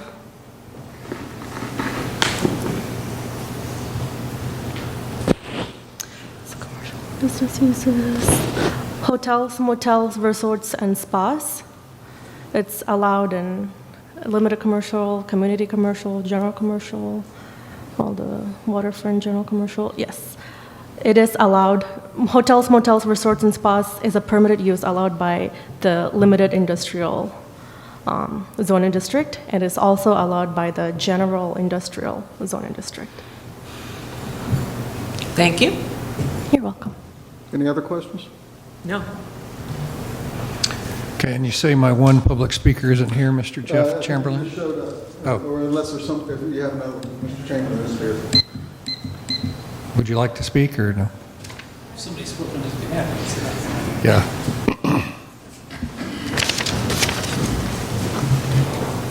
Hi, Chairman Jenkins, Commissioners. Hello, Jeff Chamberlain from Palm City resident and business owner here. Just want to commend your staff for working with the applicant on this amendment. They had an opportunity to identify, staff had an opportunity to identify a couple of other deficiencies that were in the code that the applicant went along with. So it was kind of a nice way to address several items. And the text amendment's definitely the way to go with this. We did it in Jensen Beach years ago with the assisted living facility. It was allowed in core, it was allowed in general commercial, but it wasn't allowed in limited commercial. And the staff processed a text amendment to correct that, so that worked well. So I just want to thank you for working with the business community and helping the business community stay in business and stay open. So appreciate it, and I do hope you'll support staff's recommendation. Thank you. Thank you. George, do we have anything? And got nothing. Okay. With that, Commissioner Smith. Move staff's recommendation with their, I don't know if that was part of the recommendation. I guess we can call it staff's alternative proposal. Well, and that's what I was going to get. So you want to call that your alternate? Yes. With the, yes, we can call it language? Staff's alternative proposal, yes. So I would That's move mentioned in the staff report. staff's alternate language with the footnote provision. Let me see. Sure. I did my part. Yeah. I'm just trying to read the alternative was with the additions of the hotel density It's that with the change from the and the maximum building coverage. Yeah. coverage and the footnote that states that it's 40 feet just for commercial. Okay, I'll Correct. second. I mean, I didn't state that wrong, right? What? I stated that correctly, right? Yes. Okay, just Okay. Clyde looks like he's moving forward. We have a motion by Commissioner Smith, seconded by Commissioner Heatherington. All in favor? Aye. All opposed? Opposed?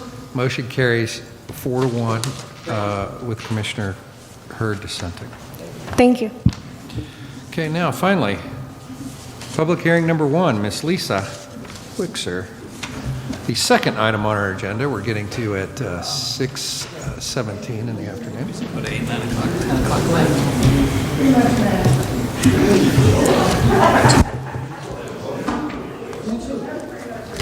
About. Chit-chat, change the topic.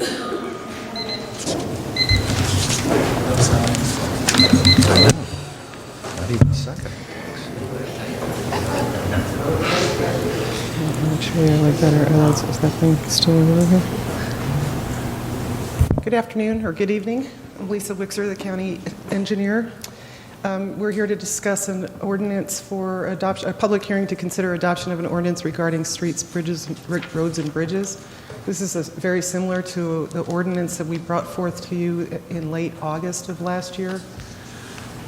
Just a summary of the changes. The ordinance is Chapter 155. We're asking to repeal Chapter 25 and amend Article 1 of Chapter 155. One thing to do would be in Article 1 to establish 25 mile an hour as the minimum posted speed limit in the county. Florida Statute 316-189 provides a minimum of 25 mile an hour on county roads in residential and business districts, so it makes sense that this would be what we would use throughout the county. The second part of that is to repeal Chapter 25, which is cable communications. The cable television ordinance was developed for consistency with Florida statutes in 1986, and at the time due to the emerging technology.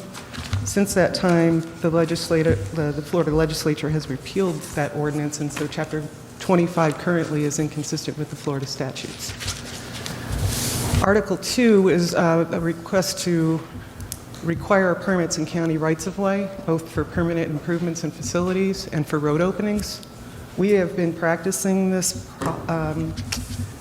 permitting in county rights-of-way for decades. I remember as a consultant many years before I came to work here at the county applying for these permits and paying the application fee.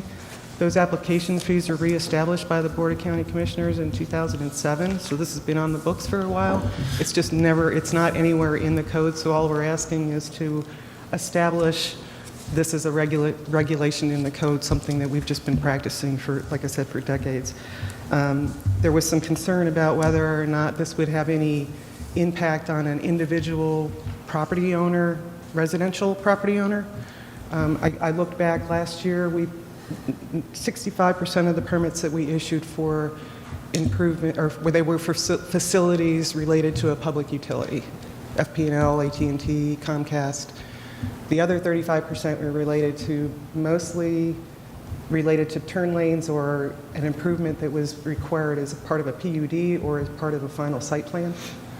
And those are processed separately. We do all the review during the final site plan, and then when they come in and the contractor wants to build it, the contractor will come in, apply for the permit, and give us the information that we need, and we proceed in that order. So this year we haven't issued anything other than a right-of-way use permit except for some public utility. The road opening part of the ordinance has been in there as part of the ordinance in the past. It didn't have a lot of definition for processes or for the, that's what I'm looking for. There was, for the application itself and for the process. So what Article 2 sets out are those processes and applications. And then finally, repealing Article 3 was to do with accessible paving. The special assessment ordinance, Article 3 was originally created in 1986 as well. The special assessment ordinance was adopted in 1996, which should have repealed Article 3, but did not, so Article 3 is currently in conflict with the special assessment ordinance.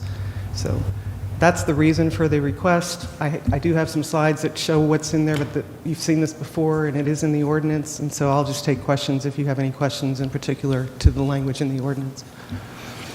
Any questions for staff? Yes, ma'am. This isn't specifically for language in here, but this agenda item, coupled with the Kenai discussion today, led me to wonder about 5G cell tower permitting in rights-of-way. What kind of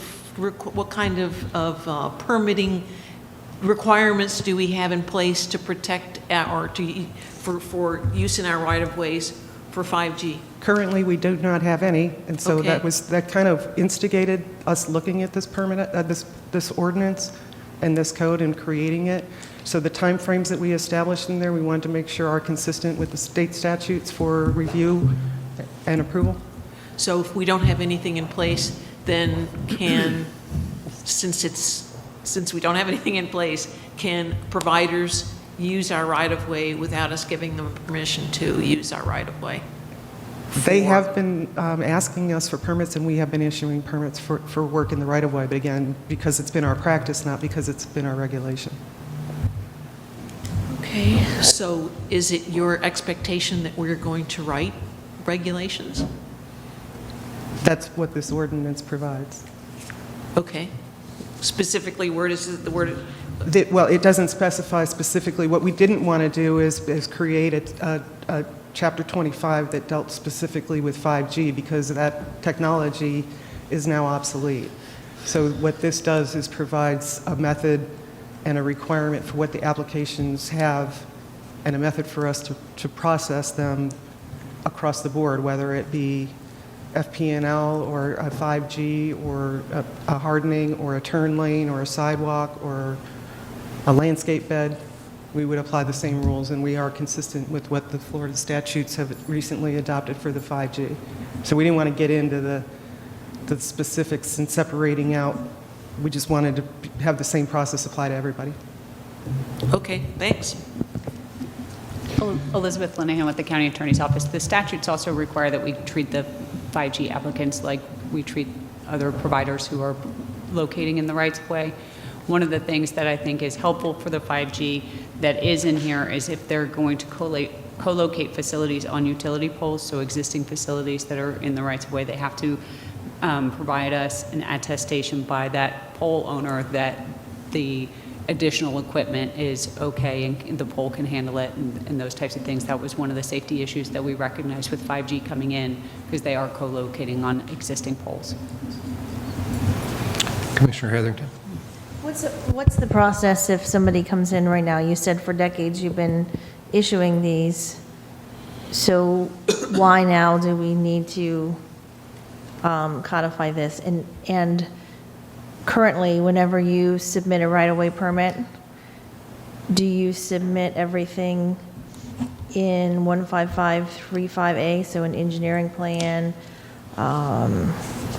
dimensions, distance between proposed work, sidewalks, identification of trees, landscape, temporary sidewalk closure plan, cost estimate of construction? Are you taking security? So are you taking a bond when somebody works in the right-of-way? Yes, we are getting bonds and we are getting insurance, but that is if somebody's working in the right-of-way and doing what we would consider, we would not do that for somebody who's doing a driveway, a residential driveway on a local road, or So a if I driveway wanted- culvert on a local road. If somebody wants to build a turn lane in the county right-of-way, because they're required to, because they got a site plan approved, we require the engineered plan, all the things that are identified here. We require a cost estimate, and we require security, and most importantly, we make sure that we're insured. So anything that, while they're working in our right-of-way, that So in we're the covered. definition of work, it says creation, installation, construction, placement, removal. So if I am on a local road and I wanted to replace my culvert, would I need a maintenance agreement? Would I need a bond? Would I need an engineered plan, a survey, all of that to repair my culvert, an existing culvert on a So local road? If you were on a local road and wanted to do a driveway replacement or a culvert replacement, you would go through the building department, get a building permit for a driveway, and we would review that. That will require typically a survey of the upstream and downstream culvert if there's a reason for us to think that that driveway was causing a problem, or the culvert, I'm sorry. So if it was a 15-inch culvert and you wanted to replace it with a 15-inch culvert, we would simply review it and approve it through the building permitting process. Is that considered a right-of-way permit? Or it's a building No, that permit? we talked about perhaps changing this, putting a caveat under the definition of work to say that it would be work that was not subject to a building permit. Makes sense. So if we could make that recommendation, that would, I think, help clarify it. The other recommendation that we had was, or what we would like to look at is under the definition of improvement. We have pedestrian improvements in landscaped areas. I think it might be clearer if we say those are enhanced landscaped areas.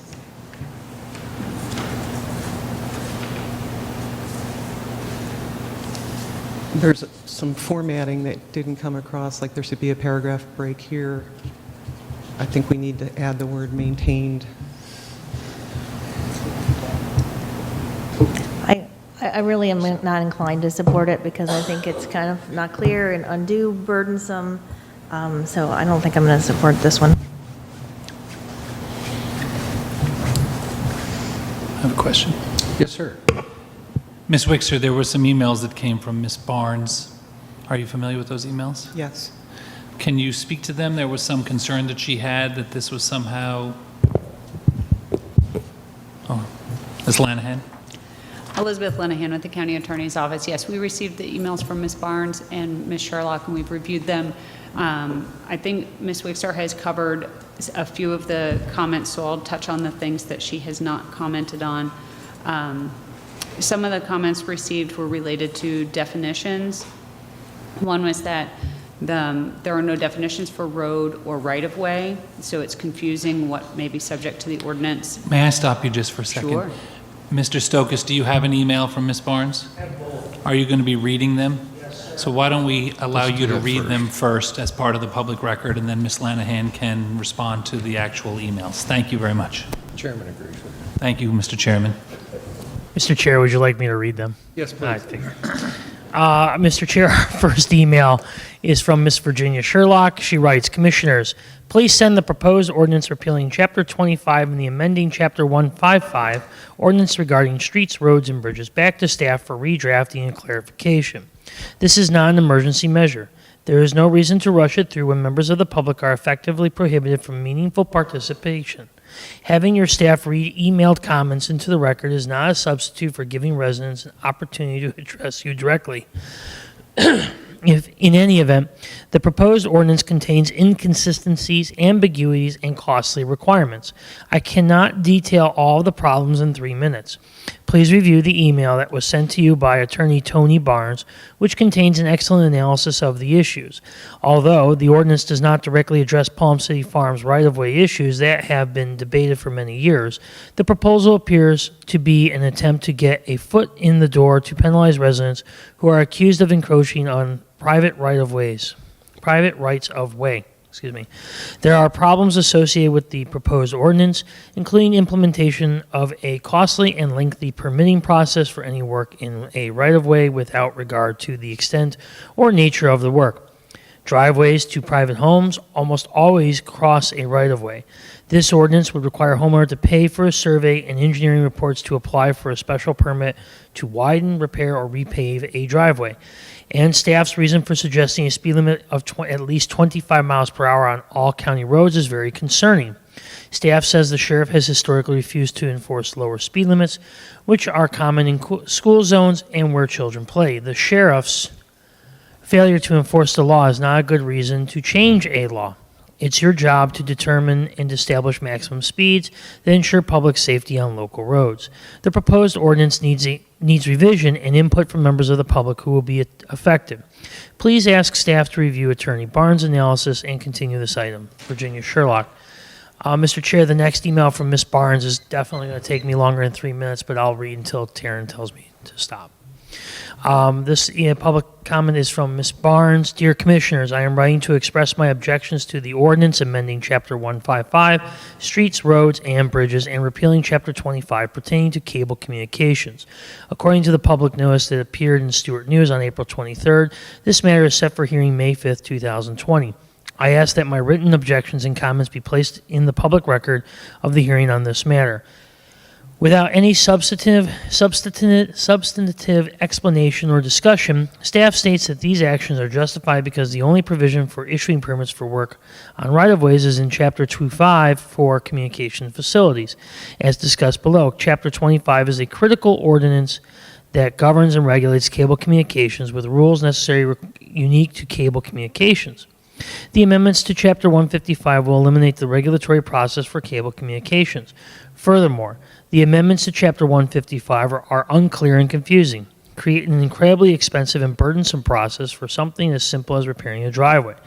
The ordinance states that its purpose is to provide procedures for the creation, installation, construction, or placement of any permanent improvement in a road right-of-way. Page 1, 5th paragraph. Due to the lack of clarity in the statute, virtually all work that involves or touches a county of right-of-way has been placed in the same box. Chapter 25, Article 1-3, Cable Communications. This provision sets up a comprehensive regulatory system and policies for cable communications. Its stated purpose is to ensure the orderly licensing, growth, and development of cable television and cable communication facilities and services within the county, and safe use of the public ways in providing these services and facilities. This is a licensing ordinance which provides for a 15-year agreement between the county and service provider. 25.46. There are 3 pages of detailed definitions so that the terms of the different sections are clear. Article 1 details the rights and obligations between the parties to the licensing agreement and requirements for the development approval. Article 2 contains the licensing requirements, including applications, 25.41, liability insurance, and bonding requirements and bonds. Article 3 pertains to construction, operation, and maintenance standards. Staff's justification for eliminating Chapter 25 related to cable communications is because it only applies to cable communications and is the only provision for permits. However, repealing Chapter 25, the entire regulatory system is eliminated. The regulatory process is critical to the orderly growth and development of these facilities, and the community grows. If there are other service providers that need to be addressed where similar licensing agreements are required, perhaps the Commission should consider amending Chapter 25 to address those issues, not saddling the ordinary property owner with the onerous and costly permitting requirements. Chapter 155, Article 1, 155.2. Time's up. Mr. Chair, may I continue? Yep.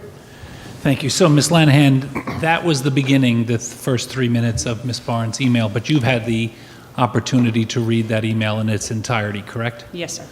And so based on what we've heard in the 3 minutes and the fact that you've read the email in its entirety, can you respond to some of those comments? Yes, sir. Thank you so much. So as Ms. Wixler stated, one of the reasons we are suggesting repealing Chapter 25 is that it was created in a time when cable communications facilities were new technology, and there was an effort on the part of state and local governments to regulate how those are developed, similar to what has been created now for 5G.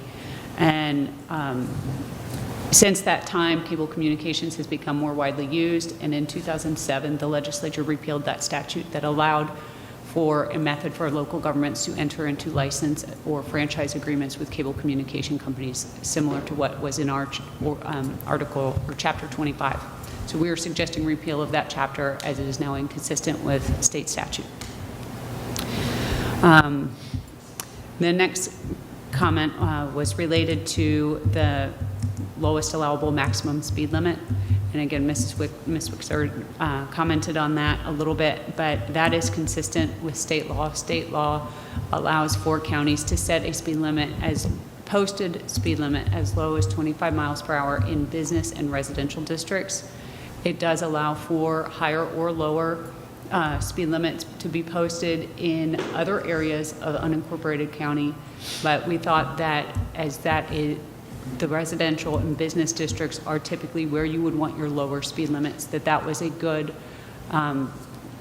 posted speed limit to have as a minimum throughout the county. And it does not affect construction zones, it does not affect school zones, things like that that would alter the speed to a temporary lower speed. So that's where that recommendation came from. Moving into the permitting process, Ms. Barnes had several comments on definitions.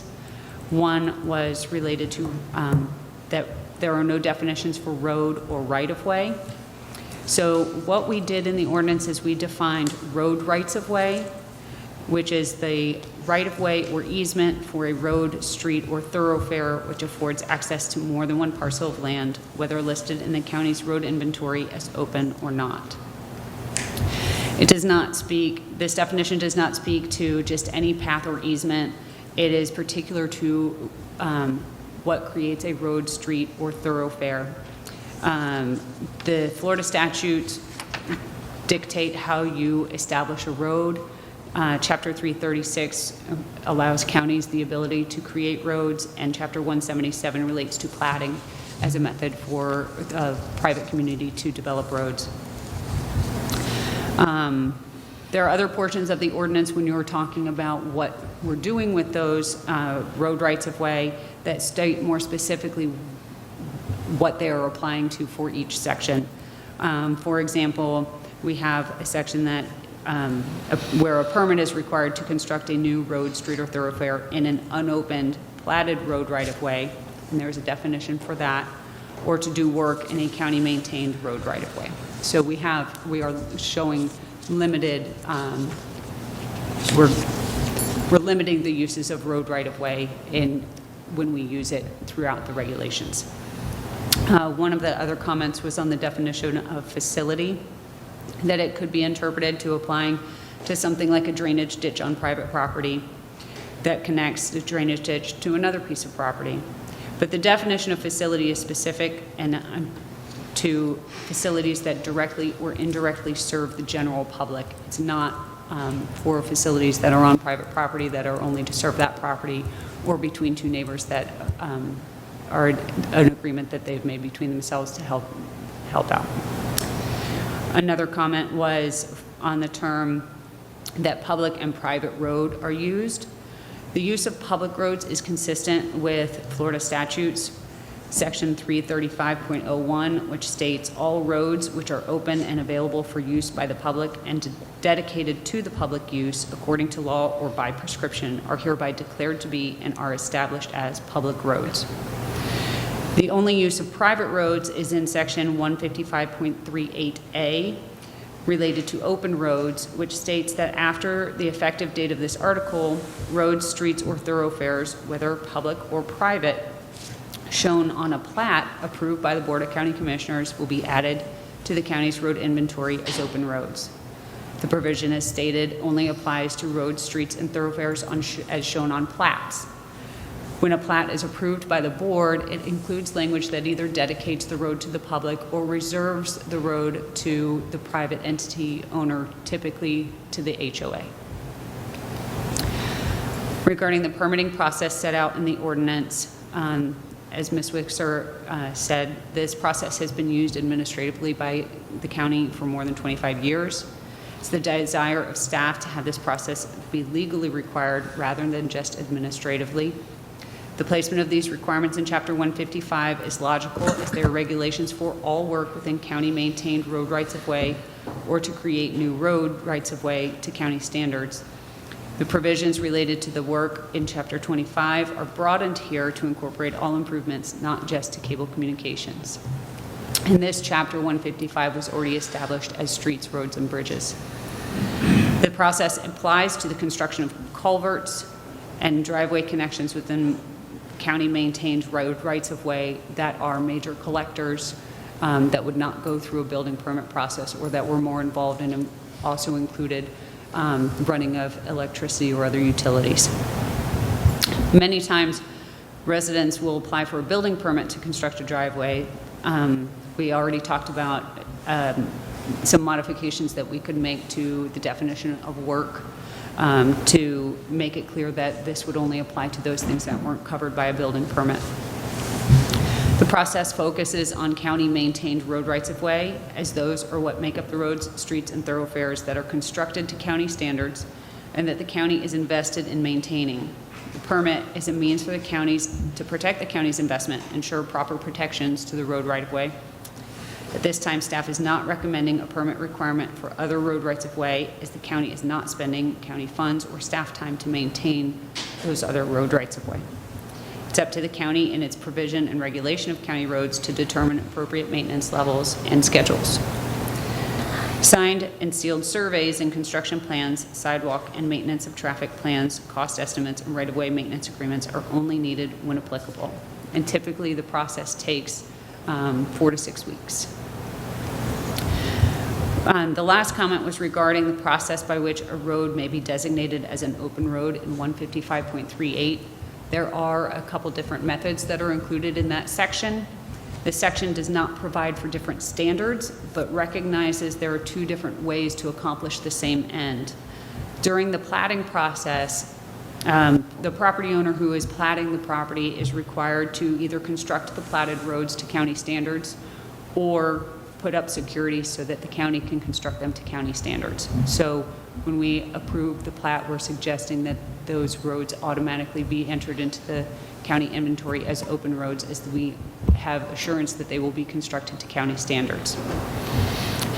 The other section is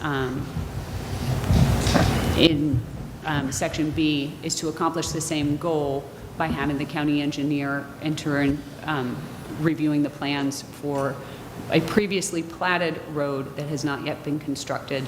We have lots of those around the county that are in older plats. And so that is a way to handle those, to bring them up to have them constructed to county standards without having a new plat.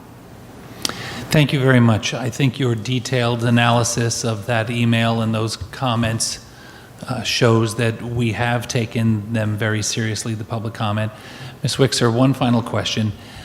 There was some comments that this was somehow also relating back to our discussion of the trails through Palm City Farms and the opening of blocked right-of-ways or right-of-ways that have not currently become trails. This has nothing to do with that. That's specifically been left out of this, correct? Correct.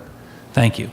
So, Ms. Lanahan, your review and your analysis, you discussed that with Ms. Woods, our county attorney? Yes, sir. So you're both perfectly comfortable with that? So when the commissioners and the public see those emails from other outside attorneys, you represent us, you feel comfortable with what you're bringing forward is legally sufficient, am I right? Yes, sir. Thank you so much. I'd make a motion to accept staff's recommendations. Commissioner Heatherington. You, Ms. Lanahan, you just mentioned when applicable, so those conditions, the things required. So if I'm reading this document, how do I know if that applies to me?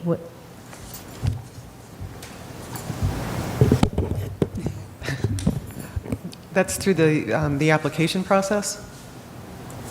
It's the matter of the complexity of, if you're not closing a sidewalk, you don't need a sidewalk plan. If you're not closing a lane, you don't need a maintenance of traffic plan. Okay, but in So here, if you're and not- under if you're- work, it says maintenance, so If you're not doing, if you're not incorporating any enhanced landscaping or any things that are listed under the paragraph regarding maintenance agreement, you wouldn't need a maintenance agreement. So this specifically says those work considered to be an enhancement such as a landscape and irrigation, decorative streetlights, brick pavers.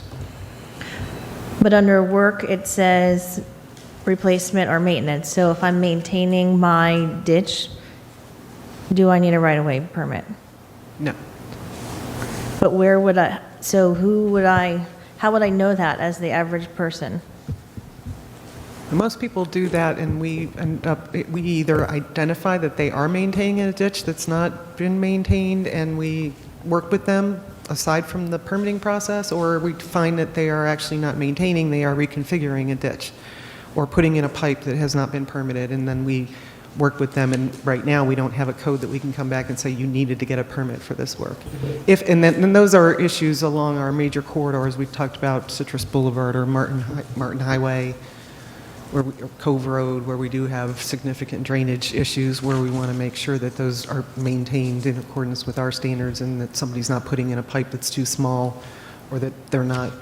So I think that what we talked about just earlier was including the term that if it's not related to a building permit on the definition of work. I think that would I think that would certainly help for clarity. so.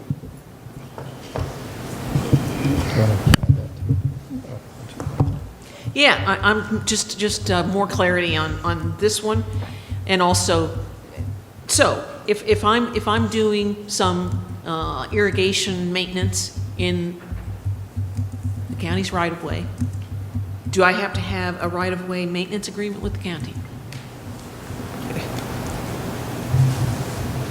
If you're doing that maintenance work on a local road, well, technically, there shouldn't be irrigation in the county's right-of-way, but it is. But we have not and never have issued permits for those.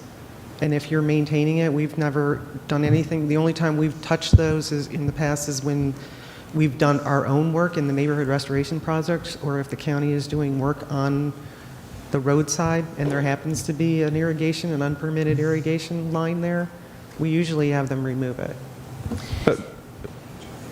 But there are instances where a neighborhood or a PUD or somebody will want to come in and put in, we've had a couple examples where there were off-site improvements required through a PUD that included landscaping and irrigation. Those required a right-of-way maintenance agreement. And what about a culvert that's under my driveway in the county's right-of-way? So and it collapses, and I need to replace it. What do I get? A building permit. And what, does the building permit require an engineer's report? Does it require a survey? Does it require?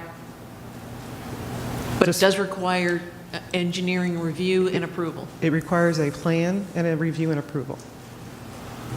Okay, so in order to get a plan, do I have to go to an engineer in order to get an engineered plan to replace my culvert? Typically, the building department accepts surveys and/or sketch drawings. They are not required to get an engineered plan signed and sealed if for a replacement or a maintenance or a replacement of a failed culvert. I am wary of the word typically, because it seems to me that they're applied extremely unevenly. I don't believe that the building department requires they don't require signed and sealed permits for, or signed and sealed surveys. I'm pretty sure I'm thinking they do not require a signed and sealed survey for. Looks like we got somebody that wants to. For a building permit, so I can't imagine they would require a signed and sealed permit for a driveway. Hi, everybody. Michelle Cullum, Development Review Administrator with the Public Works Department. The building department does not require engineered signed and sealed plans.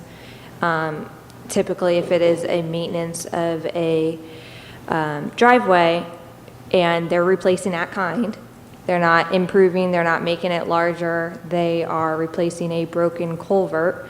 Usually the homeowner will bring the boundary survey that they have when they purchase the property, or a TOPO survey that they have when they purchase the lot, and they would sketch saying, I'm replacing this culvert, it broke, it needs to be replaced, and it's a quick review, and that's what they submit.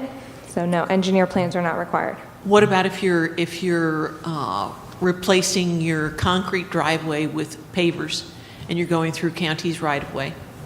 And then what's required? It's the same exact type of plan. Building permit. It's a building permit. Driveway. Okay. And it's a driveway building permit, so it'll be the same thing. Commissioner Smith. And I'm just curious, a driveway culvert that's in our right-of-way, whose culvert is it? It's the responsibility of the homeowner to maintain that culvert. Okay, even though it's in our right-of-way. Right, and that's in another section of the land development regulations. Okay. Thanks. Painless.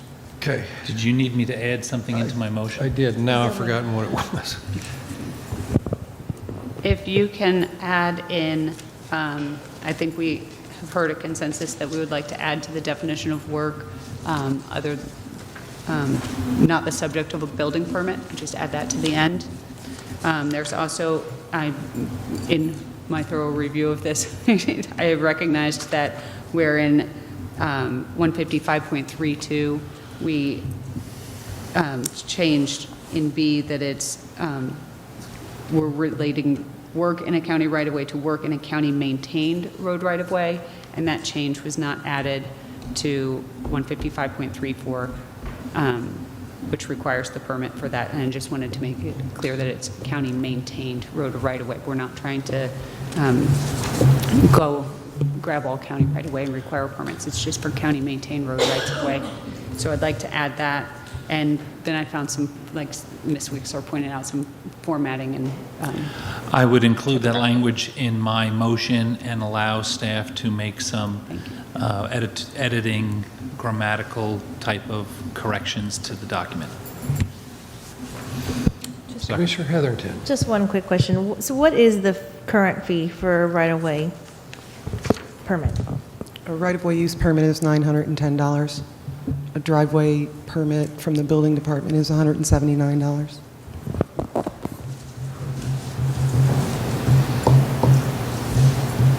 I seconded it. You seconded it? Oh, I missed that. Okay. We don't have any more public comment. Does anybody else have any more questions?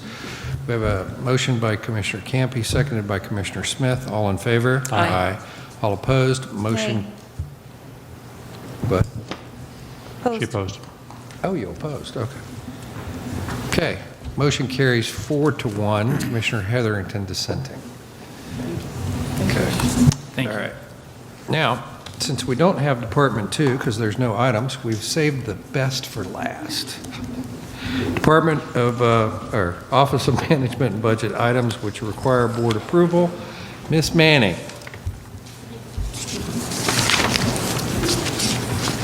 And I've donated all the county's funds. Good afternoon, Commissioners. Jennifer Manning, OMB Director.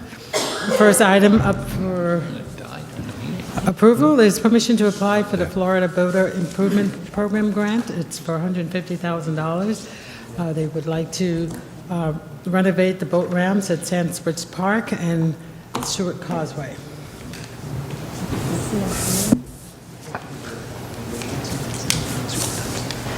The second item is permission to accept Amendment 1 to the Sand and Grit Removal Grant Program, and the amount, the increase is for $23,808.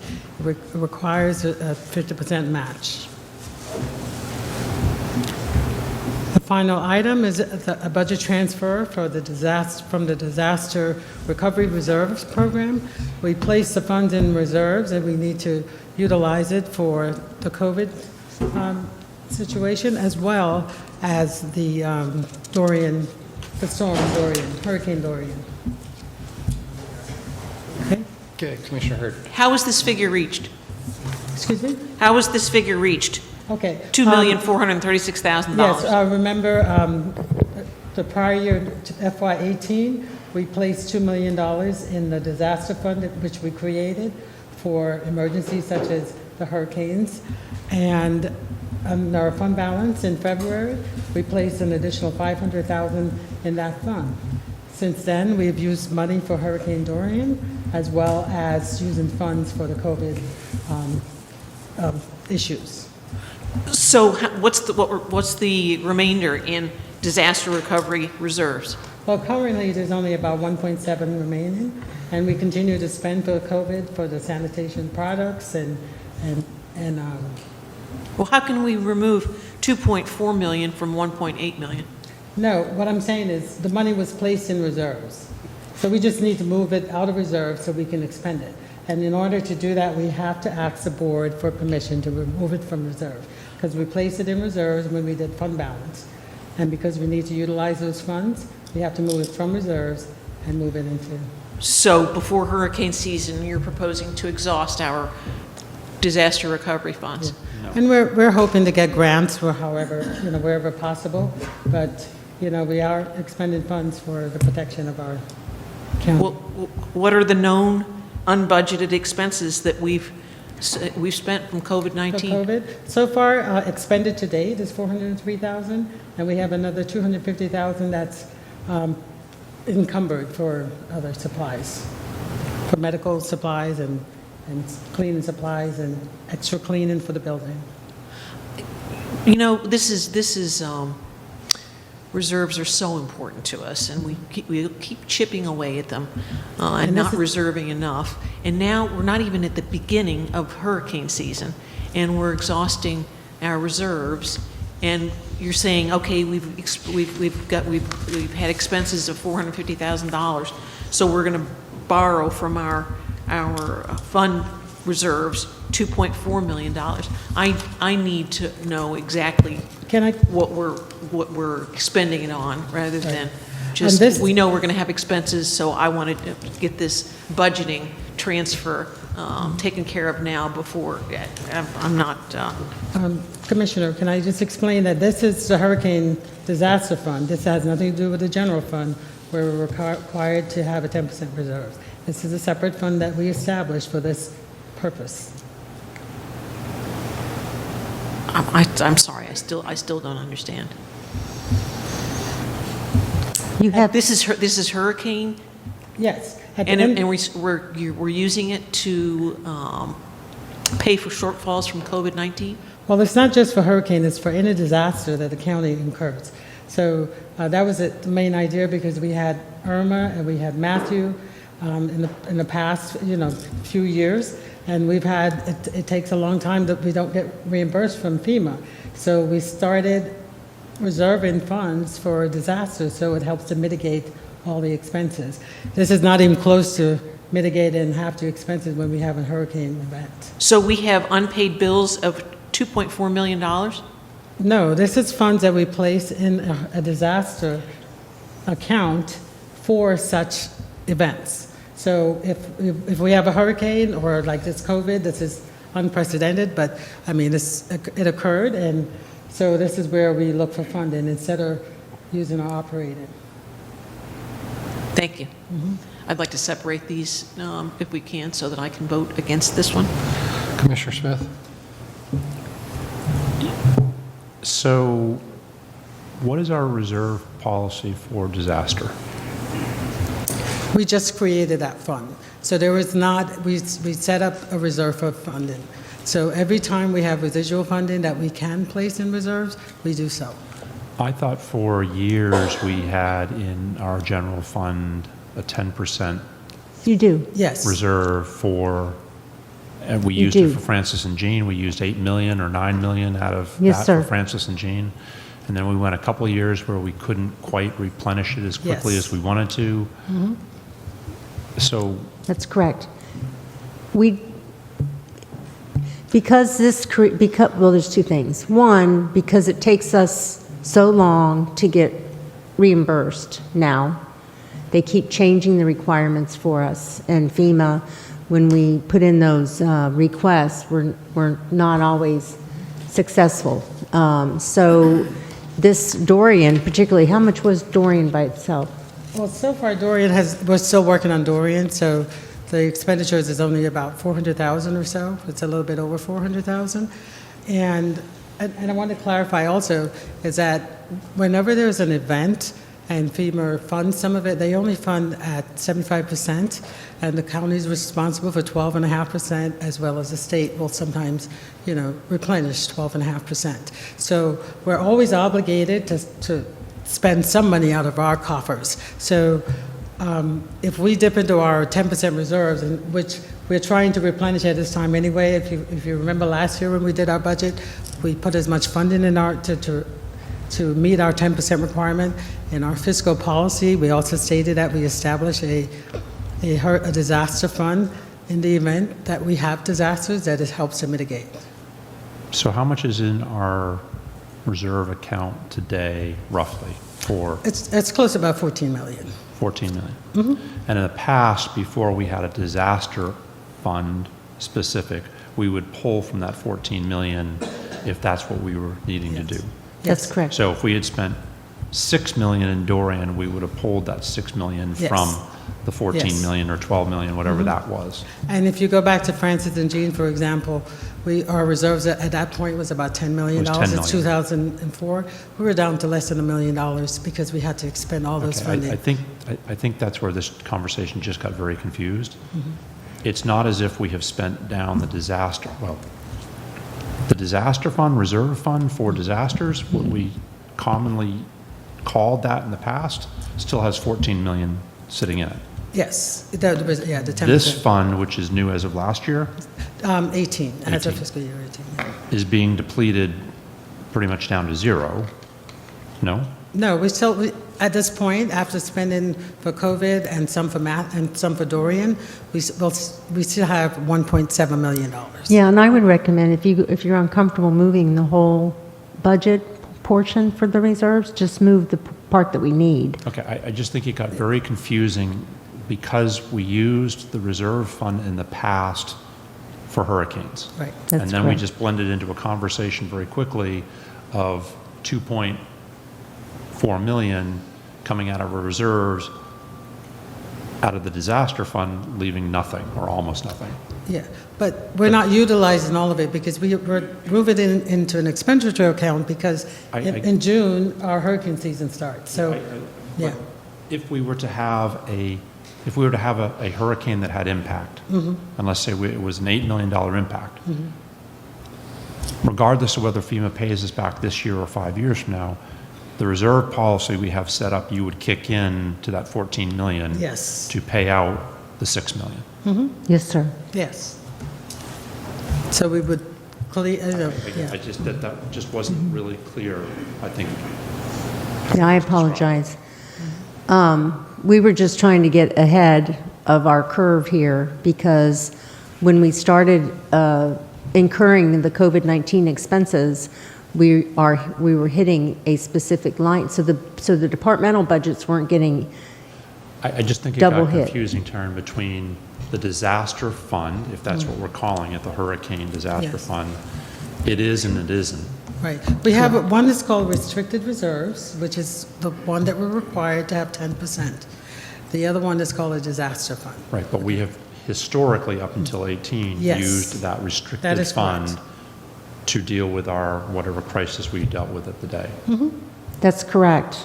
That's correct. But we felt that, given what happened with Francis and Jean, I mean, the ones that were here, remember, we had at least 10 million in our general fund reserves, and it went down to less than 1. I mean, it was, got really depleted on us quickly. But we were getting reimbursed from FEMA quicker back then. Yeah. Thank you. I would move approval, if Sarah wants to separate them, I would move approval of the first 3 or 2? 2. 2. Second. Okay, we have a motion by Commissioner Smith, seconded by Commissioner Hurd. All in favor? Aye. Aye. All opposed? Motion carries unanimously. Mr. Chair, I would move approval of item 3. Just one. Just clarification, there's 2 different numbers. There's a 2,436,000 and there's I think just a 2 typo. 426. Yeah. So it's 2,430. Yeah. What was the answer to that? I didn't hear. It's the 2436. Did you second that? Second. Okay, we have a motion by Commissioner Smith, seconded by Commissioner Heatherington. All in favor? Aye. Aye. All opposed? Opposed. Motion carries 4-1. Commissioner Hurd dissenting. Thank you. I guess you meant it when you said I'm the last one. Absolutely. Thank you. Well, we do have one other issue that Mr. Stokes received a comment on one of your appointments. Oh, Which one was it? It was the Palm City? Yes, it was our Palm City NAC. Mr. Plymel has notified us that he's not going to be able to serve on that board, and so staff recommends the appointment of Candace Lopes. I'd make a motion to accept Candace Lopes as our next appointee on the Palm City NAC and give Dr. Plymel our thanks. I know that Dr. Plymel served on the NAC for 13 years during the tough years when there weren't a lot of activity and progress in the area. So I know he was interested in coming back. I'm not sure what his rationale was for not serving. He's concerned about, it's a health related. No, that's fine. I just want to, recognize his 13 years of service on the NAC. Second. And I look forward to having Ms. Lopes on it. Thank you. It worked out, not the way we had planned, but it did work out, correct, Commissioner Smith? There you go. okay, we have a motion by Commissioner Camping, seconded by Commissioner Smith. All in favor? Aye. All opposed? Motion carries unanimously. Okay, that's it. And we have some 505 We have public 505 comment. public comment, Mr. Chair, if you want me to read them. The first one is from Miss Diane Holbrook. I haven't been in my email since March 18th. Rely on public library for any use. Have it mandatory for everyone going to any public building and stores for wearing masks and gloves. Get the libraries and the mall department stores open. Have vending machines at every entrance selling masks or gloves. Next 505 public comment is from Frank Condi. He writes, I live on Hutchinson Island and am also a physician. I am very concerned about an influx of non-Martin County residents using our beaches and the potential to spread COVID-19 as the also will likely frequent our restaurants, supermarkets, and gas stations. There is a reason the governor did not open Palm Beach, Dade, and Martin counties. Since the beaches were reopened on Monday, the parking lot across the street from my house has been completely full by 11 a.m., i.e. on a weekday. The same is true for the other parking lots up and down the island. According to the newscast, these cars are not all from our area, and people already coming up from the south. Prior to the closing of the beaches in March, the last weekend our beaches were overrun with people from Palm Beach, Dade, and Broward counties. If our beach parking lots are already full on a weekday, I can only imagine what will happen on a weekend. I suspect it is going to be worse. I see a sign posted on the island as you enter from Sewell's Point stating no parking on the median. This is a good concept, however, I am concerned about enforcement. I also feel that all residents of the Martin County should have access to our beaches. However, we do not need to be the beach for all of South Florida. Therefore, I am recommending the following. 1. Restrict beach access in Martin County to Martin County residents. You could post a sheriff or individual to check IDs or water and electric bills. This would be the best solution. Number 2. If for some reason that is not possible, then issue a warning via newspaper newscast, i.e. in Dade, Broward, and Palm Beach counties, that it is not recommended you drive up and use of beaches as they will likely be full.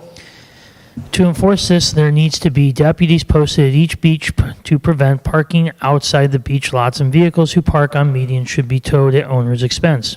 Signs should also be posted warning people not to park on medians. This message should also get out to individuals down south. I assure as a physician, if we let individuals from high endemic areas into our area, our cases will increase and we will never get back to normal.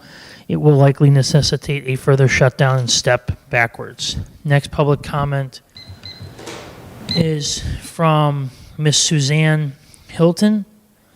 And she writes, I have heard many public officials comment that requesting or requiring masks is an infringement on civil rights. I would venture to say that business may get back to normal faster if people feel safe, going out to dinner, getting haircuts, shopping in stores, etc.